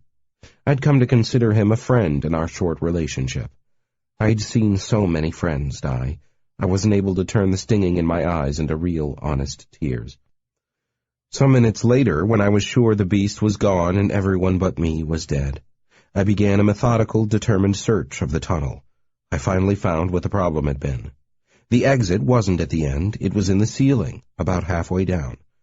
A catch on the roof clicked when tugged upon. It was ripped from my fingers as the catch released a counterweight, which in turn threw the door open. I had to yank back my hand to prevent injury. I swore and counted my fingers. I still had 10. I crawled upward into Sunset's underbelly. Already I could smell antiseptic and rubber. I felt grimly determined to get to the bottom of this. Too many people had died in my town lately. The beast had to be stopped. If Meng was behind this monster, then she had to be stopped as well. The brightness of the buzzing fluorescent lights was painfully intense. After lurking in the darkness of the underground passages, I was left squinting and blinking. I climbed out of the hole in the floor and got to my feet. Looking back down, the dark circular hole I'd come from looked impossibly small. I replaced the cover as quietly as I could and walked down the passage toward the door at the end. It was strange to be back in Meng's domain. My earliest clear memories were of this place. According to Trujillo, I'd once been a child playing in the desolate town of Mercury, but I could recall none of that. Meng had damaged my mind, and she'd used me, possibly for years. After our falling out, she'd never been interested in helping me regain any of my early life, if it was even within her power to do so. The room beyond looked like a classroom, oddly enough. There was an old-fashioned chalkboard and rows of wooden desks. I put my hand on the door handle, but hesitated. I had a new thought as I peeped through the wire-laden glass embedded in the door, seeing no one was around. If I did kill Meng, I would most likely never get my past back. I could remember flashes of things, of course.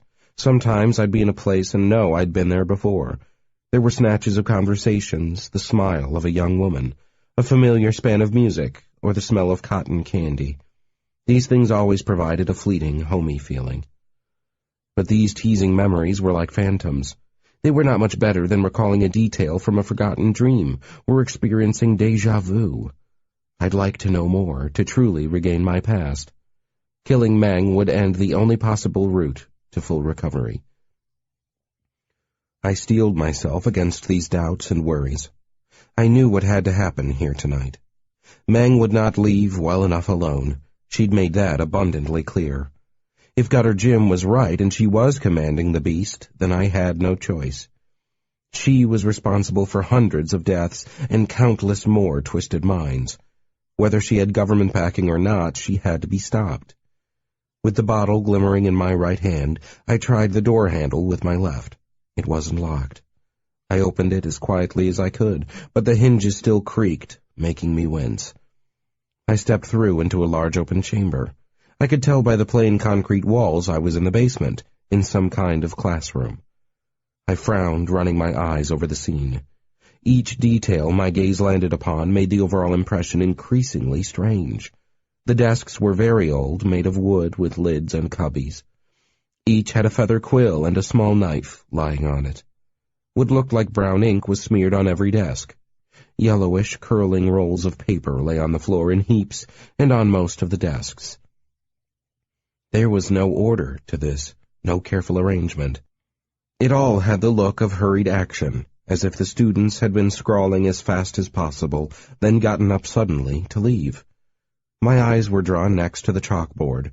Big, black, and apparently made of real slate, the board itself was an heirloom. There was only one diagram drawn there, an odd shape that resembled a lopsided pentagon. Made with slashes of chalk, it looked almost like a wheel in shape.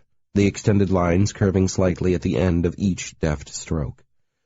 The instructor, whoever they'd been, had drawn this with quick, sudden motions and a surety of hand that seemed unusual for such a haphazard-looking pattern. It was the center of the diagram that drew my eye next. That area of the chalkboard seemed darker somehow than the rest, blacker, like a chalkboard that has been washed in only a single spot, while the rest was coated in a thin yellowy dust of chalk residue. When I could pull my eyes away from that black hole in the center of the diagram, I saw the words above it at last. I don't know how I could have missed them even for a moment, but when they finally did impinge upon my eyes, they screamed inside my head. Thias amasma. I stared, transfixed. The words would not leave my mind. At first they brought on a numbing sensation, not unlike the shock of cold water when one first falls into a lake on a winter's day. But then a new sensation replaced the shock. Fear. I was overcome by dread. I felt it more strongly than ever before as I stood there, staring at something I did not understand. Sounds awakened me from my stupor. I didn't know how long I'd stood there, mulling slack-jawed over the haunting words and the diagram on the chalkboard. But when I heard people coming, I forced myself to move. If the approaching group was made up of Meng's mind slaves, they might well attack me on sight. I walked over 100 crunching, rattling pieces of parchment, for that's what they were, I knew now, parchment scrolls. Made from flattened, limed skins. Scrolls were similar to paper, but thicker and more uneven. At the back of the classroom was a door that stood open. It was dark inside the closet, but I was able to crouch there, gazing through the crack into the disheveled room. Around me, the gloom of the closet slowly revealed its contents as my eyes adjusted. Dozens of long, thin shelves lined the walls. Each shelf was thronged with jars. In each jar was a body part. Most of them looked like human organs. There were eyeballs that floated in a liquid like honey, a collection of severed toes, and a single ear with a tuft of hair on it. An entire shelf was populated by halved brain lobes, resembling something that grew from a seabed. Most of the closet was full of empty plastic bladders. I didn't have time to inspect these before the room outside filled with people.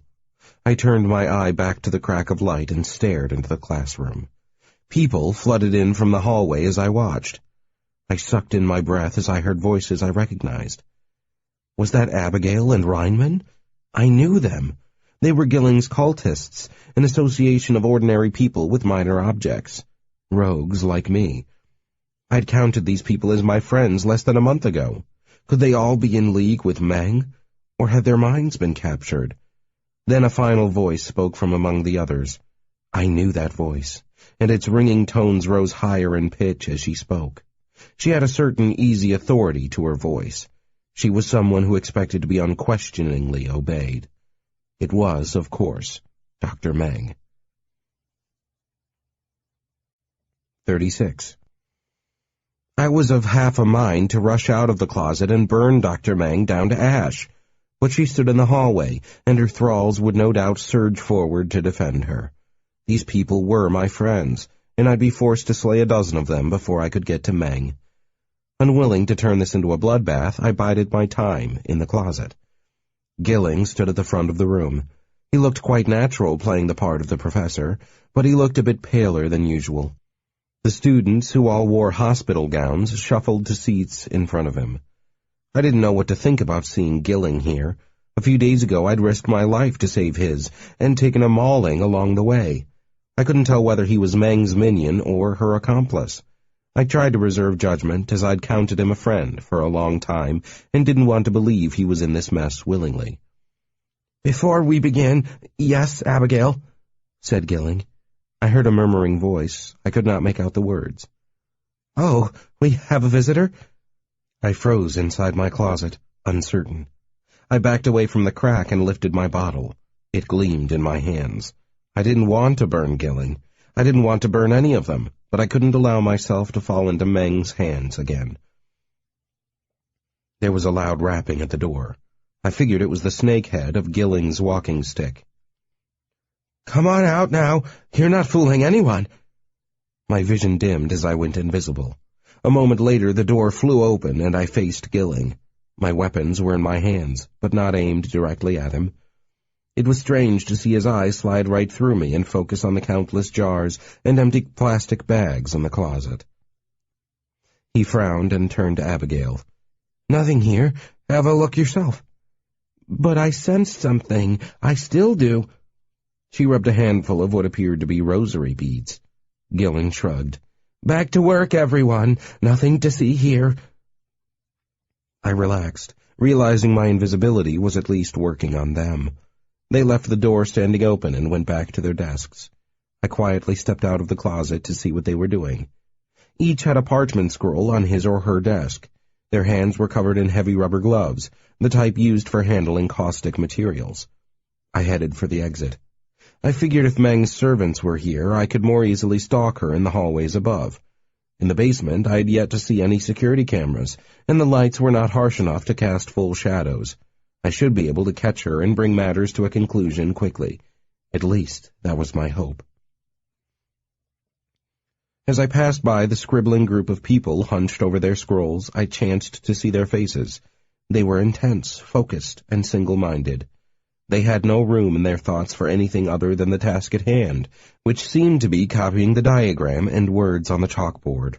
Over and over they scribed these things. I knew as I glided past them, nothing but a faint shadow moving past the wall, that none of them would see me now. They were too fascinated by their scrolls. As I left, I did see one odd thing. Several of them were drawing the shapes and letters in a handicapped fashion. Their hands didn't seem to operate properly, and they didn't use all their fingers. The rubber gloves flopped in places, as if they'd lost partial control of their own hands. This made me surge with anger and resolve. I thought of these poor deluded people, undergoing some kind of bizarre conditioning. I thought of the uncounted victims in the streets of the Triangle and the patrons of the Lucky Seven. Lastly, I thought of Cartoon, who died at my feet, battling Meng's monsters. Whatever was going on, I was now sure that Meng was behind it all. I wanted to appear before them and shout for them to stop, to free themselves from her unnatural influence. But I knew I could not break the spell they were under that way. There was only one path by which I could free them, and I stepped out into the hallway, determined to do it. "I see you, Quentin," a voice said, breaking me out of my thoughts. I had been stealthily moving down the corridor, planning to take the nearest staircase up into the sanatorium's main floor. I was invisible to prying eyes, or so I thought. My feet froze, but my head swiveled. There, over my shoulder, I saw it. A security camera in a little plastic dome. She was watching me. I turned and ran. At the end of the hall, the corridor teed off to the left and right. Dead ahead was a steel door. I could see dusty concrete steps through the wired-laced window in the center of the door. I grabbed the door handle and pulled. It didn't budge. I slipped on my sunglasses and tugged harder. I heard the latch give way, but the door still didn't open. It was then I noticed it had been welded shut. Beads of melted metal were evident at many places all around the door, sealing it. My breath came in hard puffs as I reached out and touched the welds, trying to weaken them with the power of my sunglasses. The back of my neck crawled as I felt sure a throng of so-called students was about to come padding after me, eyes unblinking, their teeth exposed, and their hands reaching for me like claws. But instead of feet, I heard a tiny whirring sound. I whipped my head around to look. It was another camera, on the ceiling again, watching me from the end of the corridor on my right. I drew my bottle and took aim. A flash of energy turned it to slag, which dripped down onto the concrete floor and burned like candle wax in an oven. I quickly burned every camera I saw, but the door had defeated me. I could see the stairway beyond, but couldn't get there. I checked the other doors up and down the passages and finally found one that opened. I slipped inside. I found myself in a restroom. The only exit was the door I'd used to enter. "I still see you, Draith," said Meng. "You should talk to me and stop damaging my doors. I'm not the one who brought the beast. I don't know if anyone did." I found the camera and burned it. I didn't hear Meng after that. I closed the door and looked around the cramped, windowless bathroom. The room reminded me of every restroom in every hospital I'd ever known. There were support rails of heavy steel tubing along the walls for people to climb in and out of wheelchairs. The floor was stained, slanted concrete. The walls were covered with cracked white tiles. Feeling a little strange, I talked to the sink first. I tried it with and without the water running, but got no response. I even pulled out the stopper, but no one answered. I looked over at the toilet next. I flushed it, spoke to it, and knelt beside the bowl. Nothing. I felt like a fool. Perhaps I was too far inside Meng's domain, or perhaps Gutter Jim had better things to do than speak with me. I put a hand on the door handle, then chanced to look down. There, at the center of the floor, was a stained brass drain.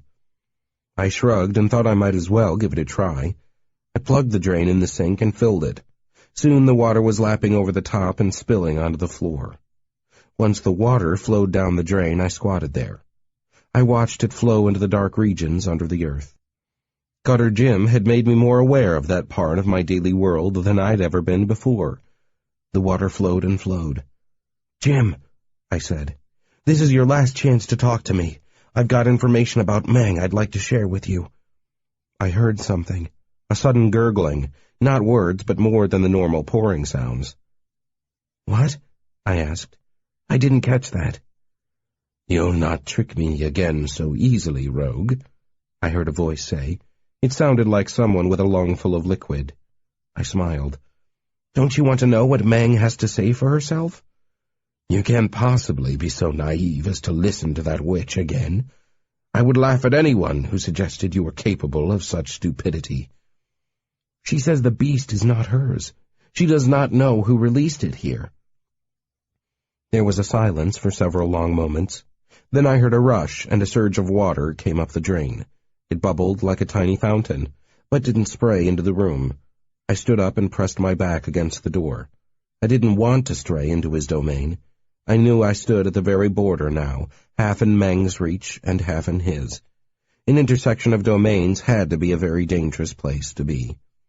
The fountain of water formed, reminding me of a broken sprinkler in the yard. When the fountain was about a foot high, it spoke to me. "She lies. She must have summoned this beast. Why else has she gathered people to speak to it? Why does she pester it with her entreaties night and day? She instructs it. The beast is her pet, her servant." "I don't think so," I said. "I've seen several things that make me believe the beast is intelligent and independent." I told him of the book that wrote itself, of the beast's name, and about the consumed scribes. The fountain laughed. "You believe these stories?" "I have to admit I've been highly skeptical, but I've seen evidence, and I don't know why else Meng would talk to me rather than try to kill me. She knows I came here for her, but she hasn't sent her servants after me yet." "Do you trust her? What of Cartoon, your friend? I found scraps of his carcass in the passage. If she didn't goad the beast into devouring him, who did?" "Maybe you did that. You led us into that tunnel, and you could have baited the beast in behind us, promising easy game." Gutter Jim thought that one over for a moment. "As good a theory as any, from your point of view, but it isn't accurate. I don't have control over the beast. The best you or I have managed to do is entice it to an area the size of a city block. Besides, if I had such tight control over it, I would never have bothered to enlist your aid to kill it." "I thought of that," I said. "Maybe we've all been too busy suspecting one another of mastering the beast. Maybe it is its own master, and we need to work together to kill it." "I want nothing more. But remember our bargain, rogue. You are to give me the beast's domain after defeating it." "And why should I do that?" "A man's word is his bond. Without it, he is nothing more than a base, lying animal." I laughed. "In that case, let me remind you which of us lied his ass off until I pinned him down and demanded some straight facts." "Let's not remember that, ever." "Fine, but will you help me when the time comes?" "I already have helped you. Just remember what I want from the bargain." "I don't know if I'll have the power to grant you a new domain, but we'll see." Grumbling, the fountain bubbled lower and vanished. The water receded, draining away. The concrete floor was left dark, and the base of the tile walls was speckled with shining droplets. I left the bathroom and walked out into the hallway. The place was quiet now. I no longer heard any sounds from the classroom. Neither Gilling's ringing voice nor the natural sounds a group of people makes while scribbling. I wondered what had happened. I checked every door on the level, but they were all sealed. I looked back toward the only other door that opened, the one that led to the classroom. I began to feel as if I was in a trap, and the jaws were slowly clamping shut. Still maintaining my state of invisibility, I walked down the hall to the classroom again. The people at their desks had finished scribbling and sat quietly. 2 people stood at the head of the class. They stood in front of the chalkboard, but slightly to one side. One of them was a woman whom I knew all too well. I aimed my weapon at her and stepped quietly into the room. The room itself looked similar, but not quite the same. The school desks had been shoved aside, and the parchment scrolls had been crushed flat in a pattern in front of the board. I eyed this, frowning. It looked like everyone in the class had gotten up at once and marched forward, pushing the desks and trampling the scrolls. "You are a rude guest, Quentin," Meng said, looking right at me. I turned my gaze to Gilling. He did not notice me. There was something not quite right about him. He looked like a doll that had lost part of its stuffing. His shoulders were hunched, and he was squinting. He'd grown a wispy blonde mustache on his thin face since I'd seen him last. This was a surprise. It had only been a few days. "Gilling?" I asked. "Are you all right?" He stumbled a step forward when he heard my voice. I saw something flash in Meng's hand, something that caused a bright gleam of light to shine through her fingers. Seemingly in response, Gilling gained renewed vigor. He stood up straighter and steepled his fingers, which caused his numerous rings to glitter. I noticed that unlike the others, he wasn't wearing gloves. I also noted that the pinky finger of his left hand was missing. "Traith?" he asked. "Have the decency to show yourself." I willed the candy cane's power to fade. I appeared, standing in front of them. "That's a new trick," Meng said, smiling. "But you'll need more than tricks to frighten me in my own domain." I was thinking hard, my mind racing. I knew Meng wouldn't dare to face me like this unless she had all the cards, or at least believed that she did. The first time I could recall meeting her, she'd smiled while I waved a gun around, as she'd known I was conditioned not to use it against her. Perhaps that was the source of her confidence now. I still could not attack her directly. If I could have, I would have burned her down the moment I walked into the classroom. She appeared confident, but not completely calm. Her fingers rubbed at the object in her hands obsessively. She knew I'd managed to best her the last time we met. She'd taken a bullet and nearly died.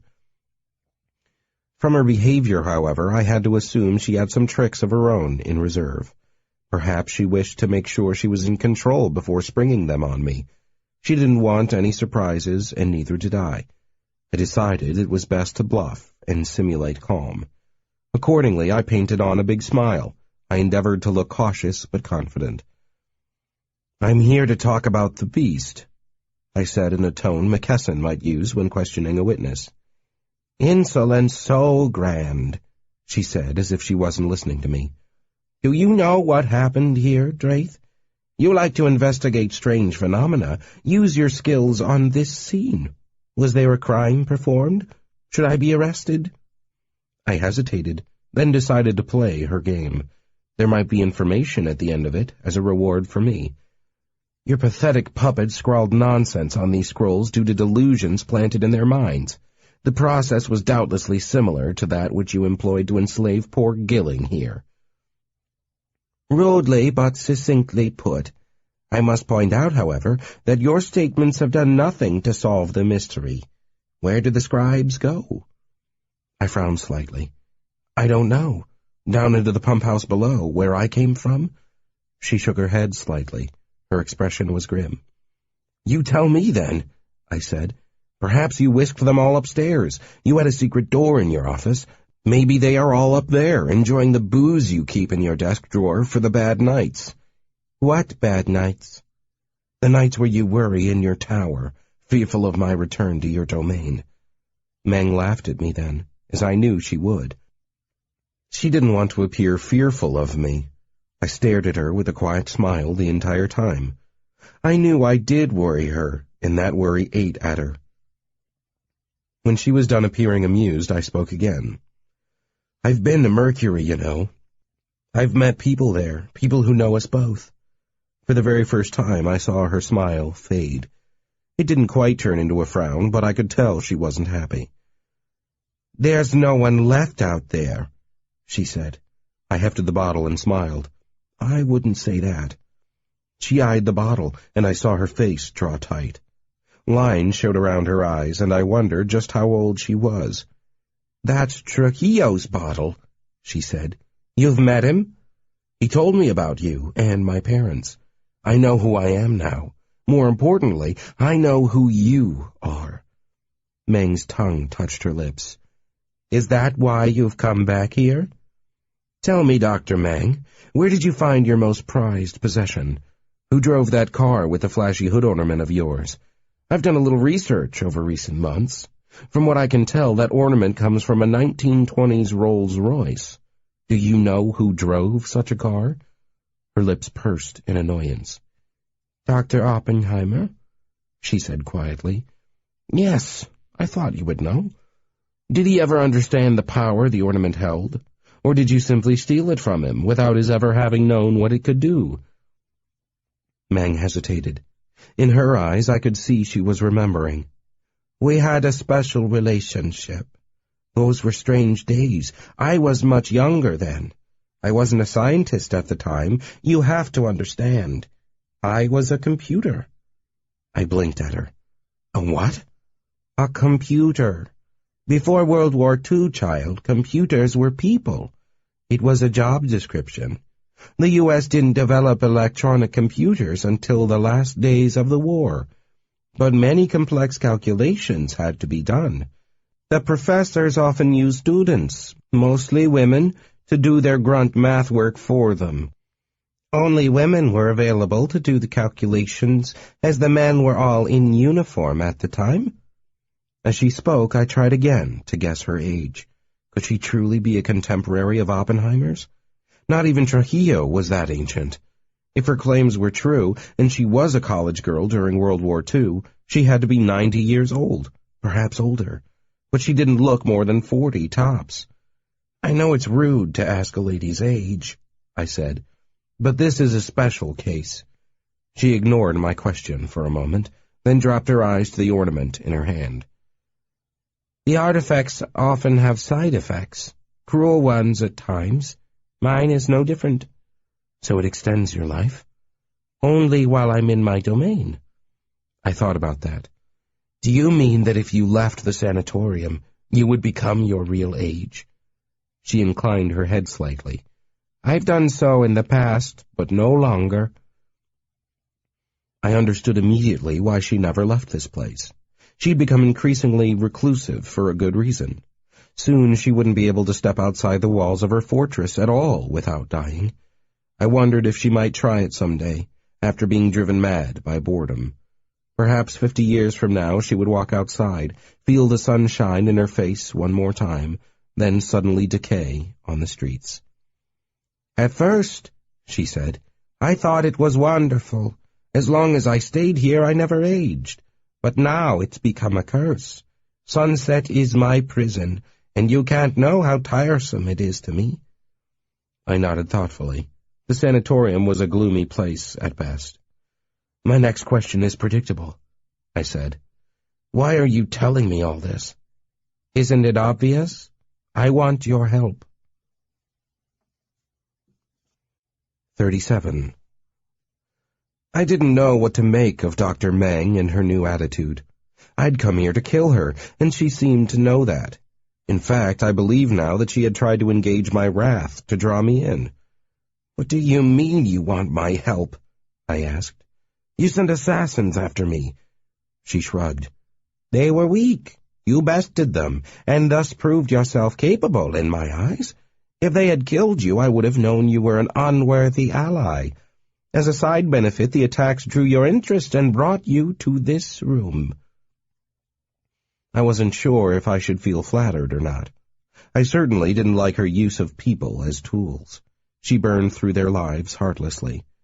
"You could have just sent me a note." "You would have assumed it was a trick, and would not have come." I had to admit that what she said was true, but I wasn't all that interested in helping this woman. "Your beast has killed my friends and innocent citizens all over town. Are you out of your mind?" "My beast? Hardly," she said. "The beast serves no one. It can be baited and teased at the peril of one's life, but it can't be controlled." "Then why are you toying with it?" I demanded. I picked up a rattling handful of parchment and tossed it on the floor. "It's obvious you're trying to call it or talk to it or whatever. You don't deny that, do you?" She shook her head. "No, Quentin. But your hatred for me has blinded you. I understand somewhat, as I once used you as a tool. But please hear me out. I need your help now more than ever. You were the best agent I ever had." I snorted. "You're mad," I said. "I won't help you, and you don't have the power to force me. I think you're obsessed with me, and it can only end up with one of us being dead. I suggest you forget about me, and we can both live to see another day." She shook her head sadly. "But we can't," she said. "The beast won't allow it. The attacks are growing bolder. You admit that, don't you?" "Yes, of course." "Have you thought about how they are going to end? Have you considered how strong the beast may be?" I thought about it. "It's a monster in a pocket universe. It can reach through and eat a few people. That's horrible, I admit, but there are a few million citizens in this town. Surely we can arm and fight it."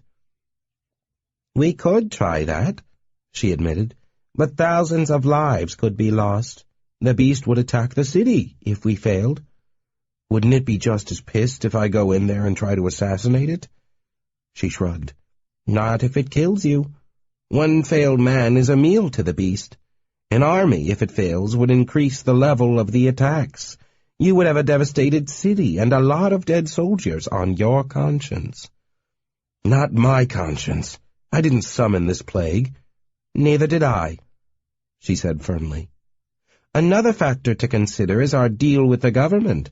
Calling for a large armed force would break our arrangement with them." I opened my mouth to say, "So what?" but stopped. I nodded slowly. "I see," I said.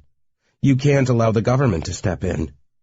You can't allow riot squads, tanks, or armies of scientists in hazard suits roaming the streets, quarantining the place.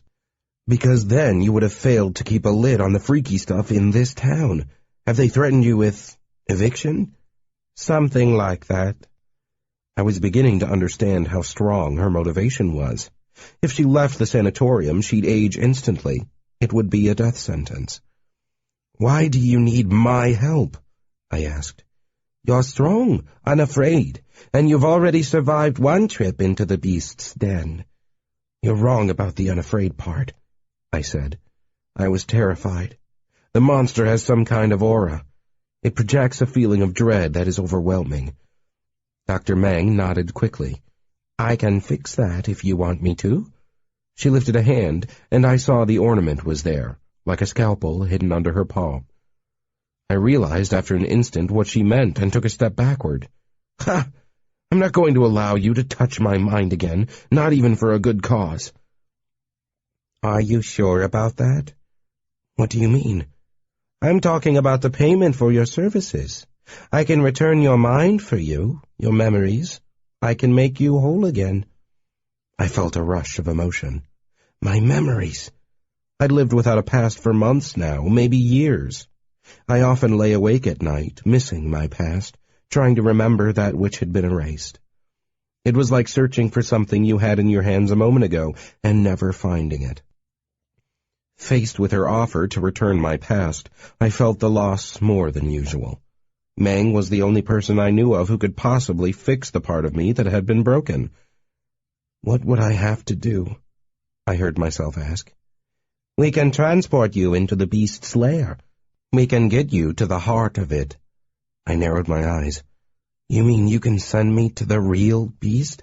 Not just some tunnel full of tentacles and guardians?" "Exactly. That's what we've been working on here. I looked around at the parchments, the slack-looking gilling, and the empty desks. I shook my head. I've been meaning to ask you about all this. Where are the patients I saw here a while ago, scribbling? She took a deep breath and let it out. They're gone. The beast's universe is large, and we've been probing it. I stared at her, then toward Gilling and the chalkboard. I think I get it now. You are a bigger monster than the beast itself. You've been using people to open pathways, then sending them through into the beast's lair to find where you are. You used a whole room full of people in a failed experiment, blindly spending lives to probe the beast's world. I didn't send them in, Meng snarled. We tried to avoid its appendages, but we failed in this case. The beast reached out and consumed them. I looked at the pushed-apart desks, the fallen parchments. The beast had reached into this room and snatched away the scribes.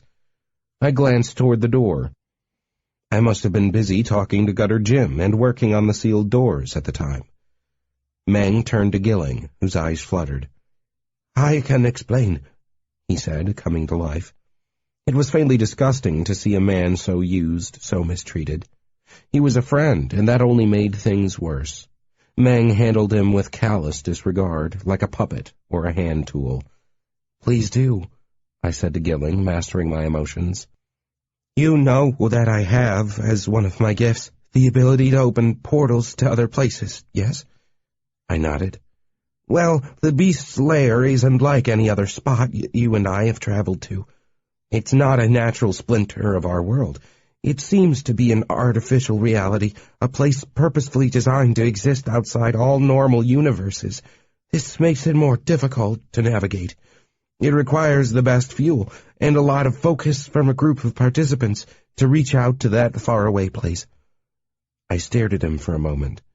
I recall you saying that a rip between places is like a fire. He nodded excitedly. And like all fires, it requires fuel. In this case, organic fuel. Blood? You're using blood again? He nodded. I don't see a big puddle of blood here. Aha, he said, becoming more animated by the moment. The blood operates somewhat differently in this case. It functions to focus the minds of the Cabal. I have a new methodology, you see. I frowned. The gloves? The parchments? They were writing with blood? Their own blood, to be precise, Gilling said brightly. That explains the small knives, I said. What about the gloves? Gilling's tongue snaked out and snapped back, and he looked a trifle apologetic. Sometimes, in the throes of the casting, they become overzealous in their seeking of fresh ink. I thought about that for a second. They cut off their own fingers, don't they? He nodded. Occasionally. I looked at Gilling's own missing digit and felt disgusted. I was in the company of a pair of ghouls. I wondered if perhaps the parchment was made of human skin. I decided not to ask. If it was, and I'd been handling it, I was going to become sick. I struggled to see the big picture. These two were engaging in the darkest of rituals, but for a greater good. Their failures had killed a few, but if they succeeded, they might save the lives of thousands. It was difficult to wrap my mind around the morality of the situation. Staring at the chalkboard and the odd five-sided shape there, my eye was captured again by the words written at the top. Thiasamasma. Is this thing a demon? I asked quietly. The two frowned uncertainly. Meng spoke up first. Let's stick to science and facts, she said. It is an aggressive, malevolent alien. It's trapped in a small world, which was possibly built to imprison it, and it occasionally reaches out to molest others and even devour them. That's what we know for sure. I shrugged. The description seemed to match that of a demon in my book. One last thing, I said. What is the meaning of that phrase? I pointed to the scribbling, which was on every scrap of parchment, printed in blood. Thiasamasma? Gilling asked. Why, that's the beast's name. We use it like an internet address to find its lair with our minds. I nodded, pretending that I understood. I hoped I never would fully comprehend what he was talking about. Will you do it? Meng asked. You swear to help me do this, and to return my past to me if I do? Meng nodded solemnly. I'll do it, I heard myself say, if only to stop your work here. 38. The scribes began working again behind me. I turned and watched for a moment. They worked with renewed intensity, their long quills scratching on thick parchments. While the preparations went on, I mulled over my own motives. Becoming Meng's ally had been the last thing on my mind when I'd journeyed here. I'd never have believed it possible, and still doubted my sanity in accepting any kind of cooperative arrangement with her. It seemed a long way from planned assassination to reconciliation. But the circumstances were complex. I knew what a threat the beast was to my city. She'd pointed out what I had been ignoring. The attacks were becoming steadily worse. I could not deny that reality. When I believed Meng was behind it all, my mission had been clear. I would kill her, and the beast's attacks would stop. No more assassinations, no more deaths like that of my newly found and lost friend, Cartoon. I had to decide whom I hated most, or whom I feared most, Dr. Meng or Thias Amasma, the beast in its dank lair. In the end, I decided I hated the beast more. After all, Meng had never tried to eat everyone in the Lucky Seven. What's more, if I did do this, Meng and I could call off the feud between us. If I killed Meng instead, I would still have the beast to deal with, and I would have solved only half my problems. Then there was the matter of my memories. I burned at night sometimes, straining to remember. The glimpses of my past came only at random, however, and were always tantalizingly incomplete. I occasionally remembered a snatch of conversation, a colorful scene, or an unusual scent. Full memories were always phantoms just beyond my reach, like dreams that once were vivid but faded away the more I tried to recall them. To prepare for my mission, Gilling called down a fresh batch of patients. There was indeed a hidden passageway and a stairway behind it. Meng was nothing if not tricky. Even her building was full of secrets. These new people, I could see, were victims injured at the Lucky Seven. They had been bandaged and given crutches, but their eyes were glazed over. One of them was McKesson. He didn't look at me as he took his place at a desk. His neck and head leaned to one side, his broken collarbone had been set, and his arm was wrapped in supporting bandages. He used his free hand to take up a quill and a tiny knife. I noticed that he was moving more slowly than the other mind slaves, more deliberately. I was sure that he knew at some level what was happening to him, and he was resisting. "What if you fail to find the beast's heart again?" I demanded. "I'm not going to stand by and watch all these innocent people die." "Good," Meng said. "I'd hoped to see you show some spirit. Stand near the chalkboard, please. As you've probably figured out by now, that's where the anomaly begins. If the beast makes an aggressive move, please feel free to take action." Her eyes were shining, and I wasn't really sure if she was calling my bluff or actually expecting me to stand physically in the path of the beast's wrath. I stepped toward the chalkboard, but stood nonchalantly to one side. I had no intention of being in front of the rip when it opened. I had a bottle in one hand and slipped the liver into the other. I'd put away McKesson's gun, having decided it was the weakest weapon I possessed. Besides, I was out of bullets. I figured that if the experiment failed again, I would simply sting the tentacles and try not to get caught while they flailed and died. Gilling had a fresh light in his eyes while he instructed his new group of weary, injured apprentices on their task. I wasn't sure if his energy came from the suggestive power of Meng's artifact or his own excitement about the project. I assumed it was a little of both. He'd always had an explorer's soul. "Firstly, we must clear our minds of extraneous thought. Do not think of food or conflict. Forget about tonight's startling events. We need the full power of every mind here to find what we seek." A hand went up. I glanced at Meng to see if she would quell this upstart. She frowned briefly, but did not do anything to interfere. Perhaps it was all part of the process. Perhaps, even when under a powerful spell of suggestion, people still needed to ask questions to learn what was required of them. A middle-aged woman in the third row spoke up. She had heavily freckled shoulders that spoke of too many days in the desert sun. Her left shoulder, the one she used to lift her arm high, had a tattoo on it depicting a heart pierced by an arrow. "What if we don't write well with these pens?" she asked. "What if our handwriting is illegible?" "Good question," piped up Gilling. "You don't have to worry about that. The writing only has to be readable to you. The point of the exercise is to focus your mind. It isn't really an essay assignment. If you know what you're writing, that's good enough." The presence of all these innocents made me feel responsible for them. They had no clue what might befall them in the next few minutes. As far as I could tell, I was the only one on guard duty. Mang and Gilling were moving to safe spots at the far end of the room. I waved to Gilling and quickly gained his attention. Mang busied herself by murmuring instructions to each of her thralls in turn. Doubtlessly, she was stealing them for the trials ahead. "Why are you doing this, Gilling? Are you completely under her spell?" He stared at me for a moment. The right corner of his mouth twitched. "I don't know what you mean, Draith. You've been acting strange lately." I nodded, agreeing with him gently. He was under her influence. I was sure of that. "I know," I said, "but I'm wondering about some things. Why did she leave you out there on the beach world? Was she trying to kill you or not?" He reached up with his hand and pushed back a lock of his long, fine hair. "We weren't in complete agreement back then," he said. "I didn't understand her point of view. I lacked discipline." "I see," I said, nodding encouragement. Inside, I was becoming angry again and second-guessing my part in all this.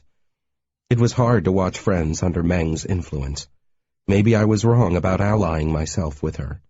Maybe it would be best to kill her by surprise, or at least to incapacitate her. Then I could face the beast on my own, win or lose. While I struggled with this choice, I thought of one more question to ask him.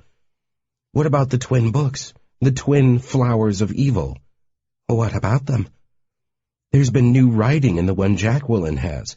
She saw the book change, writing a new poem as she watched." Gilling's eyes lit up. "Impossible. Tantalizing. Are you doing it somehow? Is it part of all this?" He shook his head. His gaze drifted to the board again, to the name at the top. "No, it was the beast. I'm quite sure of it. I lost the twin book, you see. It was taken from me and sucked away into the beast's den. What intrigues me most about your account is the implication that this being can alter an artifact. Could that be a special property of its private world? Many of the worlds seem to break rules that the cosmos applies so faithfully here." I thought about the beast writing its own poem in my book, and the implications were chilling. Was it trying to communicate? At the very least, that showed intellect on its part. Previously, I'd thought of the beast as a monster, a creature like a great white shark, or maybe a more dangerous relative from shark ancestry, such as a megalodon. But to know that a thinking being was behind this, it was frightening. An intelligence that could possess artifacts of power and manipulate them in ways we could not. A creature of such intellect should not be hunting humans in our streets. Not unless it was as Gutter Jim had once said, that to the beast we were the animals. We were prey, to be hunted and consumed at will. From its point of view, it was a Kodiak bear, and we were a river full of wriggling salmon. Somehow, this line of thinking clarified the situation again, helped steel my resolve. The beast was infinitely worse. At least Meng was human. Gilling moved on now to explaining the details of the process. He told the recruits that human blood must be used as ink, and that, unfortunately, the supply had run out long ago. I thought of the empty plastic bags I'd seen in the closet, and was suddenly certain what had once been contained within them. The woman with the heart tattoo on her freckled shoulder raised her hand again. Gilling gave her a fluttering smile and nodded to her. "What are we supposed to use if we are out of blood?" Gilling's eyebrows lifted high. "Ah, now you have brought us to the heart of the matter. If you would all find the small knife on your desks, careful, they are quite sharp, and we mustn't waste a drop." I grimaced and squinched my eyes as the cutting and scribbling began. At first, the process was quite controlled and almost normal. Like biology students required to examine their own blood under a microscope, they took great care and moved with reluctant slowness. Then, however, they began to scribe. They drew the diagram first, then wrote the beast's name. The first time was slow and deliberate. The second iteration, however, was more intense. They were engaged now, focused. They worked with silent concentration. Soon some of them ran out of ink. They did not hesitate when they picked up the knife for more. They continued working, sliding up their scrolls to find fresh spots upon which to scratch and bleed. Each time they repeated the process, they became less finicky. They stabbed their own hands without a qualm and dipped their pens into the liquid that ran from their desks to dribble on their hospital gowns and splatter on the concrete floor. After the first few minutes, I couldn't watch. Fortunately, a distraction was provided in the form of a rip that emerged and grew in strength. It was exactly where Gilling and Meng had said it would be, in the center of the chalkboard. I stared at it and readied myself. If something did reach through that rip, I told myself it would not get to the innocents who scratched away their life on the scrolls. I would stop it, somehow. But the formation of this rip was disturbing and quite unlike anything I'd ever witnessed. Rather than a clean surge of light, the room dimmed and filled with a murk that reminded me of the choking atmosphere I'd encountered in the beast's world. At first, the murky cloud maintained a cohesive form. Then it broke apart, sending tendril-like wisps of self-aware smoke. Each of these vaporous threads reached out toward one of the scribes. When the vapor touched them, each scribe made an odd sound, a sort of death rattle of released breath. The scribes, now connected to the central mass on the chalkboard, worked with frantic energy and concentration. Hunched over their scrolls, they bent forward until their faces almost kissed the desks. Their eyes were wide and staring. They sweated and no longer spoke. Occasionally they released guttural sounds. What could be going on in their minds? I was glad I couldn't feel the grip of whatever powerful force held them. I knew now that the force behind this phenomenon wasn't Meng. Perhaps it was the beast itself, I thought. Perhaps it wanted the path to be opened. It was a chilling thought. "I can't take much more of this," I said. "Can I step through now?" "Just a moment more, please," Gilling said in a calm, professional voice.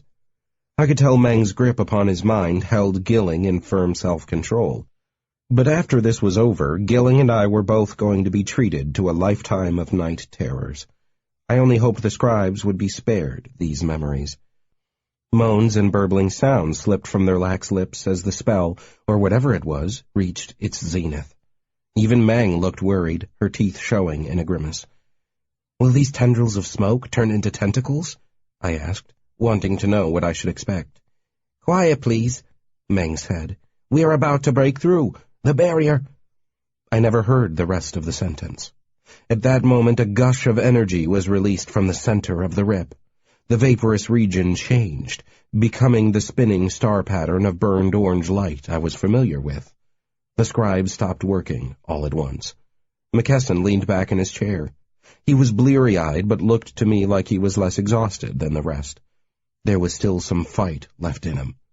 Others slumped over their desks, and a few fell to the bloody floor, unconscious. All of them looked dazed and spent. At least they were all still breathing.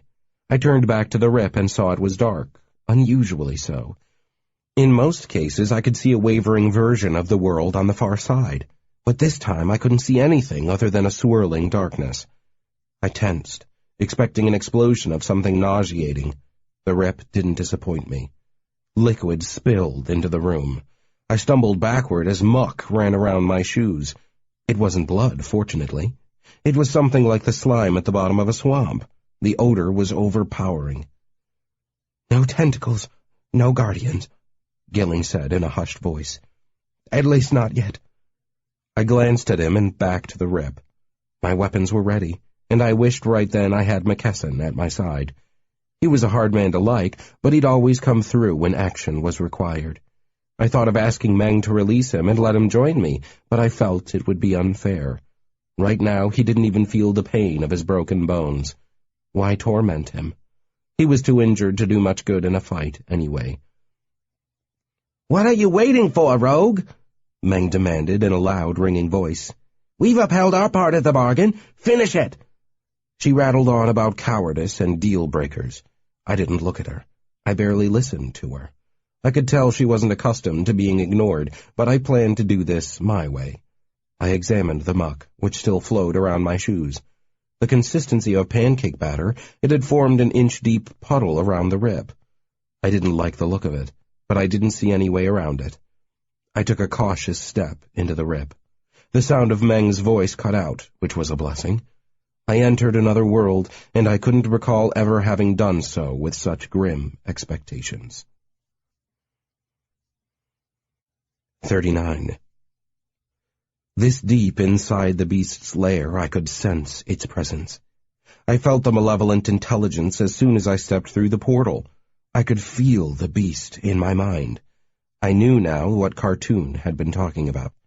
He'd been more sensitive than I, but the aura of evil was undeniable. It made my spine tickle as if fingers played over it, and my heart raced in my chest.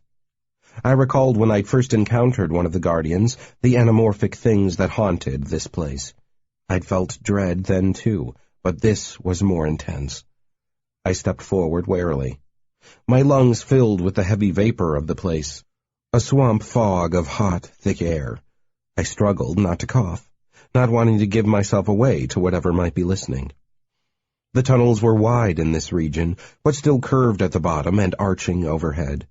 There were no tentacle clusters, at least not at this spot. What there was, however, disgusted me almost as much. As I reached the bottom of a curved passage, I found myself facing a deeper pool of swirling mud. Having no real choice, I stepped into the muck, a sludge of soupy material that squelched into my shoes with every step. The pool seemed to deepen the farther I moved from the rip Gilling and his minions had made for me. I wasn't sure if I'd appeared inside a relatively high and dry section, or if the variation was due to some crossover effect, a smoothing out of the wrinkles between my world and this one. I pressed ahead into a dark void, my shoes wanting to stay behind in the sucking mud. I struggled to keep them on and to advance as quietly as possible. The only light source I could detect was the green glimmer of my bottle, but even that seemed muted here. It was as if the light was being drawn from the chamber, even as the vapor dampened the air and the mud dragged at my feet. I allowed the bottle to cast a beam of wan light in front of me, like a flashlight. I knew it might well alert an enemy, but I would rather that than stumble blindly over a waterfall of muck or into the waiting jaws of a patient behemoth. The light was still muted, but it penetrated the world around me. I was surprised to see that not only the floor ran with mud, but the walls, too, seemed coated in a moving slime of the stuff. I tried not to think about possible reasons for this effect.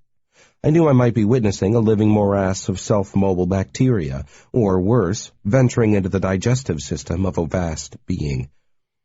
For a moment, the place was too alien, and I felt an overwhelming urge to run. I knew the rip was right behind me, and with luck I would reach it if I turned tail on the instant. The thought grew in my mind, and I worked hard to push it away. To steel myself, I thought of Cartoon, the self-sacrificing thralls in Meng's dungeons, and a dozen other dead innocents I'd seen. This invasion had to be stopped, and no one had ever come this close to the goal before. Perhaps it was unachievable, as the animal of fear in my mind screamed to me. But I was going to see it through and make my attempt. The liver in my left hand squished up between my fingers as I squeezed it in my anxiety. I took 6 more steps and found myself standing knee-deep in the muck. Waves of self-doubt assailed me. I could not shake the feeling as I was doing exactly what all my enemies wanted. Meng did not have to fight me. She only had to dupe me into wandering into this waiting maw of her pocket monster. She and her puppet Gilling were no doubt enjoying gusts of laughter at my expense back in the classroom. My paranoia deepened, and I began to suspect others. In my imagination, Gutter Jim had sent me here to finish an irritating, uppity rogue after feeding me a ridiculous tale of wanting to live in this horrid world himself. My imagination grew more fervid when the muck traveled up over my knees. I imagined McKesson lifting a beer to Cartoon, who'd also faked his injuries. The tentacles were rubber, The great eye was nothing more than a balloon with a light inside. I was a fool of the most credulous variety. A drooling buffoon everyone abused and fed scraps to. "It doesn't matter," I said aloud through clenched teeth. "I'm going to end this thing or die trying." I don't know why I said it or who I was talking to, but it seemed to break the spell that threatened to overtake my mind and drive me from this place. I found the progress easier after that. The mud did not come to my hips or my neck. Instead, it receded, and I could see my thickly coated ankles. Somehow I'd kept my shoes on by sliding my feet forward and not seeking to lift them up out of the vile stuff with each step. I reached a fork in the tunnel soon afterward, a point I'd been struggling to reach. I looked left, then right. Down the right path, something met my gaze. It was a guardian. Of that much I was certain. I'd seen only one up close before, while it assailed McKesson. This one pulled itself from the wall of the tunnel as I watched, and I realized that was how these strange beings traveled. When dormant, they merged with the sludge that crawled over the walls, but they coalesced into a single animate mass upon sensing my approach. I played the light of the bottle over it, searing its flesh as it charged. Smelling like cooked mud, the monster's body hissed with heat. When it reached me, it scalded me with its touch, but it was already dying. I'd burned it too badly, cutting black scars with crisscrossing slashes over its chest. It fell at my feet and was consumed by the muck it had come from, melting like a waxen figure in flames. The splish-splash of its accomplice warned me, but not soon enough. From down the opposite passage, another guardian approached. It was too close to safely burn, so I raised my left fist and punched at it. I commanded the object in my hand to release its venom upon contact. For a second, the monster seemed not to feel my sting. It gloated as it closed with me and wrapped dripping arms around my person. I felt it begin to crush me, as one of its brethren had done to McKesson. I felt my bones grind together, and I knew what it was like to be an overfilled balloon in a child's grip. My eyes bulged and my guts churned. Held helpless in the monster's impossibly powerful grip, I knew I was about to pop. Then it weakened. The squeezing power relaxed a fraction, not enough to allow me a breath, but enough to keep my bones from snapping. The monster shuddered and weakened further. I managed to get an arm free, and I burned the thing's fingers and toes with a fine beam of radiation. It gurgled in response and then sagged down in a heap of loose material. I straightened, panting. I looked down at the guardian and gingerly towed the remains. I thought I saw the eyes, two flat stones that still glittered with hate as they regarded me from the spreading puddle of its flesh. I took the left fork when I could walk and breathe again. The tunnel swung around and I found myself in a large open chamber. At the top of the space, I saw a shining light. I found it odd that I'd not seen this powerful beacon when I'd been in the tunnels. "You've come far, food," said a voice. I stopped and squinted up at the light overhead. "Who are you?" "I'm the one who rules here." "You're the beast? How is it you can speak to me?" "How is it you can speak? The universes are full of mysteries." I hated this creature. The arrogance of it filled me with wrath. I stepped forward and directed my bottle toward it. I burned it, or at least I tried to. My weapon seemed to have no effect. "You have a strange taste," the beast said. I knew my attacks had meant nothing to it, but I was determined. "Show yourself," I said, walking around the chamber in a circle. "You gaze upon me even now." I peered in every direction, but the walls were the same muddy matter, only the ceiling seemed different, with its single brilliant point of light. "Are you saying this entire place is alive? That you are a being of such size that I'm walking through your guts?" "You are a digestible tidbit, nothing more. I've met up with beings I could not consume, but you are not of that type. I'll feed on your flesh soon enough." Slowly I came to realize something that had been in the back of my mind all along, but which I hadn't accepted. This world was the beast. All of its winding passages, clumps of tentacles, and guardians were organs in a singular body of vast, horrid proportions. I saw what the beast was referring to now.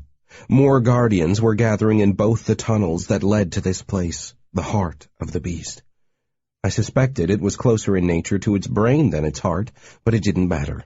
I could not defeat an army of these monsters. I looked at the walls, however, and an idea grew in my mind. "Thiasamasma," I said. "If you survive what's coming, remember never to come to my world again. We are not a buffet of helpless beings. We are deadly." "If I survive?" the voice laughed. "Such insolence! I've encountered unwarranted arrogance before, but never from a puny morsel of meat. The voice choked off, then transformed into a satisfying howl of agony.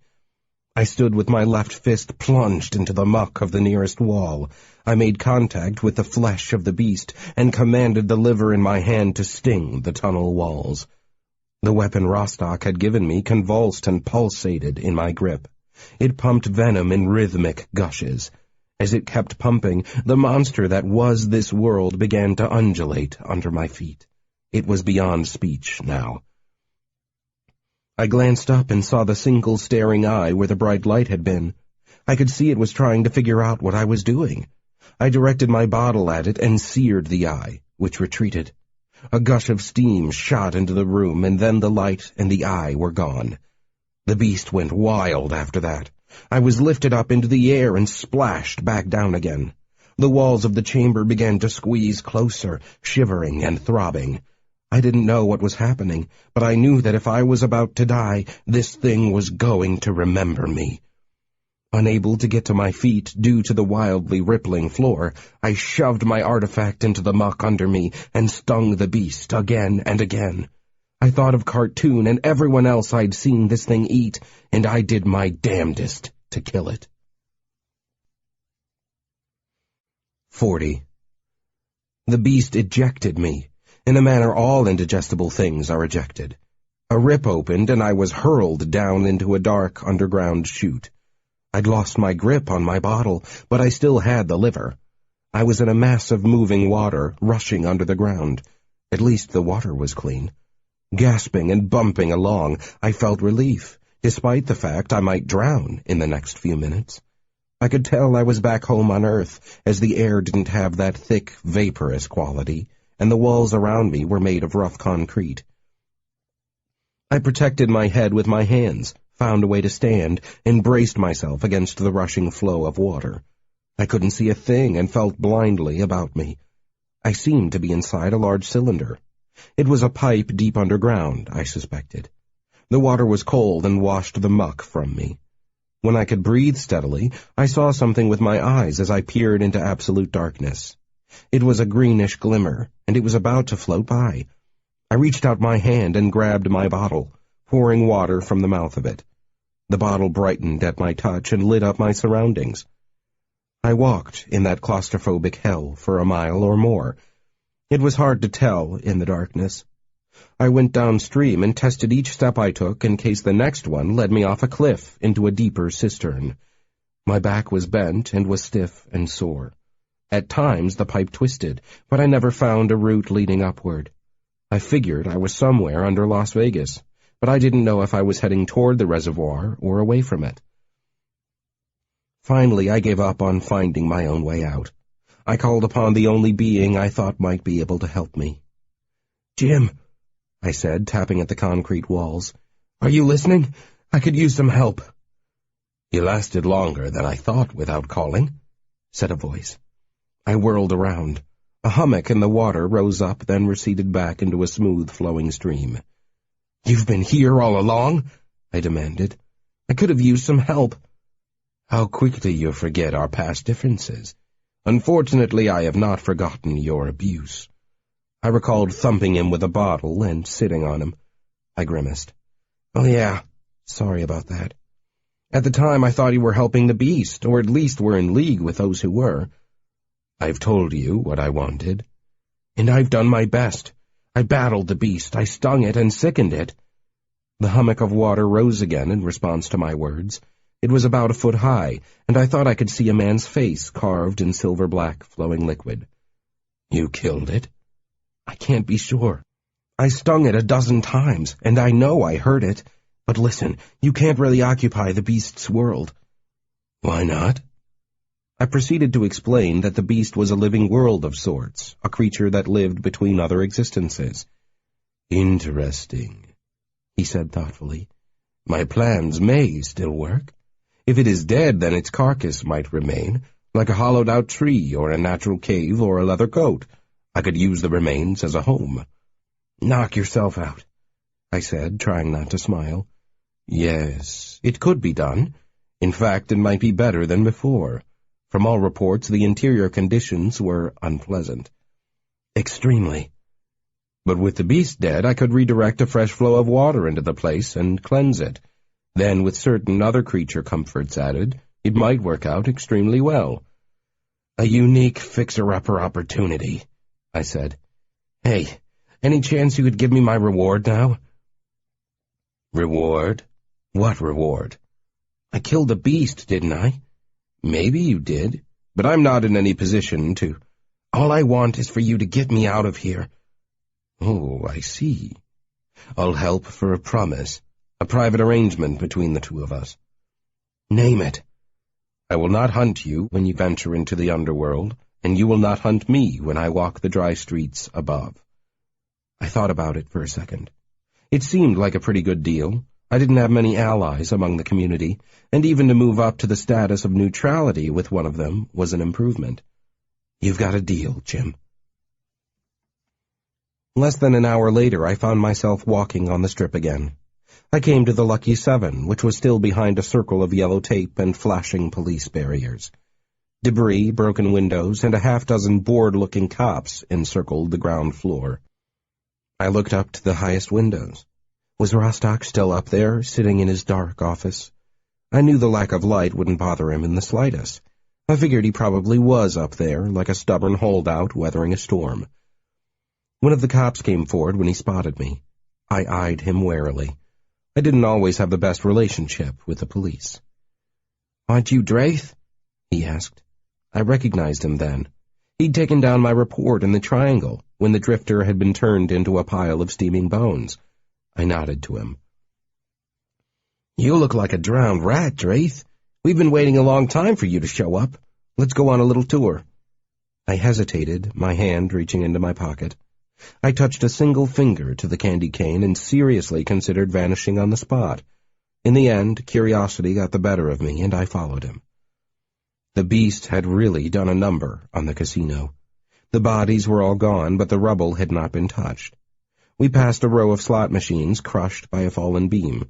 They looked like a line of smashed tin cans. The elevators weren't working, as even the emergency power had run out. I sighed, then found the stairway and began climbing. I was tired and hungry, but I hiked all the way to the top. When the building at last ran out of stairs, I found the penthouse lobby, curiously undamaged. The room smelled like soot, but that was the only detectable difference. I suppose those tentacles could reach only so high. I knocked politely, then let myself in. To my surprise, Rostock wasn't there. The lights were brighter than they'd ever been. I saw a glow from behind the big, hulking desk in the corner. "Hi, Quentin." "Is that you, Ezzy?" "Yes." "You came back to Rostock?" "Yes. I had to have my Rostock, but I still don't like it here. We are looking for a better place." "Too cold for you, eh?" I asked, smiling. "Where is Rostock, then?" "He's checking out the new place, making sure it's safe for us. We both like it there. A warmer world than this one, but not so hot that it burns him." I frowned. "You aren't talking about living inside the beast, are you?" "How did you know? I wasn't supposed to tell anyone about that." I laughed, walked to the desk, and left the liver on top of it. "See that Rostock gets this, will you? I was supposed to return it." "I will. Goodbye, Quentin." I walked down the stairs. By the time I reached the street, my legs ached. I contacted Jacqueline, and she came to pick me up. I was surprised to see she was driving the red Mercedes again. "Ah," I said. "Is this the same car we left out in the desert?" She nodded and beamed. "McKesson learned about what you did, and he made a few calls. He's still in the hospital, you know. Somehow he got the government people to leave the car at the highway entrance." I nodded appreciatively. McKesson did us a favor? Maybe there's hope for him yet. Of course, Meng might have ordered him to do it. In that case, I should be thanking her. I climbed into the car, and she went to hug me, but recoiled. "Let's get you cleaned up," she said, her pretty nose wrinkling. We drove to my place, and I found an eviction notice plastered on the door. There was also a letter on the doorstep. I warily checked out the envelope, but soon determined it wasn't some kind of explosive. I took it inside and opened it. It was a cashier's check from the Lucky Seven for $100,000. Jacqueline whooped and kissed the check while I went off to take a shower. When I came out, her eyes were glowing. "Can we go shopping afterward?" she asked.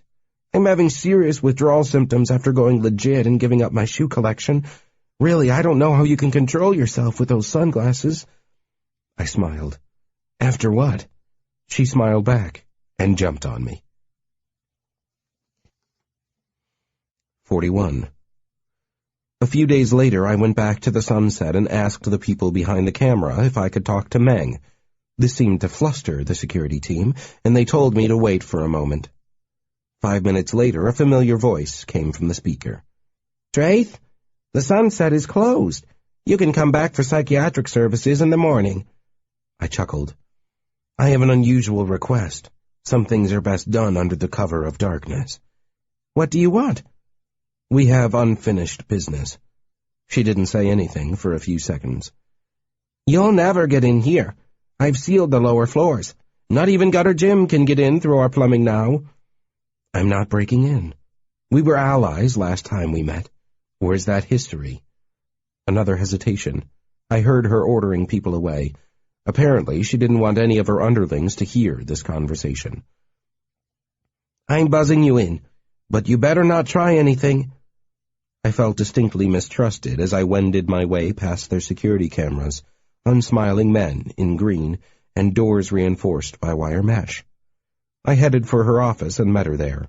She was alone, but I knew her staff was in the hall outside, listening nervously.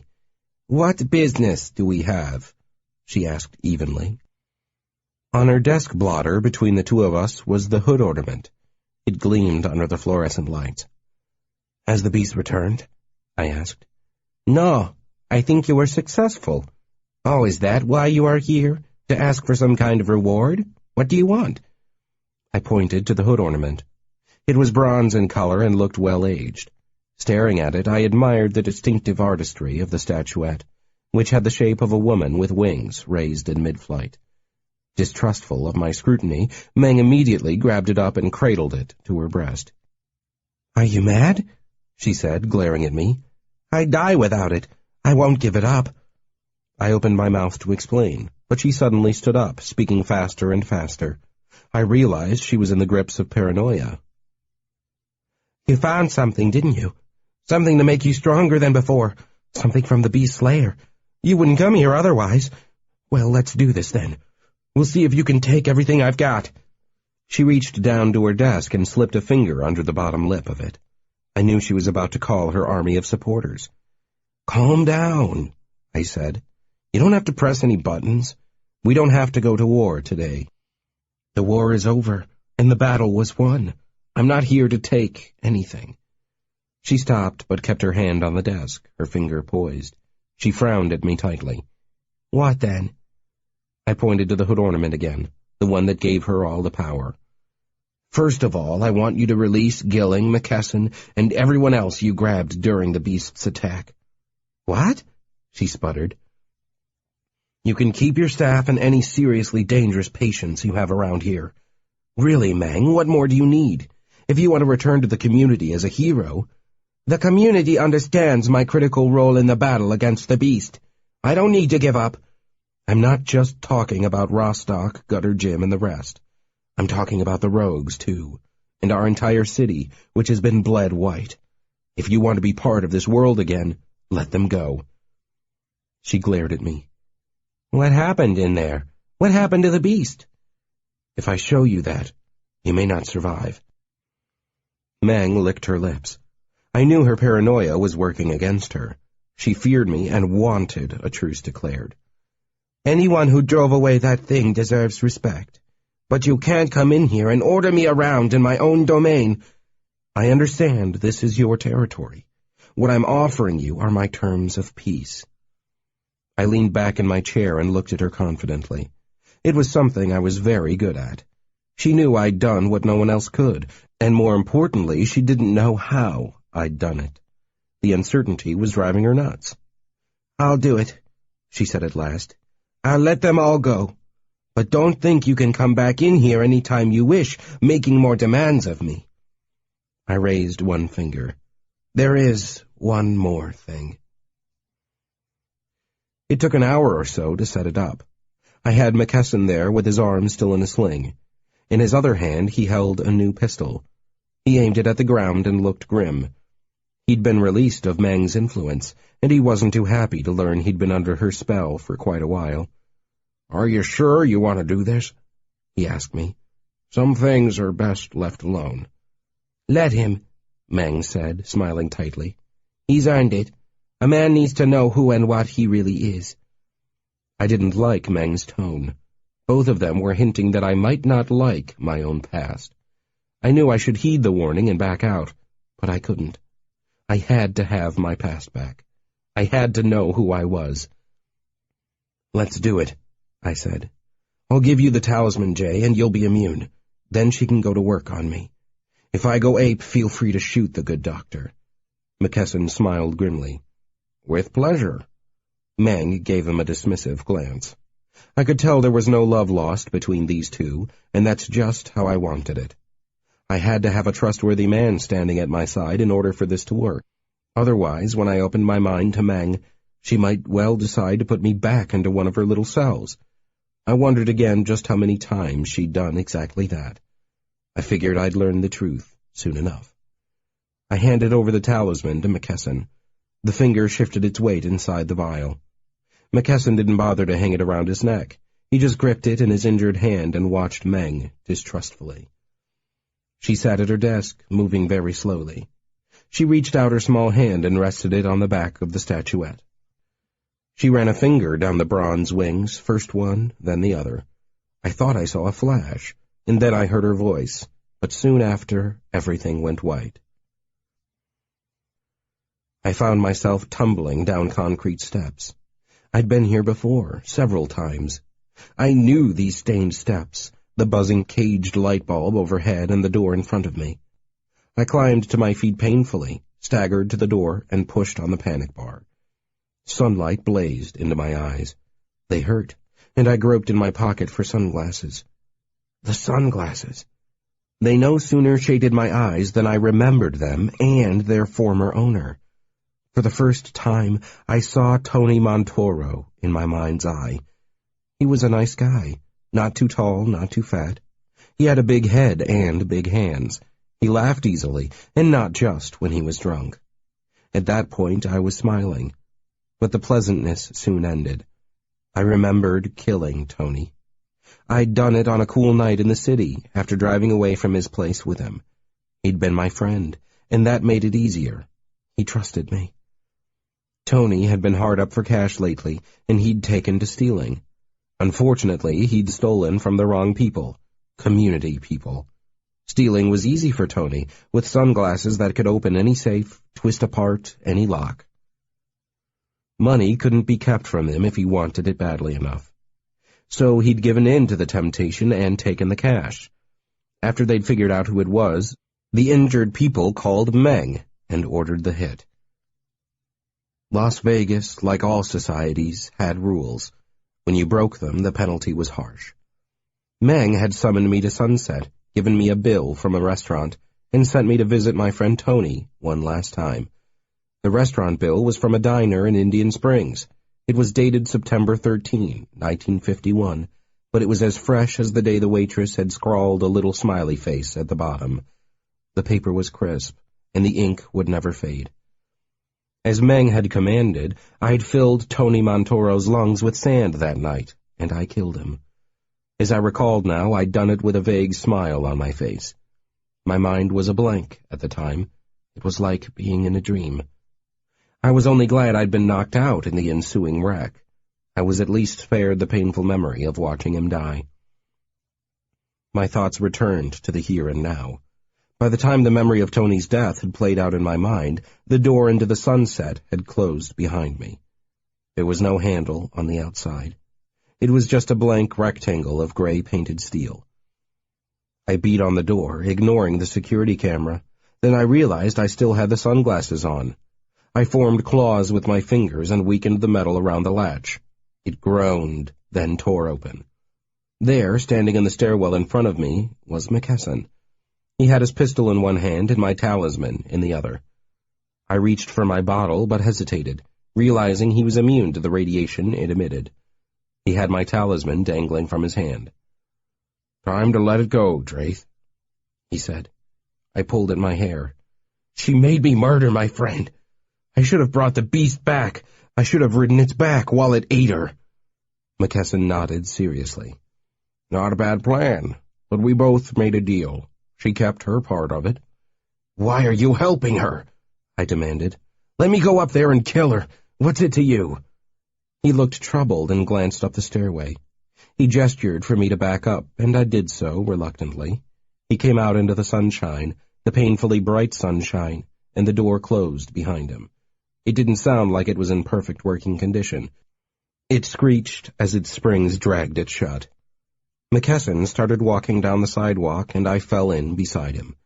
I thought about attacking him, but restrained myself. He was here to help, or at least I assumed he was. "You knew, didn't you?" I demanded. He shrugged. "I arrested you for murder the first night we met, didn't I?" "How could you know what I did and still let me run around with you? Didn't you think Meng might have me still? That she might order me to kill you?" "I wasn't stealing from the community.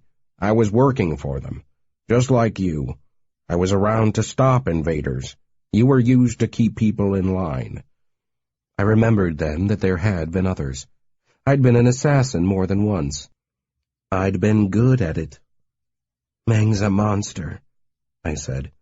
"Yeah, but she usually just ran the agents. She passed down the orders, she didn't write them." "Who does?" "People you haven't met yet. People I've never even seen."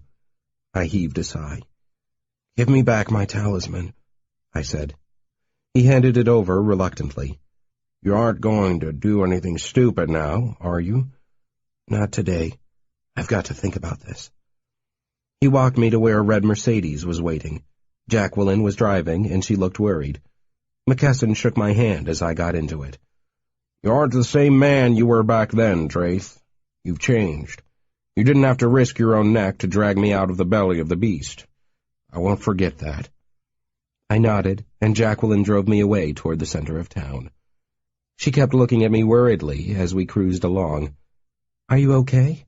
she asked finally. I managed to summon a smile. "Yeah, let's go shopping." That brightened her mood. She drove faster, and I felt the wind on my face. I worked to push away the memories I'd wanted so badly. Many of them weren't good. I could recall being a kid now, back in Mercury. I'd had some good times, but my parents had vanished one day, and others had taken care of me. Meng had been my part-time guardian and had treated me like some kind of lab rat that had turned into a pet by accident. I understood now, as I thought about it, why Trujillo had tried to kill me when I'd identified myself. He knew an assassin when he met one,